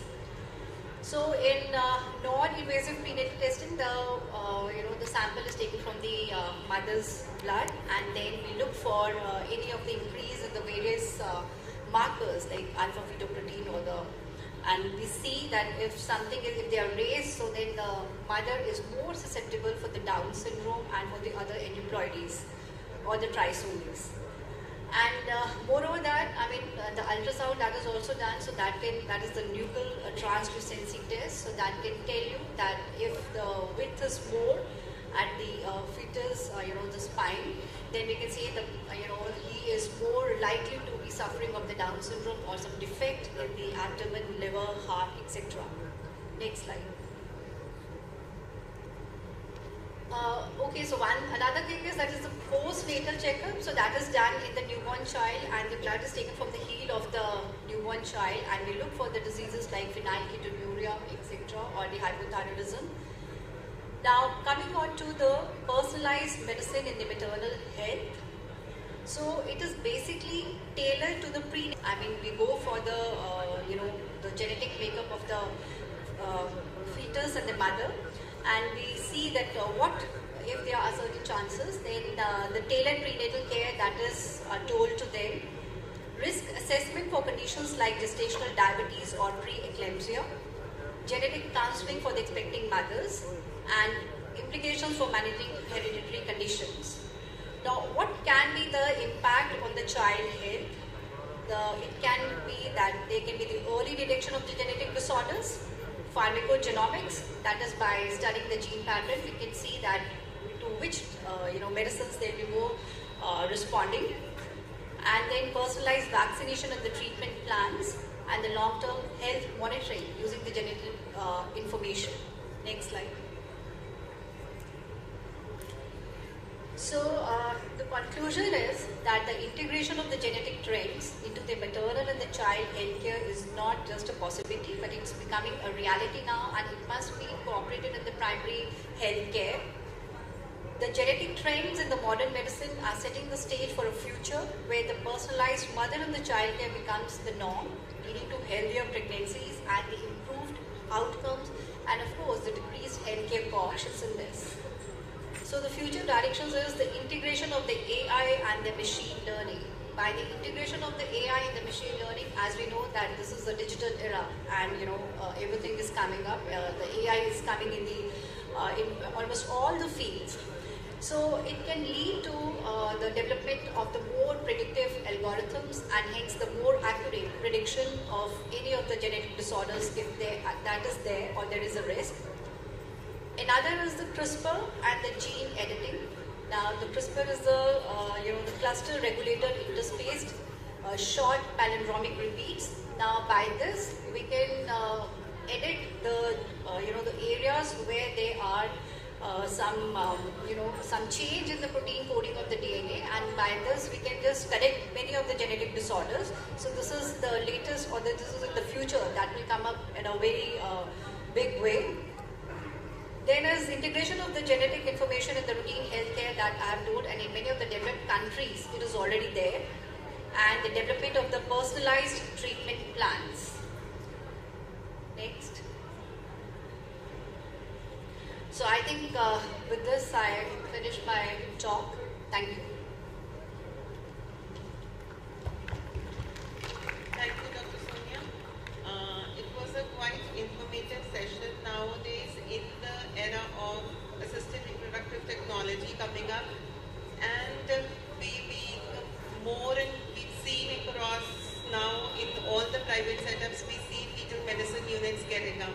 So genetic thing is catching up there, because chorionic villus sampling, everything is a part and parcel of those fetal medicine units. So thank you for enlightening us on this. from the audience, if anybody has a question related to this, please.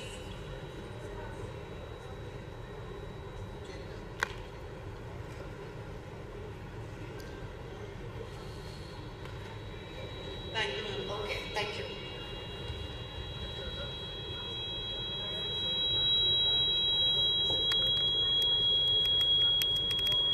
Our next speaker is Dr. Simi Oberoi.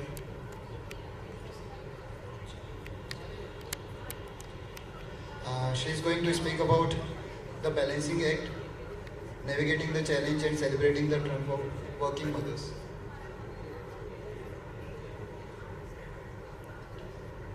Good afternoon, everyone. Dear colleagues present on the dais and colleagues and friends in the audience, the topic allocated to me is navigating the challenges and celebrating the triumphs of working mothers. Many of us are working, are mothers, or going to be mothers. So what we are doing, or we are having the relatives who are doing in such field. So what we are going to do in this is, that is what we find is that once a woman is there and she is working, at that time she is having problems in the work related, that is if the bosses are not listening to her, if the bosses are not sensitive, there may be certain things which are available, there are societal expectations, there is home and care of the baby, then there is a existential crisis, her own things are also there. So I will be taking one by one each. Next slide please. Please click. I can click. Okay, we talk about the existential crisis, that is those mothers who are breastfeeding their babies, and at that time if they are feeling the difficulties, at that time they are more likely to discontinue the breastfeeding, and they may decide that to do something else, to start the top feeding. So in that field it becomes difficult for her to continue the breastfeeding, and hence the child gets deprived of good things. And she may be fighting with her own demons also, that where I am existing. Sometimes the job, the breastfeeding, the work, sometimes she is feeling lost to herself also. Then there are expectations in the society also. The moment she says that because of the work pressure, I am not able to give breastfeeding to the child, at the time she gets labeled, people get judgmental about her, and once she gets, even sometimes if the children are older, they may say that you are a bad mom, and it is a very detrimental to her existential crisis. So at that time, these things, the family, friends, they condone her, and it becomes difficult for her. And we talk about, besides the breastfeeding, her work, there is lack of support in the job place. The rules may be there, the guidelines may be there, but if that in the postnatal care, if the bosses are not gender sensitive, she is not getting that breaks, the pumping breaks, or the BSRs are not there, that is breastfeeding support rooms are not there, she is not having a private place where she can go pump the breast milk and later on use it for the child. So at that time it becomes very difficult for her, and the traditional role that she is the caretaker, for the child, for the home, for anybody, elderly population also. So all these things become difficult for her to manage. The emotional burden is also there, and all these things will combine to her mental fatigue, and it will impact the breastfeeding confidence. And we know when she is stressed, the oxytocin is not going to get released, and the ejection of milk is going to get impacted. So with all these working home problems and the mentoring by the senior persons, if it is not there, the senior ladies are not telling her how to do and what to do, so this becomes troublesome for her. So I will be, in the next slides, we'll be talking about the solutions. The solutions are that if we can have a working mother and we recognize what she is doing at home, what she is doing with the baby, what she is doing at the work, that recognition is there, and we redistribute. That is the mother-in-law, the husband, or even the senior mentors, they are taking care of all these portions, and probably we can have a healthy mother in the hand, and that will be a happy picture for all of us. Thank you.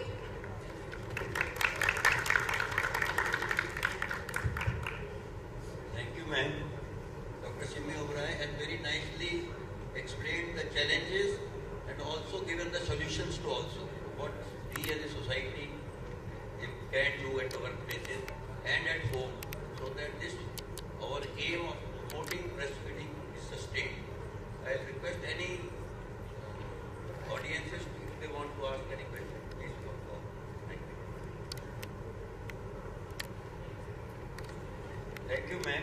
Now we proceed to the next one. We have next panelist, Dr. Purav K. Midda. He will be talking about mental health matters.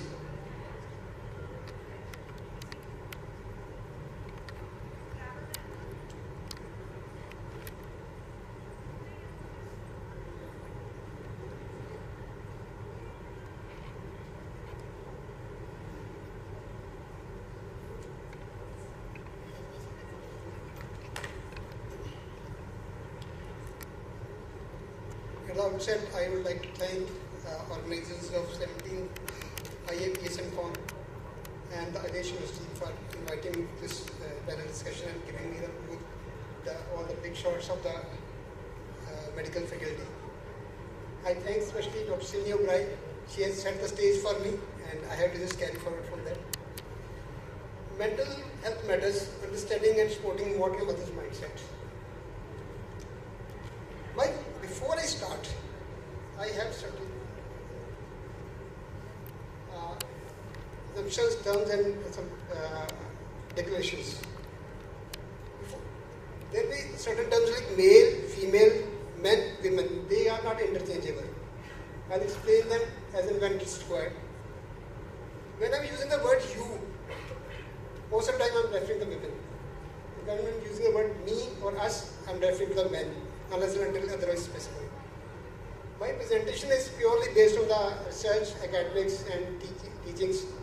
It is purely for education purposes only. If the videos shown are only representatives, if by chance they relate to somebody's personal life, it's purely coincidental. Conflict of interest, none. Now, before I start this, my question to all of you is, why we are discussing modern mother's mindset? Why not modern fatherhood? Why mothers only? As Dr. Simi has already, to some extent, touched this topic. Dr. Tanveer, she is also a mother. Now, what did you say? Do you also think that fathers have no role, or they are good for nothing? That is, I think, a bias. And we are a gender-biased society. This is a slide almost 11 years back I prepared in a lecture on gender implications. Gender inequalities and its implication on mental health. This was in 2013 I gave this lecture, it's still relevant now. There are difference. Mother nature, now again gender biased, mother nature, not father nature. Mother nature once decided that they should put more oxytocin and more FSH and more energy in you, not us. And then we expanded that into men and women. Now what is the difference between male and female and men and women? Male and female is just a sex that genetics has decided, that nature has decided. Men and women is that society has decided. As a man, what role I have to play? As a woman, what your role I have to play? What is my responsibility? What is your responsibility? There is certain gendered statement used day in and day out. There's very common statements. Just take them. Be a man. हमारे कौन से मोती लगे हैं जो women में नहीं है? Sorry, this is in Punjabi, not showing. This is like, why are you crying like girls? कुड़ियाँ मांगती हो रही हैं. And then next one will sound a bit late. Okay. They didn't spare Rani Jhansi. खूब लड़ी मर्दानी, वो तो झांसी की रानी थी. When she fought bravely, when she fought bravely, why don't you recognize that she fought like a girl? Why Mardani? The question has been since ages, and still this gap has been widening. Gender versus sex. Gender implicates culturally and socially shaped variations between men and women. And the next two statements are very strong. Please pay attention. Gender explains, influences the differential power men and women, differential power, have to control their lives and cope with specific health risks. Gender explains difference between men and women's susceptibility and exposure to specific health risks. Now, you are susceptible to become pregnant. You are susceptible to have the implications of pregnancy. That is where gender says, it's not the nature says. So, when we have all means you and me both, men and women both, that we treat our women differently. So what challenges modern mothers face? First and the foremost challenge, I believe, that modern mothers believe that they can do it all. I think that is the toughest challenge they believe. Second is mom's guilt. Balancing family and work, already discussed by Dr. Sini. The dark invisible glass ceiling. Self-worth and body images, gender role and expectations, violence against women, carrying the mental load, always the prime caregiver, sleep deprivation, single parent. Since time is limited, I'll touch only one or two. Modern mothers believe that they can do it all. There are two whys to this. Why do you believe it? Why do you believe, sir, that you can do it all? And why should you do it all? आप लोग क्यों ऐसा सोचते हो कि हम सब कुछ कर सकते हैं और आपको करना ही क्यों है सारा कुछ? As Dr. Singh has already said, why don't you delegate the duties? Why don't you distribute the work? And do we need to have to be perfect? Do everyone has to be perfect? And media feeds us like that. Yesterday morning I was rehearsing this when my son came. कि पापा आप ये बीच में YouTube क्यों डाल रहे हो? ये तो गलत, आपने तो लेक्चर देना. So I just told him that's very common dictum nowadays. कुछ मीठा हो जाए. India's got 1,000 types of sweets, but meetha is Cadbury. So I'm not against Cadbury. So media feeds us like that, and we start believing in the same way. I would like to show a small clip.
First cry which says you have to be a fussy mom to be a good mom. You have to be very particular to be a good mom. So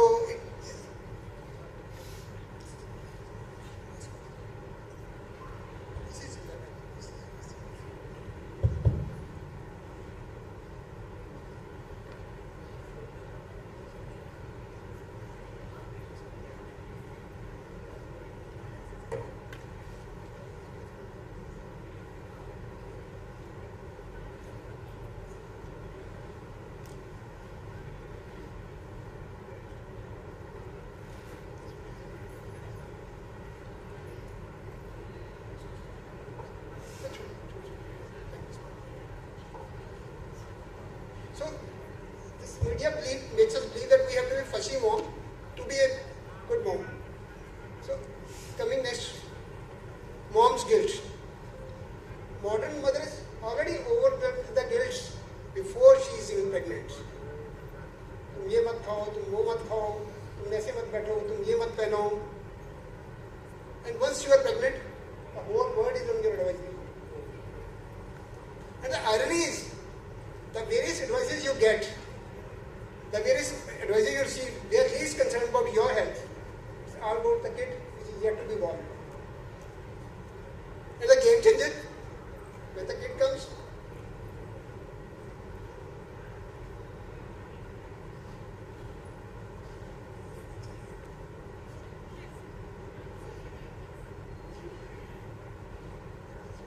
I requested to use my record. When the kid comes, the whole attention shifts to the kid, not to you. Self-worth and body image. Battery sense is just like common sense. It's very important. It is about the process of becoming a mother and the biological, psychological, social and emotional changes that occur during the times. Modern mother wants to be kitties.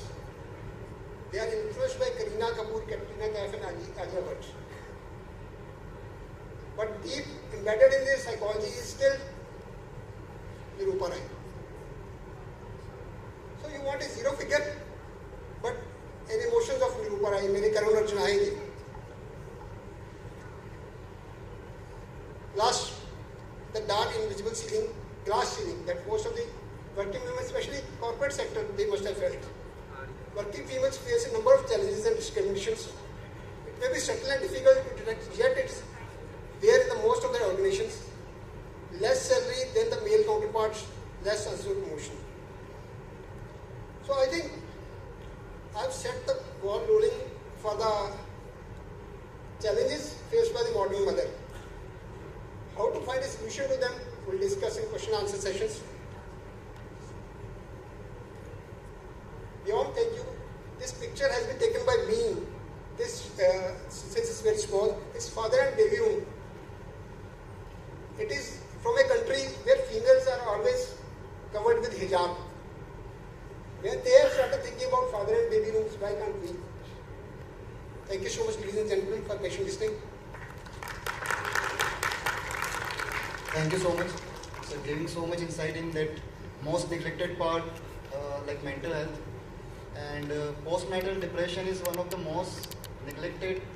Many of the mothers, they are suffered from postnatal depression. I just want to ask, like, what a father or a husband can help his wife or mother to deal with all these mental health issues. What is the role of husband? First of all, I would say let's not be gentle because their postpartum depression in father also now they are diagnosing. It's not only maternal only. So we need to be care about those guys also. I think actually we missed one video, उसमें बहुत कुछ था ऐसा. Father, first of all, father should know that though the kid जो आ गया बच्चा, it's a bundle of joy, but we start neglecting females. For the family focuses the attention on the kid. We start taking care of the child, we start thinking इसको क्या खिलाना है, इसको क्या पिलाना है, and we start forgetting. Though there is some Indian setups, scenarios, this is not so much of like that. Mother-in-law will take care of the daughter especially, and more especially when there is a male child. So we should be father should spend more time with the wife, mother of the child. Father should spend more time, father should make him feel important. Because another slide is deliberately removed, but most of the time men have their mind focused on the sex only. Most of the people have their mind focused on the multiple aspects. So since he is not getting his desires, so men start ignoring the ladies at that moment. And that's where emotional trauma starts. And postpartum blues is seen in 95% of females. And 5 to 10% get into depression, and 1 to 2% go into psychosis also. So that has to be taken care of. बच्चा आने के बाद में फिर हमें लगता है कि वाइफ को हम साइड में करके बच्चे पे फोकस हो जाता है, और इम्पोर्टेंट होता है कि हमें लाइक वाइफ मतलब लेडी को भी उतना ही केयर करना केयर करना चाहिए जितना हम बच्चे के लिए करते हैं. उसको ज़्यादा नीड है स्पेशली क्योंकि उसको पता नहीं होता है कि कैसे हैंडल करना है. तो वहाँ पे सपोर्टिंग एंड सेंस पूरी फैमिली को ही ऐसे मदर की तरह बिहेव करना चाहिए, ना कि सिर्फ मदर को मदर की तरह बिहेव करना चाहिए. Doctor many have some question.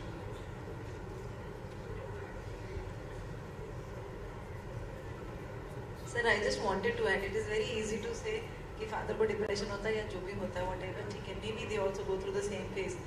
But there are some works, maybe by nature, maybe by society, they have been distributed to the female, they have been distributed to the male. It is very easy for us to say कि when the patient comes to the OPD, you can tell the father कि अब आप इनका ध्यान रखो. किनका ध्यान रखो? The baby का. But it is almost taken for granted कि father ने baby का ध्यान रखना है. Because most of the times, what answer do we get? इसको मम्मी दी है ना, इसके लिए तो घर वाले हैं ना, तो वो देखेंगे. I need to go to work. It is everywhere. It is very easy to say कि हम ये changes कर सकते हैं. Why do we need to do everything? But it is it is very difficult to have it in the daily practice. Recently, I had a patient. She's a very good. She's an IAS officer. And she came to me for termination of pregnancy. Sir, it was very difficult for me to understand only for her promotion. Her promotion will be 5 years delayed if she has this pregnancy. She was about to terminate her baby. And she cried for 2 days to me. Ki, Aaj bhi royi. Again she came to the OPD. Again I told her, it is okay. Let us leave alone the promotion. Kuch nahi hota. Your first baby is already 6 years old. Let us go for the second baby. Such a healthy child. But she was all set, let me terminate this because I will not have promotion for the next 5 years. मैं DSP से SP कब बनूंगी? So there are so many things that go in the mind. It is very easy to say कि mental health, but there are many things which go in the subconscious level, not only. That is where gender comes into play. Ma'am, I still remember when we were using PGs, जो भी लड़कियाँ gynae में join करती थी, it was in some colleges. तो gynae HOD की बड़ी clear instruction होती थी, अगर प्रेग्नेंट हुई तो देख लेना. उस टाइम नहीं होती थी, अभी भी ऐसा ही. मैं तो कह रहा हूँ things have changed. Things have really changed, but it still comes to the mind. Like if you get pregnant, how are you supposed to work day and night like the other candidates? Frankly speaking, and even the other candidates ask the same question: are we supposed to follow the brunt of what she has done? It is the same with everybody. It is human mentality. It is not about male or female. It is human mentality. It's not men and women. It's not male or female. That is what I said. Men and women nahi hai. It is about human mentality, which we cannot change.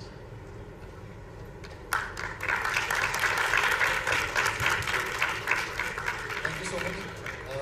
We have our next speaker, Dr. Adesh, who is going to speak about one of the most important topics for especially students, obesity epidemics, strategies for healthier future for our younger generation.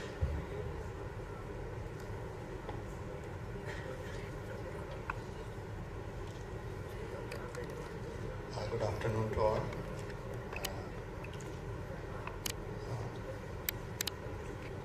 Chairpersons, other senior faculty members of the dais, and I would like to thank the organizer for inviting me for this session.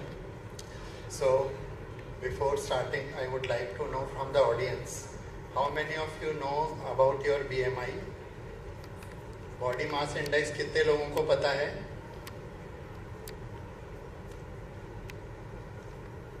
काफी लोगों को पता है. अब next question is, how many of you do physical exercise at least 30 minutes per day? Very less, only few hands. So at least all of us are aware of why the obesity is on rise. Still, there is a gap. So, I'm not going to give you something new, but we will discuss why these gaps are there. So, we have to follow certain things like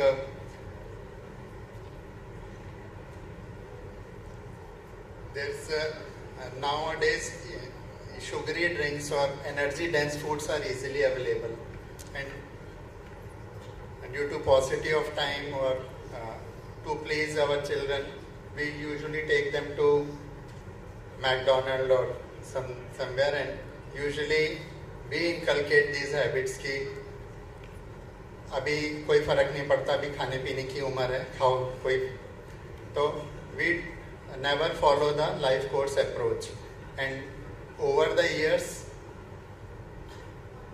right from the pregnancy or even before pregnancy, things start and this risk start accumulating. So we have to focus before pregnancy, at pregnancy, or from the childhood. So like we used to teach primordial prevention, primary prevention, so it has importance. बच्चों में अगर पहले से आप inculcate करेंगे healthy habits, then they will not, they will have a healthy future or healthy geriatrics at geriatric age. So unhealthy habits like fast food, sugary drinks are easily available, and lot of westernization of our diet is there. So if we'll focus more towards our diet, our original diet, then we can have a better life. Then physical inactivity because of increased screen time. So already TV was there, and now we have mobiles and screen, a lot of screen usage. So if we can decrease the screen time, and if we can promote our children to go to the field, to go to the park and have some physical activity, then it will burn some calories.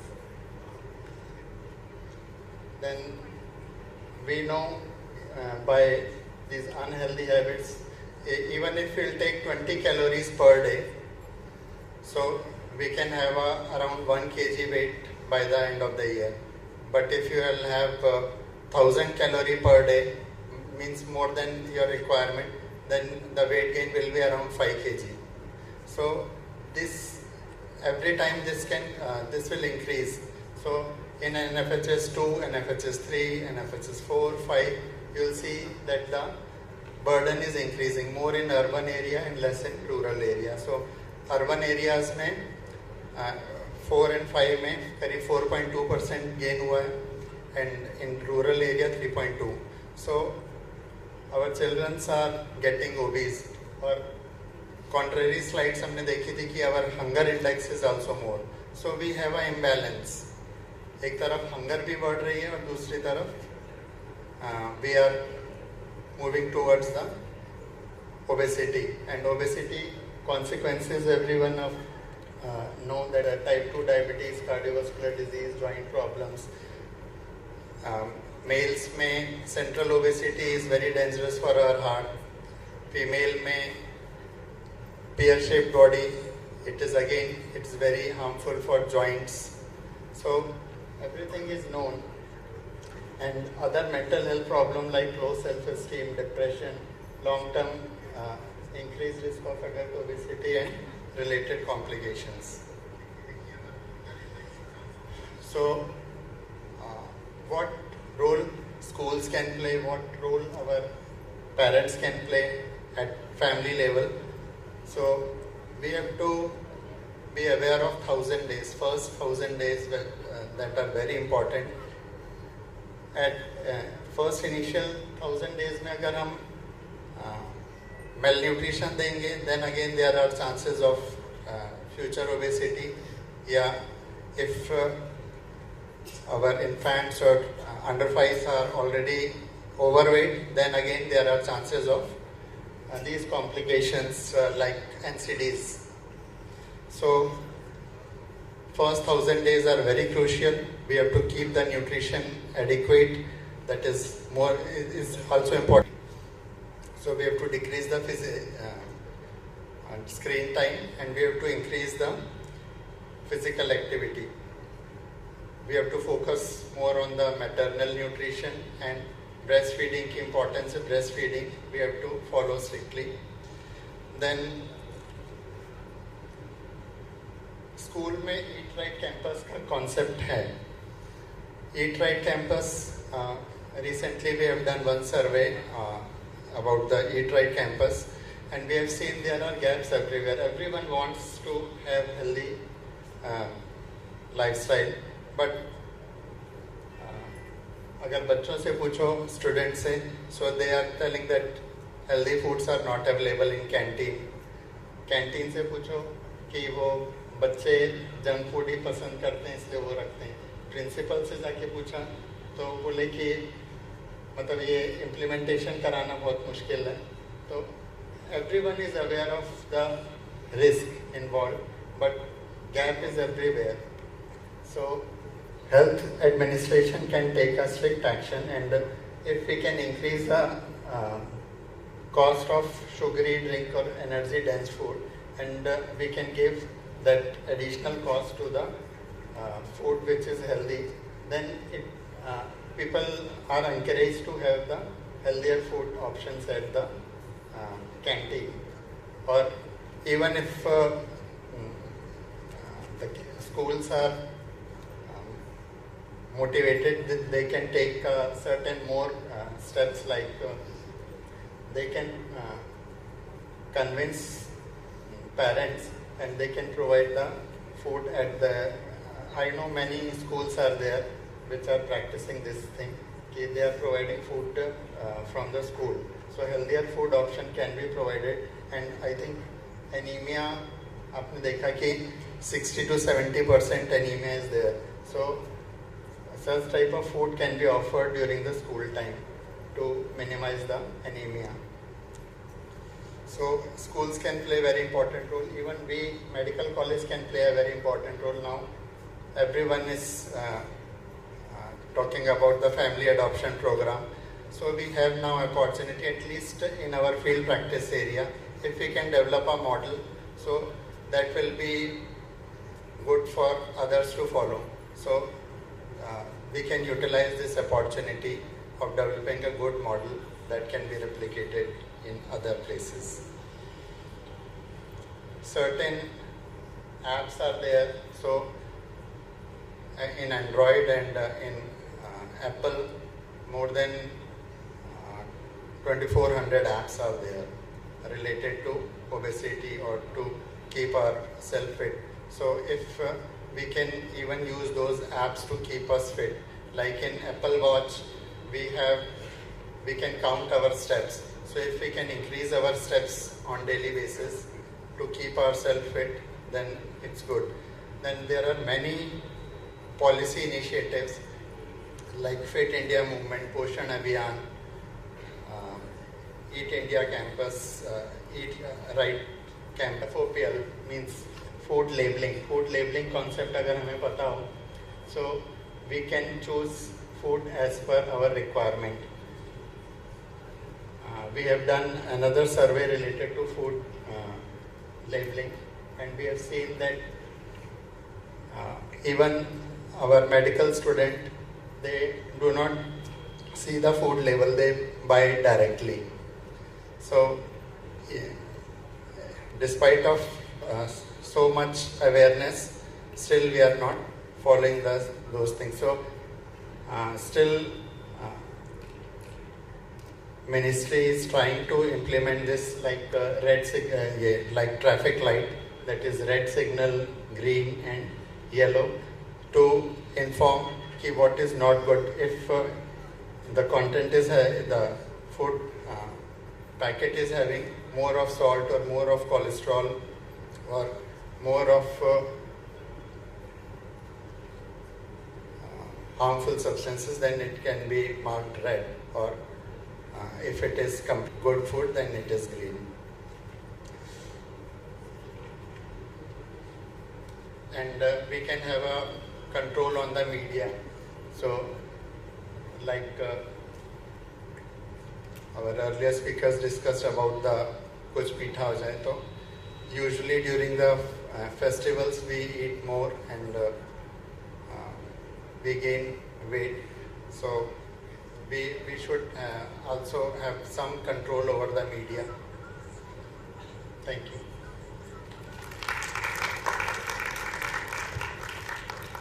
Thank you, sir, for talking about this. From the audience, do we have a question?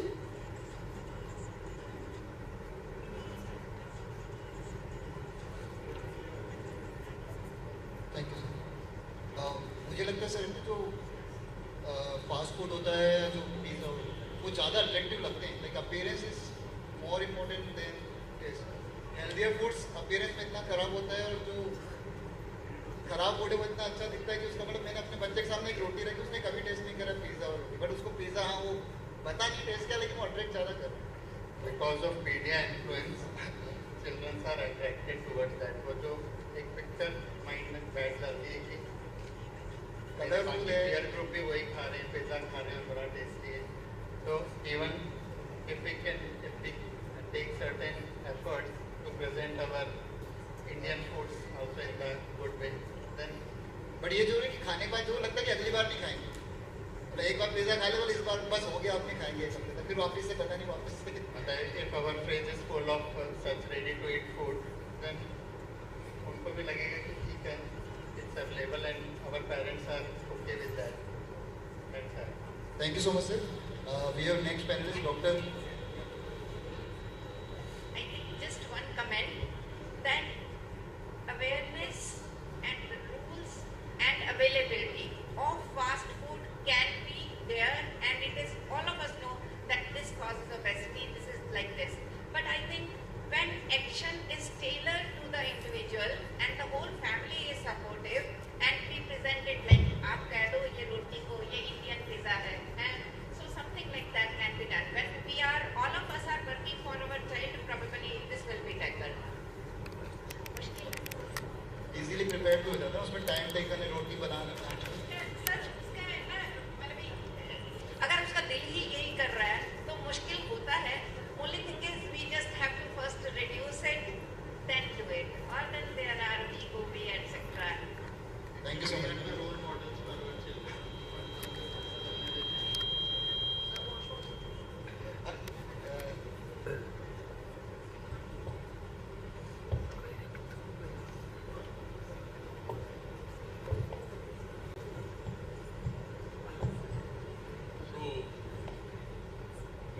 Mental health points here, I want to add one thing. We are becoming more sensitive. Patients are losing. So this is the basic thing we are losing. If you increase your patience, definitely expectation will be less. This is the basic problem we are facing in the. So we are talking about the modern mothers. Mother is mother. That is modern. Our working women are housewife. So we should treat mother as a mother. So pressure is different. So sometimes we are expecting much from everybody. We are more concerned about the rights. We are never think about the duties. So if the gap between the rights and duties, we can adjust, definitely the problems can be solved. So it is the mutual understanding of husband and wife. So we are residing in a nuclear family. So no doubt we can get the help from our grandparents and parents. But the couple should act accordingly his wishes. If he needs some information, definitely he will get. But then we make the cooperation. So the concept of basically rights and duty is important. This is one point. Second point regarding the nutrition, Rasam is telling very nicely. We are forgetting the art of making food. So this was the basic. For everybody is in a hurry.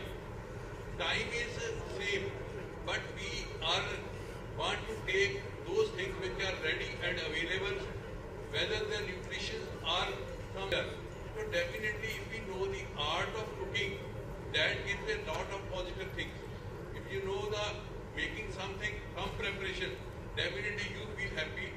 You will be satisfied your taste, and it becomes helpful to your body. So similarly, that environment will be created in the families, because time is there, but we are not interested to learn, and we are not interested to re-practice. These are the something. Thank you so much, sir. Our next panelist is Dr. Priyanka Devgan. She is going to talk about one of the important problem in working mother, infertility.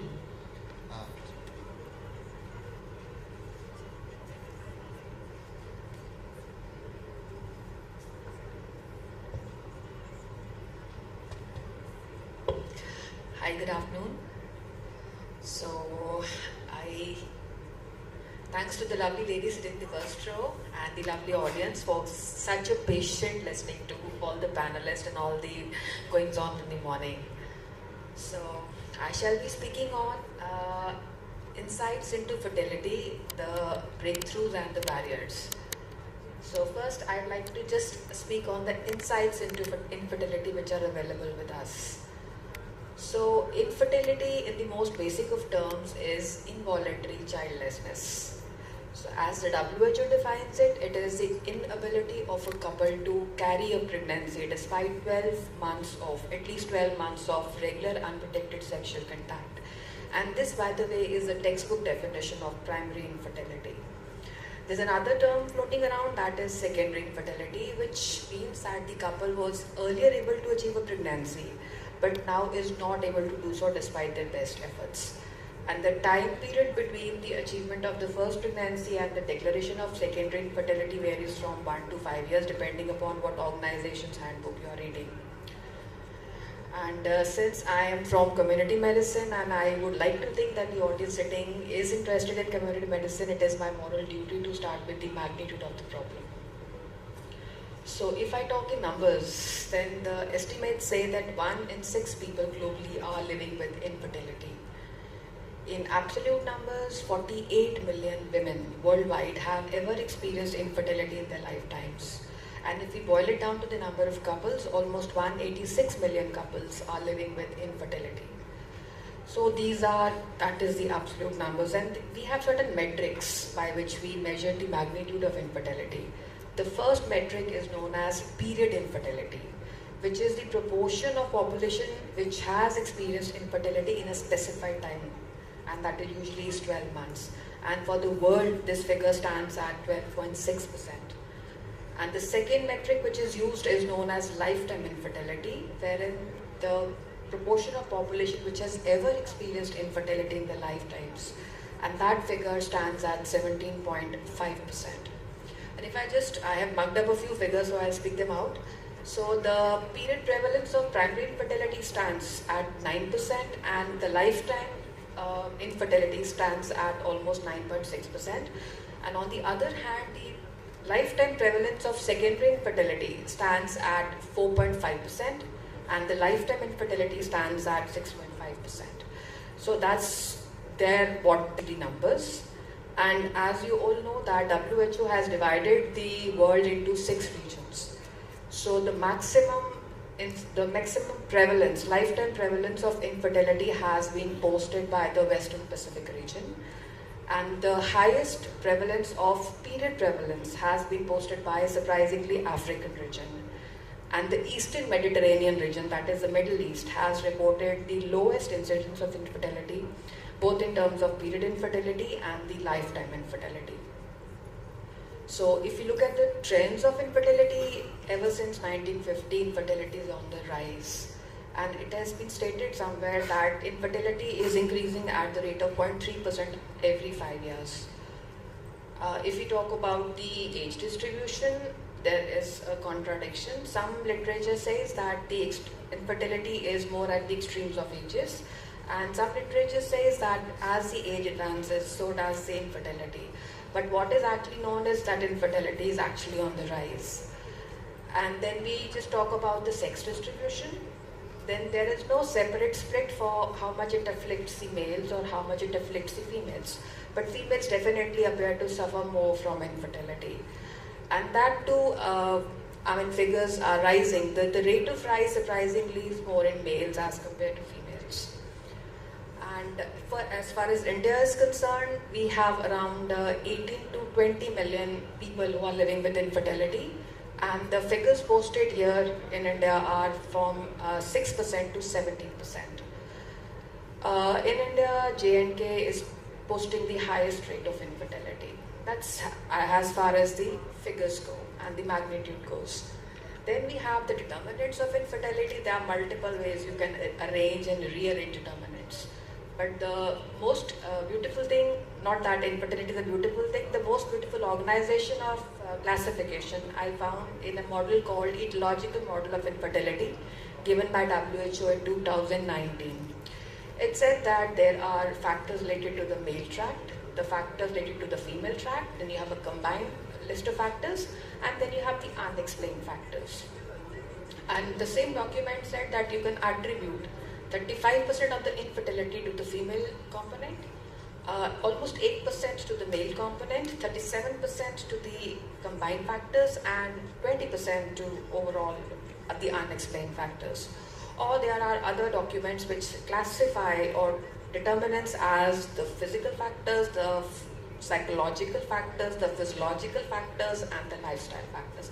So whichever way you go, the factors remain the same. And then we have the impact of infertility.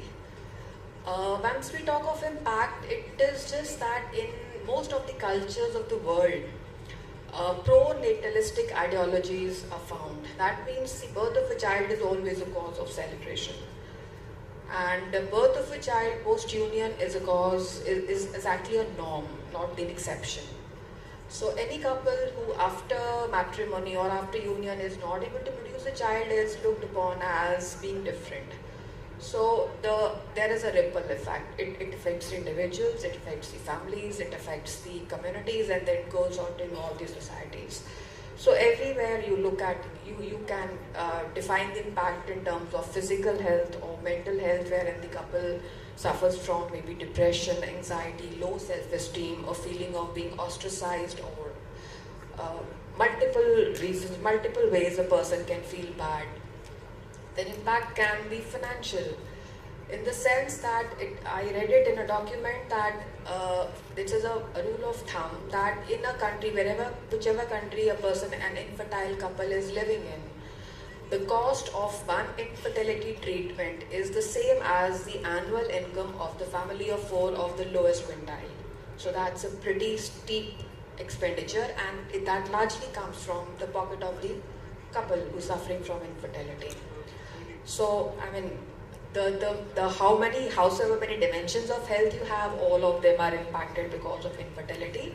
And then there's a metric called quality of life. Quality of life definitely is disturbed by infertility to the tune of, the data came out in 2019, the data says that there are around 20 million dailies lost because of infertility. In that particular segment, the contribution of dailies lost to infertility was 1.4%. Next please. So breakthroughs in infertility are probably as blank as the slide. So WHO has acknowledged, it has put infertility in a list of disabilities in the ICF. That is what it could do. And another breakthrough I could find is that there are 6 countries in the world, Israel being the topmost. It is in the news for the wrong reasons, but Israel is spending maximum on the treatment cost of infertility, followed by Sweden, then Australia, New Zealand, Canada. These are the few countries which are actually spending on infertility treatment, not as a separate package, but as a part of reproductive and child health. But then the demand, the conditions which a couple has to fulfill to be eligible to take these treatments are very high, and definitely the demand is more than the supply. These are the only breakthroughs I could find. And another breakthrough, if you can call it that, it's just that in 1994, there was a conference in Cairo wherein all the 194 states of WHO and 2 affiliate countries came in, and they signed a charter where they committed that the fertility control should be integrated with the infertility prevention and control. But then after 25 years, the same conference was held again in 2019, and infertility was never mentioned. So in the words of Zeus, you can either be sad that this happened, or you can be happy somebody mentioned infertility. So these are the only breakthroughs I could find. Next please. And barriers, I think it is more of a hurdle race, because it is not even being acknowledged as a public health issue. There is a chunk of people who has infertility, but they don't come as a community. They are scattered here and there. So it rarely rises to the level of a public health issue. So you have, first barrier is maybe socio-cultural factors. Like I said, it is a silent struggle. The infertile couple usually has a silent struggle. It is never acknowledged or honored by people surrounding them. That we look down upon as being different. And then economic barriers, like I said, largely it is out-of-pocket expenditure. Various countries, for example, France did a study and it said that per 10,000 infertile women, it ended up spending 70,000 euros. So that is quite a chunk of their GDP. And countries where are actually struggling to put budget for health sector, a small percentage comes to reproductive health, and probably a minuscule amount might be coming to infertility.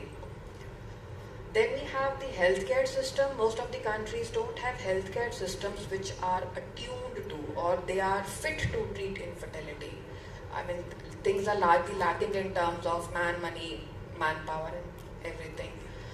And the last is, like we teach in SPM, nothing is possible without political commitment. There is no political commitment because there appears to be no felt need. So the community feels it, there is a voice and there is a political advocacy for that, but there is no political advocacy for infertility as of now. So here I would like to just wind up my presentation, and the last lines I would like to end them with is that like we say, health is a crown which is worn by the healthy and seen by the sick. So is the ability to have children biologically. This blessing is actually worn by the people who are actually able to have biological kids, and this blessing can only be felt by the infertile couple who long for a child. And since we have adopted this profession as our lifelong companion, I think the least we can do is not give up on hope. We should not give up on hope or enthusiasm to bring this very important health issue into limelight. Thank you.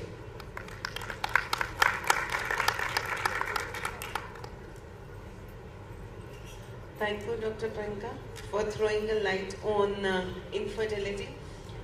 Because nowadays no socioeconomic status. Earlier it was said that higher socioeconomic status, the infertility is higher, but nowadays no socioeconomic status is without it. So taking it forward, I would request Dr. Minnie Bedi to talk about the C-section trends.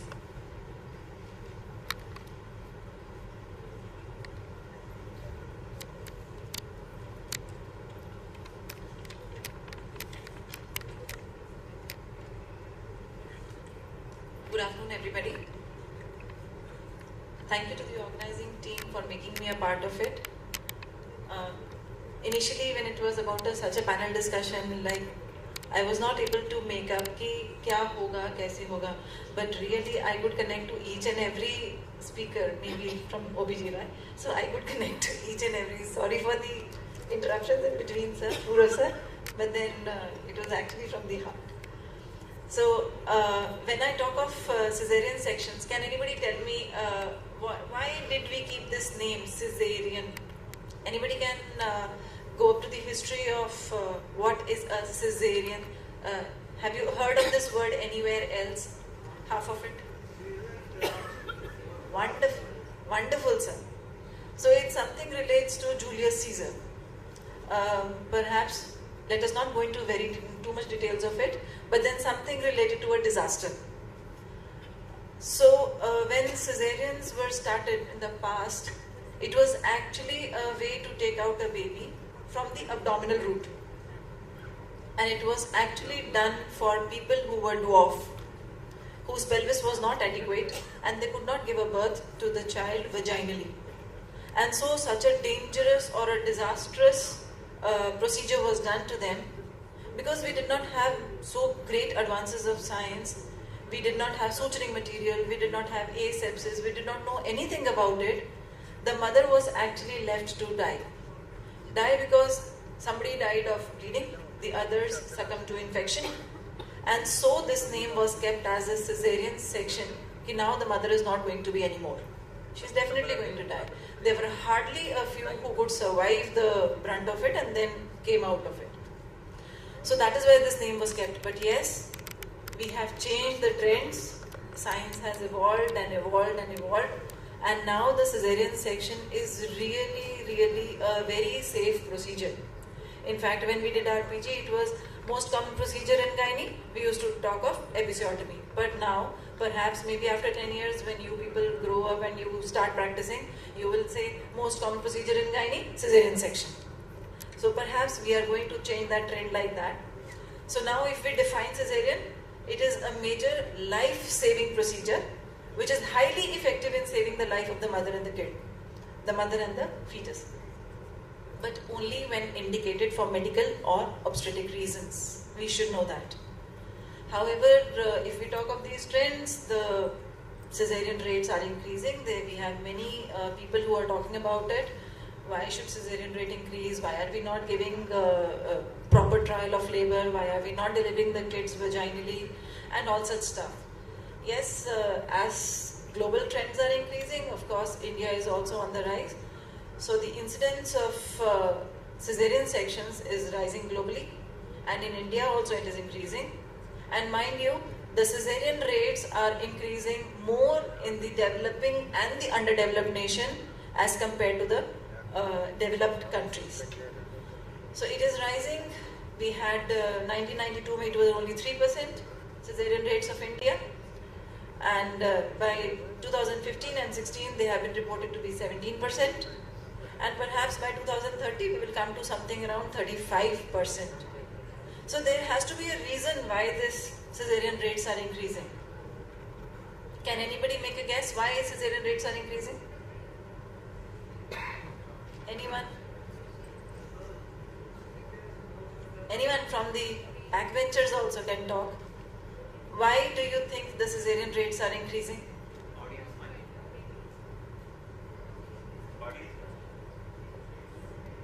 Prevent less risk. Sir. Prevent risk. Then elective cesarean, especially for the young females, for cosmetic reasons. That is wonderful, sir. Actually, I wanted only this reason. Baki sare to medical and obstetric reasons are already there, and we justify them somehow or the other. But then yes, these social and the educational advances, they are written on the top. The topmost reasons why are the cesarean sections increasing. So we need to know what is the educational advance and what is the social advances we are facing. Are they taking us up or they are taking us down? Then we have financial incentives. If we have a cesarean section, financial incentive is more. Maybe this is from the hospital point of view. If we have normal delivery, the financial things are a little less. So perhaps there is one incentive which says, yaar cesarean kar do, income zyada aayegi. Then most of the students sitting here, they are yet not planning of marriage. Perhaps they are not even planning of pregnancy till they get their PG ho jaye, SRship ho jaye, uske baad dekhenge. It is not only for you people, perhaps most of us sitting here also thought the same way. I did my graduation, uske baad my mama said, chalo beta ab shaadi karenge. Beta was, na mama, I need to clear the entrance first. तो फिर entrance किया, PG मिल गई, चलो PG हो गई, चलो बेटा अब घर आ गया, बेटा marriage करेंगे. No mama, I need to do my SRship first. So okay, then I got my SRship. I continued my SRship 2 साल करी रोहतक में रही, मतलब पेरेंट्स से दूर रही. And after that finally, चलो बेटा अब घर आ गया, अब शादी करेंगे.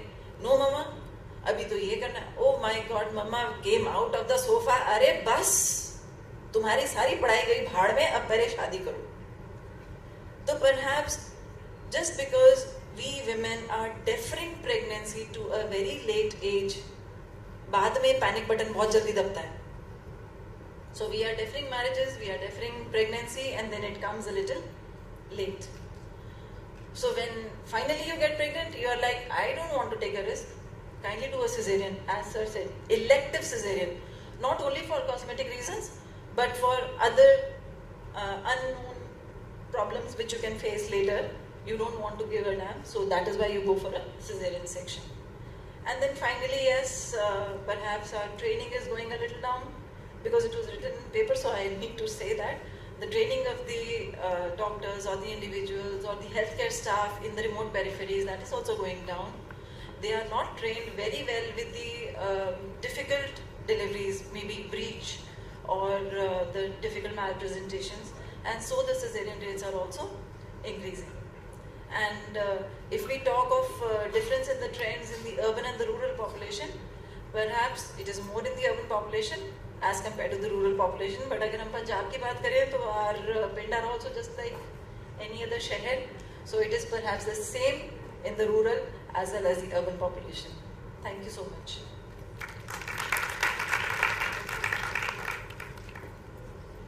Thank you, ma'am, for covering this vast topic in just a bit of time.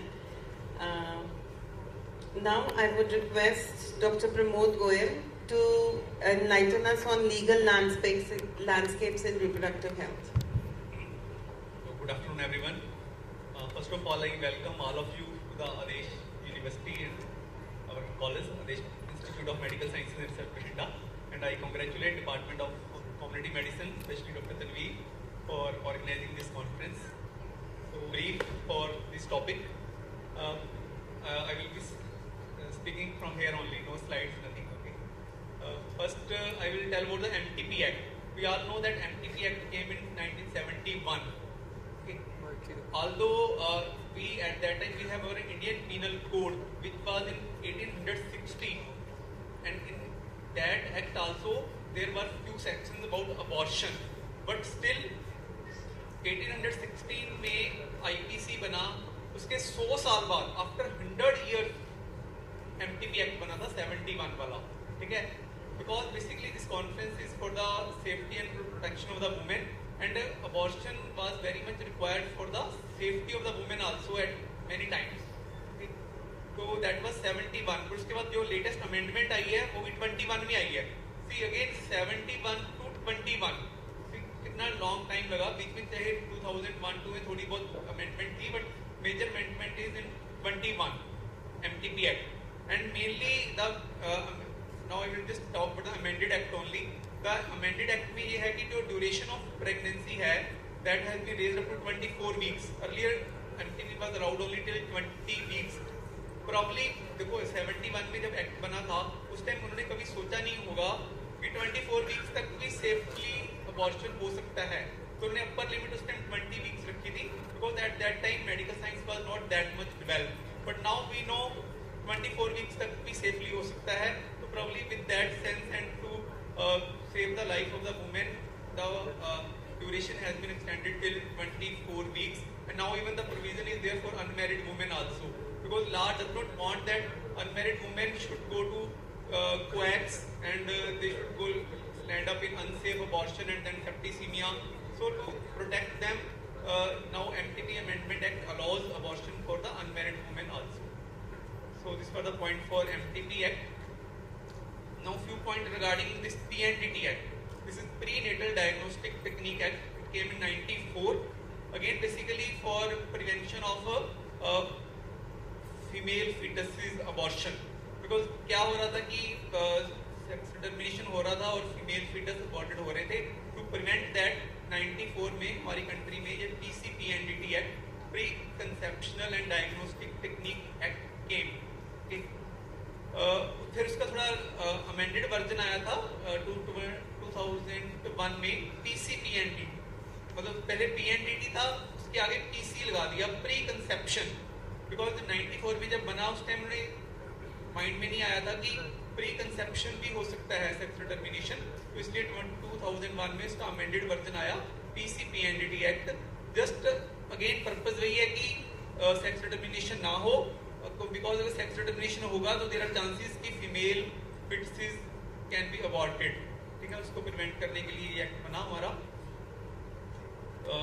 तो जो मेनली देखो ultrasound machine is the one thing which is mainly used for sex determination, although MU sentences और बाकी techniques भी हैं, but mainly is one ultrasound machine. So I will just tell one thing. एक बार बठिंडा के gynecologist ने मेरे पास, because I belong to forensic medicine department, तो मेरे डिपार्टमेंट में आए तो मैंने उनको म्यूजियम दिखाया. हमारे म्यूजियम में वेपन पड़े होते हैं, अलग अलग तरह के वेपन्स हैं, फायर आर्म वेपन्स हैं. तो मेरे को बोलते डॉक्टर साहब एक अल्ट्रासाउंड मशीन भी रख लो यहाँ पे वेपन कैटेगरी में, ठीक है, because this is a big weapon for the doctors ना. बिकॉज उनका कहना ये था कि देखो कई बार रॉन्गली भी डॉक्टर जो होते हैं उनके ऊपर केस लग जाते हैं. उन्होंने कोई सेक्स डिटर्मिनेशन नहीं किया होता, जस्ट माइनर कोई ना कोई डॉक्यूमेंटेशन में मिस्टेक्स होती है, तो कहते हैं कि this has become a big weapon for the gynaecologist और रेडियोलॉजिस्ट डॉक्टर्स. ठीक है. So this was regarding PCPNDT Act. Now few points regarding POXO Act. POXO is Protection of Children from Sexual Offence Act. Again ये Act 2012 में आ गया था. हमारा जो main Delhi वाला जो रेप केस हुआ था वो 2012 में हुआ था, और उस टाइम पूरे इंडिया में आपको पता है कि पूरा ह्यू एंड क्राई हुआ था. ऑल्दो ऐसे केसेस होते रहते हैं, that was not the one case. India में और भी केसेस होते हैं, but one that case was so much highlighted कि पूरा का पूरा हमारा क्रिमिनल लॉ एक्ट जो हुआ वो अमेंड हो गया था, और ये पॉक्सो एक्ट आया था. POCSO act was basically for protection of children from sexual offences, और इसमें चिल्ड्रन को डिफाइन किया उन्होंने 18 ईयर्स कि अगर less than 18 years of age में कोई बच्चा सेक्सुअली असॉल्टेड तो उसके लिए उन्होंने प्रोविजंस बनाए. और इसमें खास बात ये थी कि दिस वाज जेंडर न्यूट्रल. हम जैसे पहले भी हमारे पैनलिस्ट ने जेंडर न्यूट्रलिटी की बात की, तो this is one act in country which is gender neutral. तो इसका मतलब it's not only that females who are sexually assaulted, even males child can be sexually assaulted. So provision is there for punishment of the offenders if they sexually assault the male child also.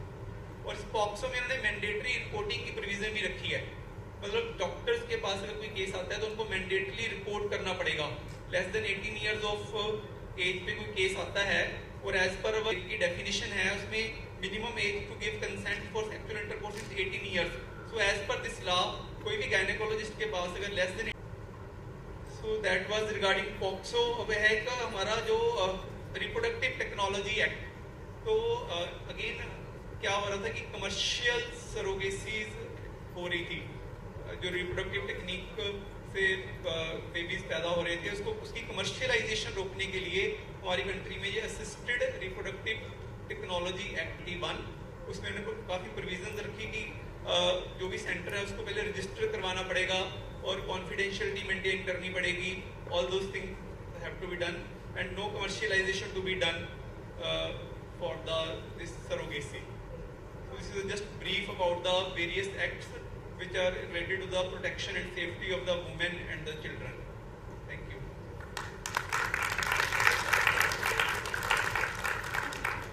Thank you so much, sir. Now, if audience has any questions, please. I would like to extend my thanks to all the panelists for discussing this sensitive issue, and we have traveled from pre-pregnancy, pregnancy to post-pregnancy and discussed all the factors associated with it. So thank you all for being a part of this discussion. Thank you.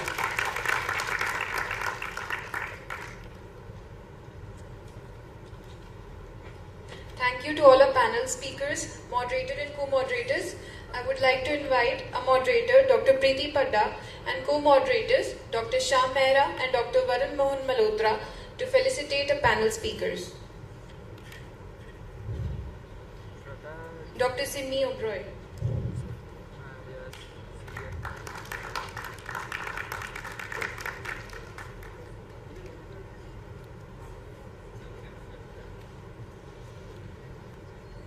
Dr. Purav Kumar Midda.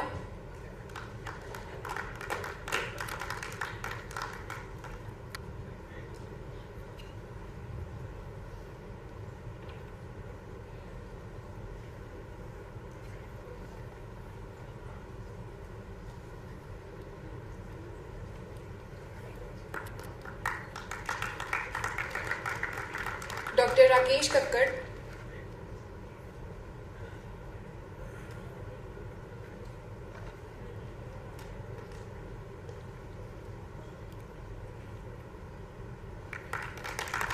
Dr. Priyanka Devgan.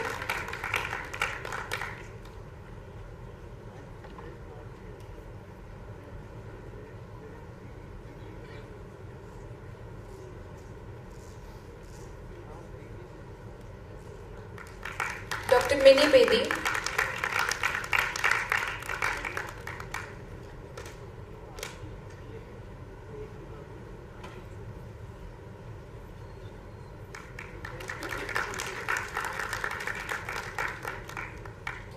And Dr. Pramod Kumar Goyal.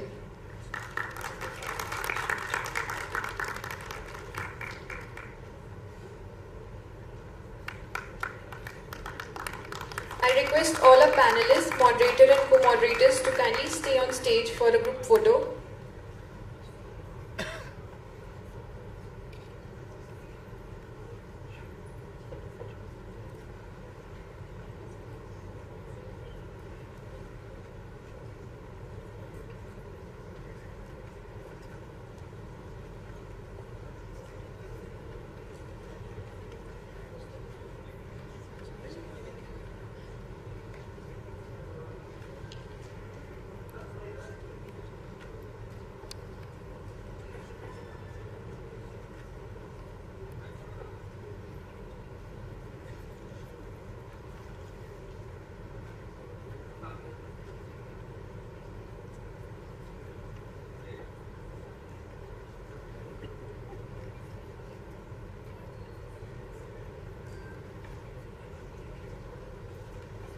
I request Dr. Tanveer Kaur Sidhu to kindly facilitate a moderator, Dr. Preeti Padda.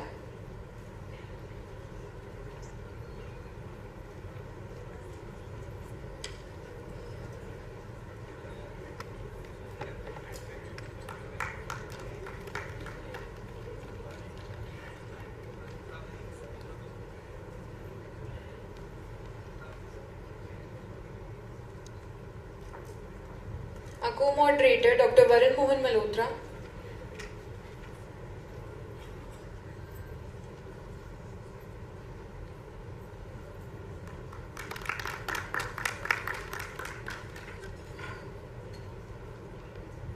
And our second co-moderator, Dr. Shyam Mehra.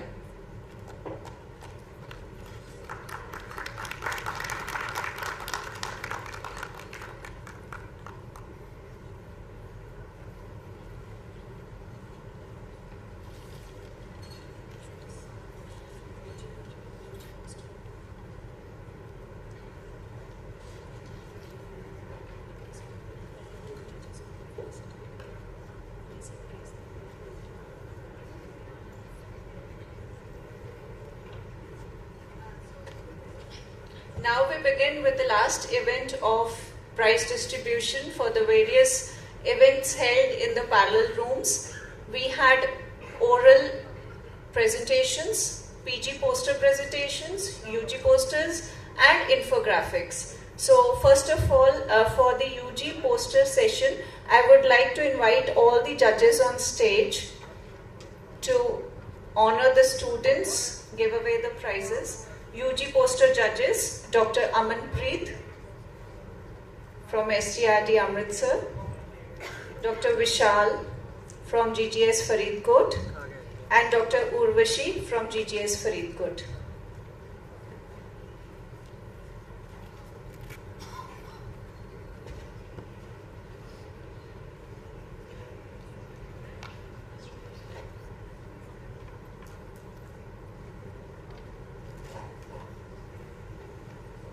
So first of all, we would call upon the third prize winner for UG poster, Ananya Gupta.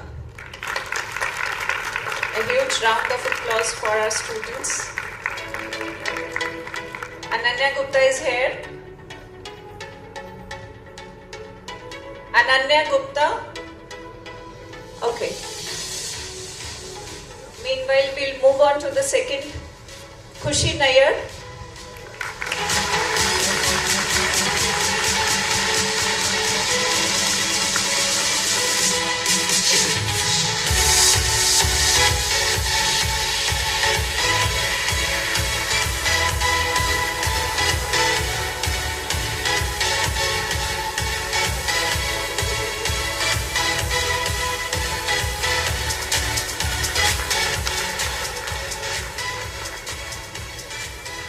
Congratulations, Khushi. She is a final year student 2020 batch.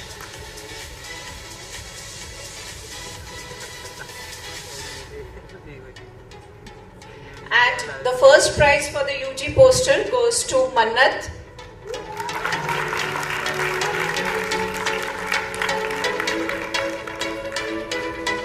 Mannat, she is too busy since morning. Our 21 batch student, Mannat.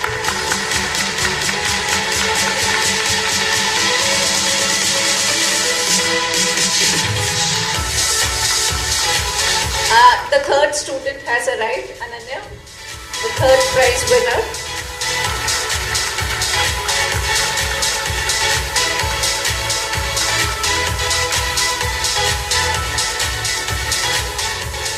I would request Dr. Pramod Goyal sir and Dr. Varun sir to please come on stage to felicitate our judges.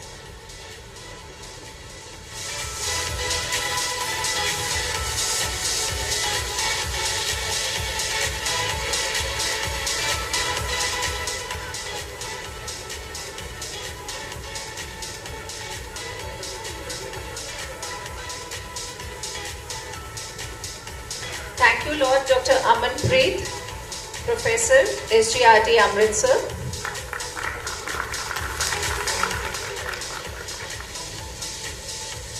Dr. Vishal Gupta, Professor, GGS Faridkot.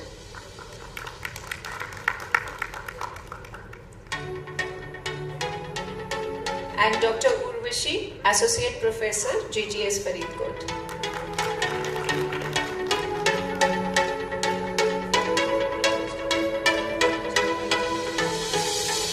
Thank you, sir. Thank you. Now we would like to announce the results for the PG poster. I would request the judges for the PG poster to please step on stage. Dr. Jasleen Kaur, Professor at GMC Amritsar. Dr. Shalini Devgan, Associate Professor, GGS Faridkot. And Dr. Adesh Jyot Kaur, GMC Amritsar.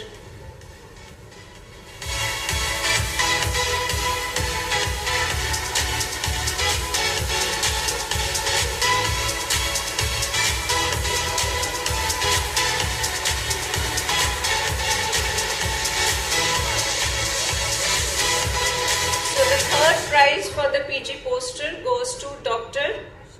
Shimha from CMC Ludhiana.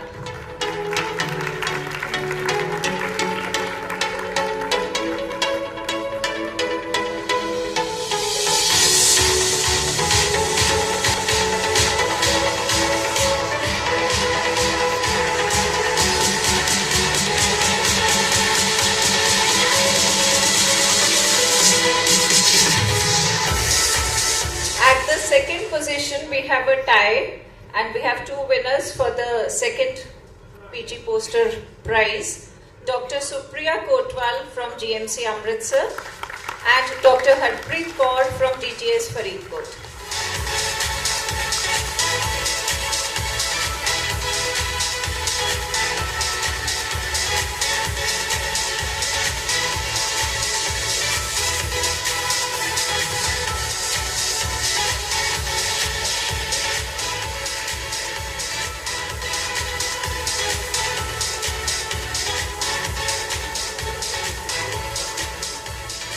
For the first prize winner,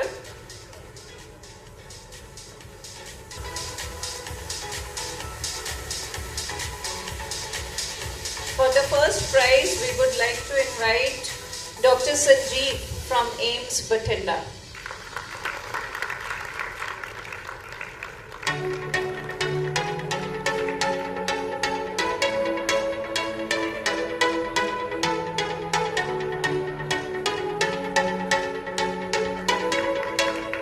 I would again request Dr. Pramod sir to please come on stage. And Varun sir, please.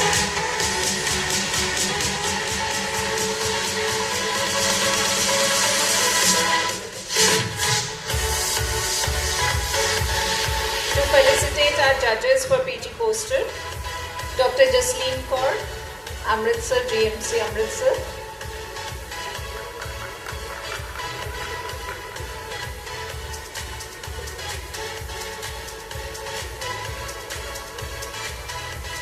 Dr. Shalini Devgan.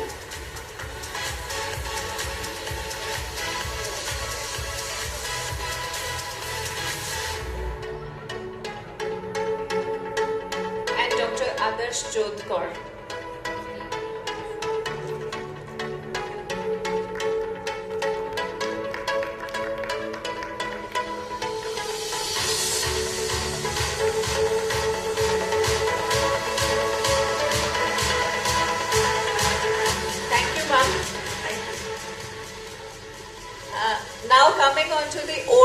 Paper Awards, I would like to invite the judges on stage. Dr. Ramnika, Additional Professor from AIMS Bathinda, Dr. Anu Bhardwaj from AIMS Mohali, and Dr. Ravinder Khera from GMC Patala.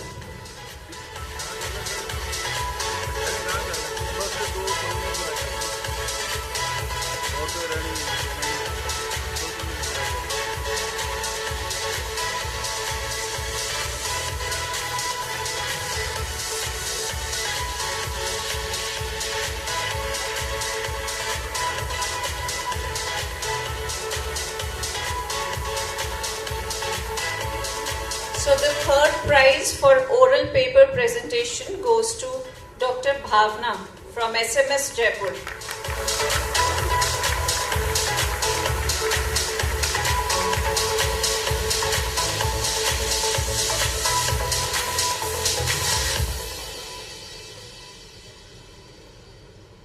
Congratulations.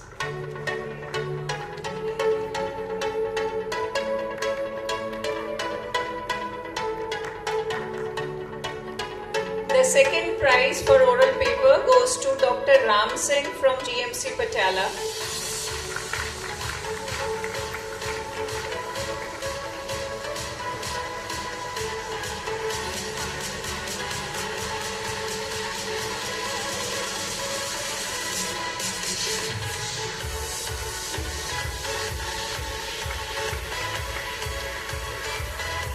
And the first prize goes to Dr. Aditi Raj from GMC Amritsar.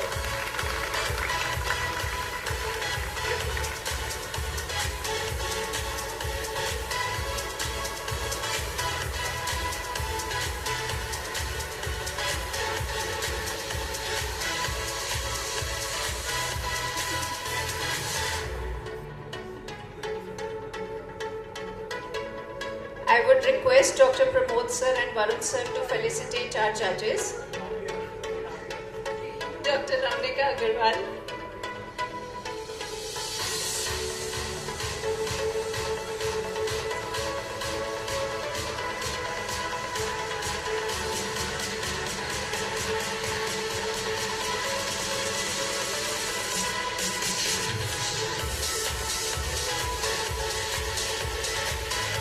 Dr. Anu Bhardwaj.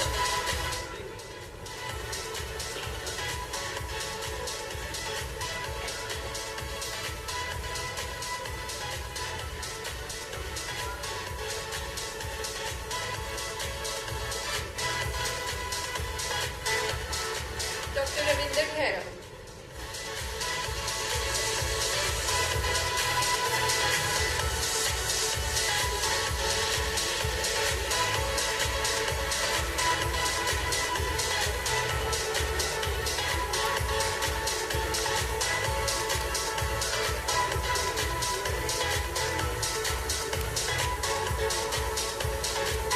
So we had a special showcase of infographics and public health which has been displayed in the department. I hope many of you have all visited, and those who have not, I would wish to at least have a round before you leave, because it's something our UG students have displayed at their best. And for felicitating with the prizes for the infographics, I think we have the video for that. The infographics video. If we can run in the background, that's okay. So we have the prizes for the infographics, and I would request our judges to please step on the stage. Our judges for infographics were Dr. Vishal from GMC Patala and Dr. Harpreet from SGRD Amritsar.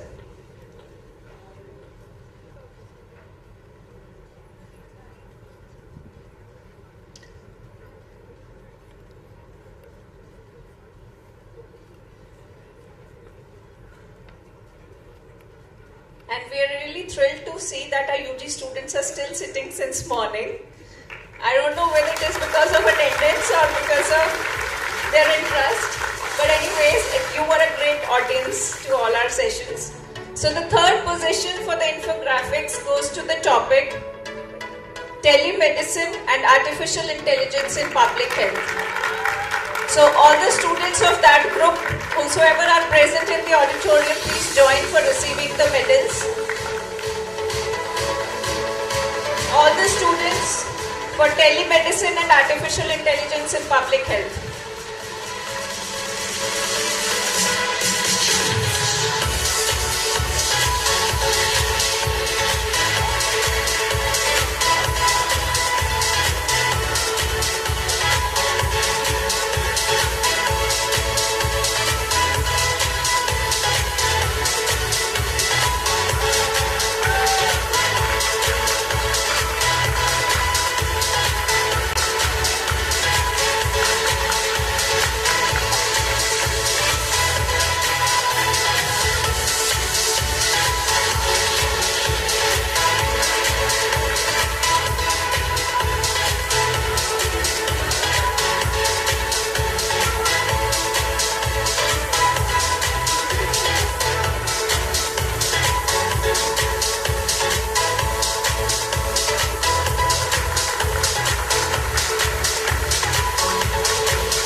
The second position for the infographics goes to the topic Myers of Disease Burden.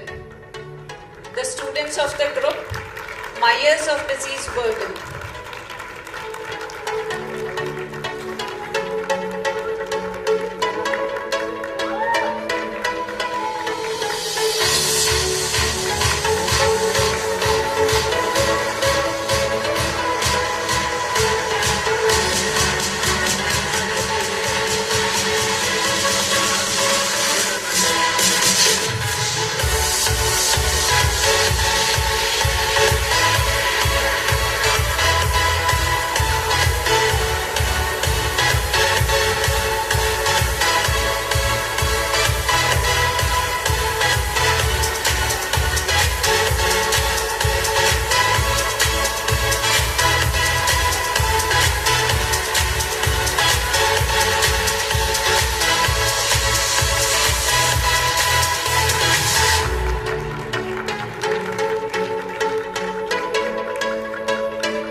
For the infographics goes to the topic biomedical waste handled with care.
Our Principal Sir and Dr. Varun Sir to felicitate our judges. Dr. Vishal from GMC Patiala.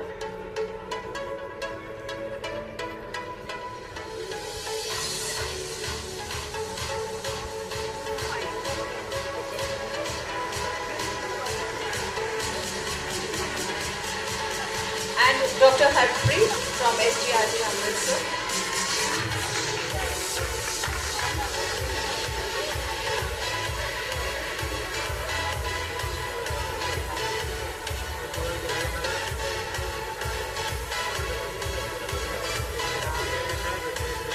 Thank you, sir. Thank you, sir.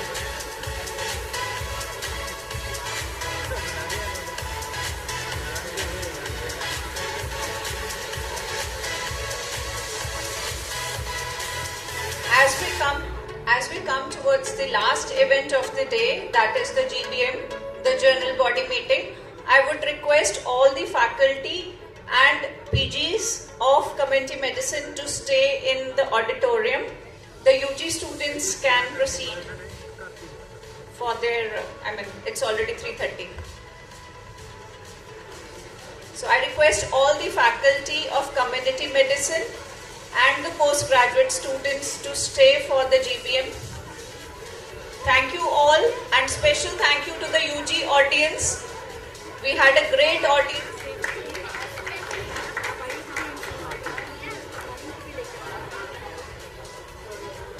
The volunteers and the council members to please stay back for the group photo. So over to Dr. Preeti ma'am for the GBM.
elections होंगियां तो फिर वो होगा कि everybody becomes a part of it, right?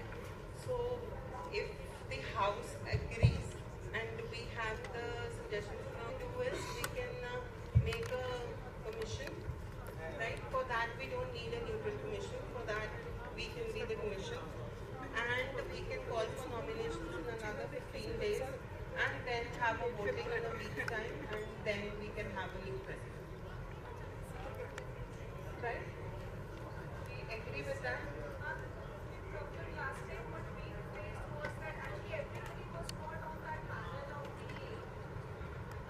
WhatsApp group where the votings were sent. Because actually we had some people who are not from Punjab, but I mean, should they be considered for the voting purpose? Because like my faculty, most of them are outside Punjab. Some of them are not even registered with PMC. So what would be the procedure for electing the doing the voting? That's the point. Basically what we do is that if your permanent residential address belongs to Punjab and you are a member of IAPSM, you are invariably considered by default a member of Punjab IAPSM chapter. Right? So by default that person becomes a member of this. So we receive a list from the national body which gives us a list of all the IAPSM members which give a permanent address of Punjab, and they by default become the members of Punjab. Plus the postgraduate students, if during post-graduation they get their registration done from Punjab giving the address of the college, then also by default they become the members of IAPSM Punjab. Right? So if they get into this, then they will be into this. Sessions, initially there was the person who conducted the conference is elected for the president of the organization, and they make the team also for the proper functioning. So now if some changes are there is okay, otherwise we should continue that. Sir, last year in the process, last year I guess, sir, last year 22 we changed the procedure. We did not opt for selecting the president from the college who was organizing, because everybody, the house was in a discussion that election should be held for each and every post. So that's why since then we are organizing elections. Right, sir? So the other thing is that the bulletin which we published, today we published 2 bulletins together. One was on women health and one was on child health. It's there in your pen drives which have been given to you. But the thing is that we really have to struggle for the articles. Right? Original or review, anything. We have to call each and every faculty separately to please kindly give a contribution to this. Right? It really becomes very difficult. Right? We have been working. Dr. Adesh, our chief editor, she has been working tirelessly since last 6 months to get everything on the board so that we can get at least a booklet of about 50 to 60 pages. It is not 50 to 60 pages that matter, but definitely the content. Now, if you go through the bulletins that have been given to you in your pen drive, you will just see that how better the articles are, and it will definitely come, and the women has been dealt in one umbrella, right? And the child has been dealt in the other umbrella, but we really have a dearth of articles. So just request most of the information that we are hearing from you right now, Dr. Preeti, it is only here, right? Even if my faculty is there on the Punjab group, a lot of them do not even know that there is going to be a bulletin which is asking for articles. So as you mentioned, probably you are only inviting articles from select people. No, so we put it in the group. It's there. It's not there in the group. I have not seen it. And a lot of my faculty is also not there in the group. We have done it twice or thrice, I guess. And I think we also made a request to at least, because a lot of our faculty, like you said, they have to be registered with Punjab Medical Council. No. They don't have to be registered with Punjab Medical Council. They have to have a permanent address at that time of registration to be that of Punjab. Okay, but they may not be there on the BPR and new medical college and new faculty is coming in. So many times, like I only was added probably by Dr. Deepshika in the last 1 year. You know, so a lot of the information is not going across. Nothing against anybody. It's just that I'm saying it, let's make it more transparent. So when new college is there,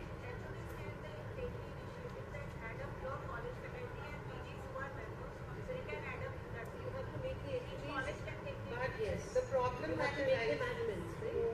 Otherwise, we have to request. If you can just change it, I think that would be before you add any member into the IAPSM group, please check the certificate for whether he or she is a member of IAPSM. Yeah. Because otherwise, last time we had a lot of issues regarding this because people were not the members of IAPSM, but they were doing activities under the aegis of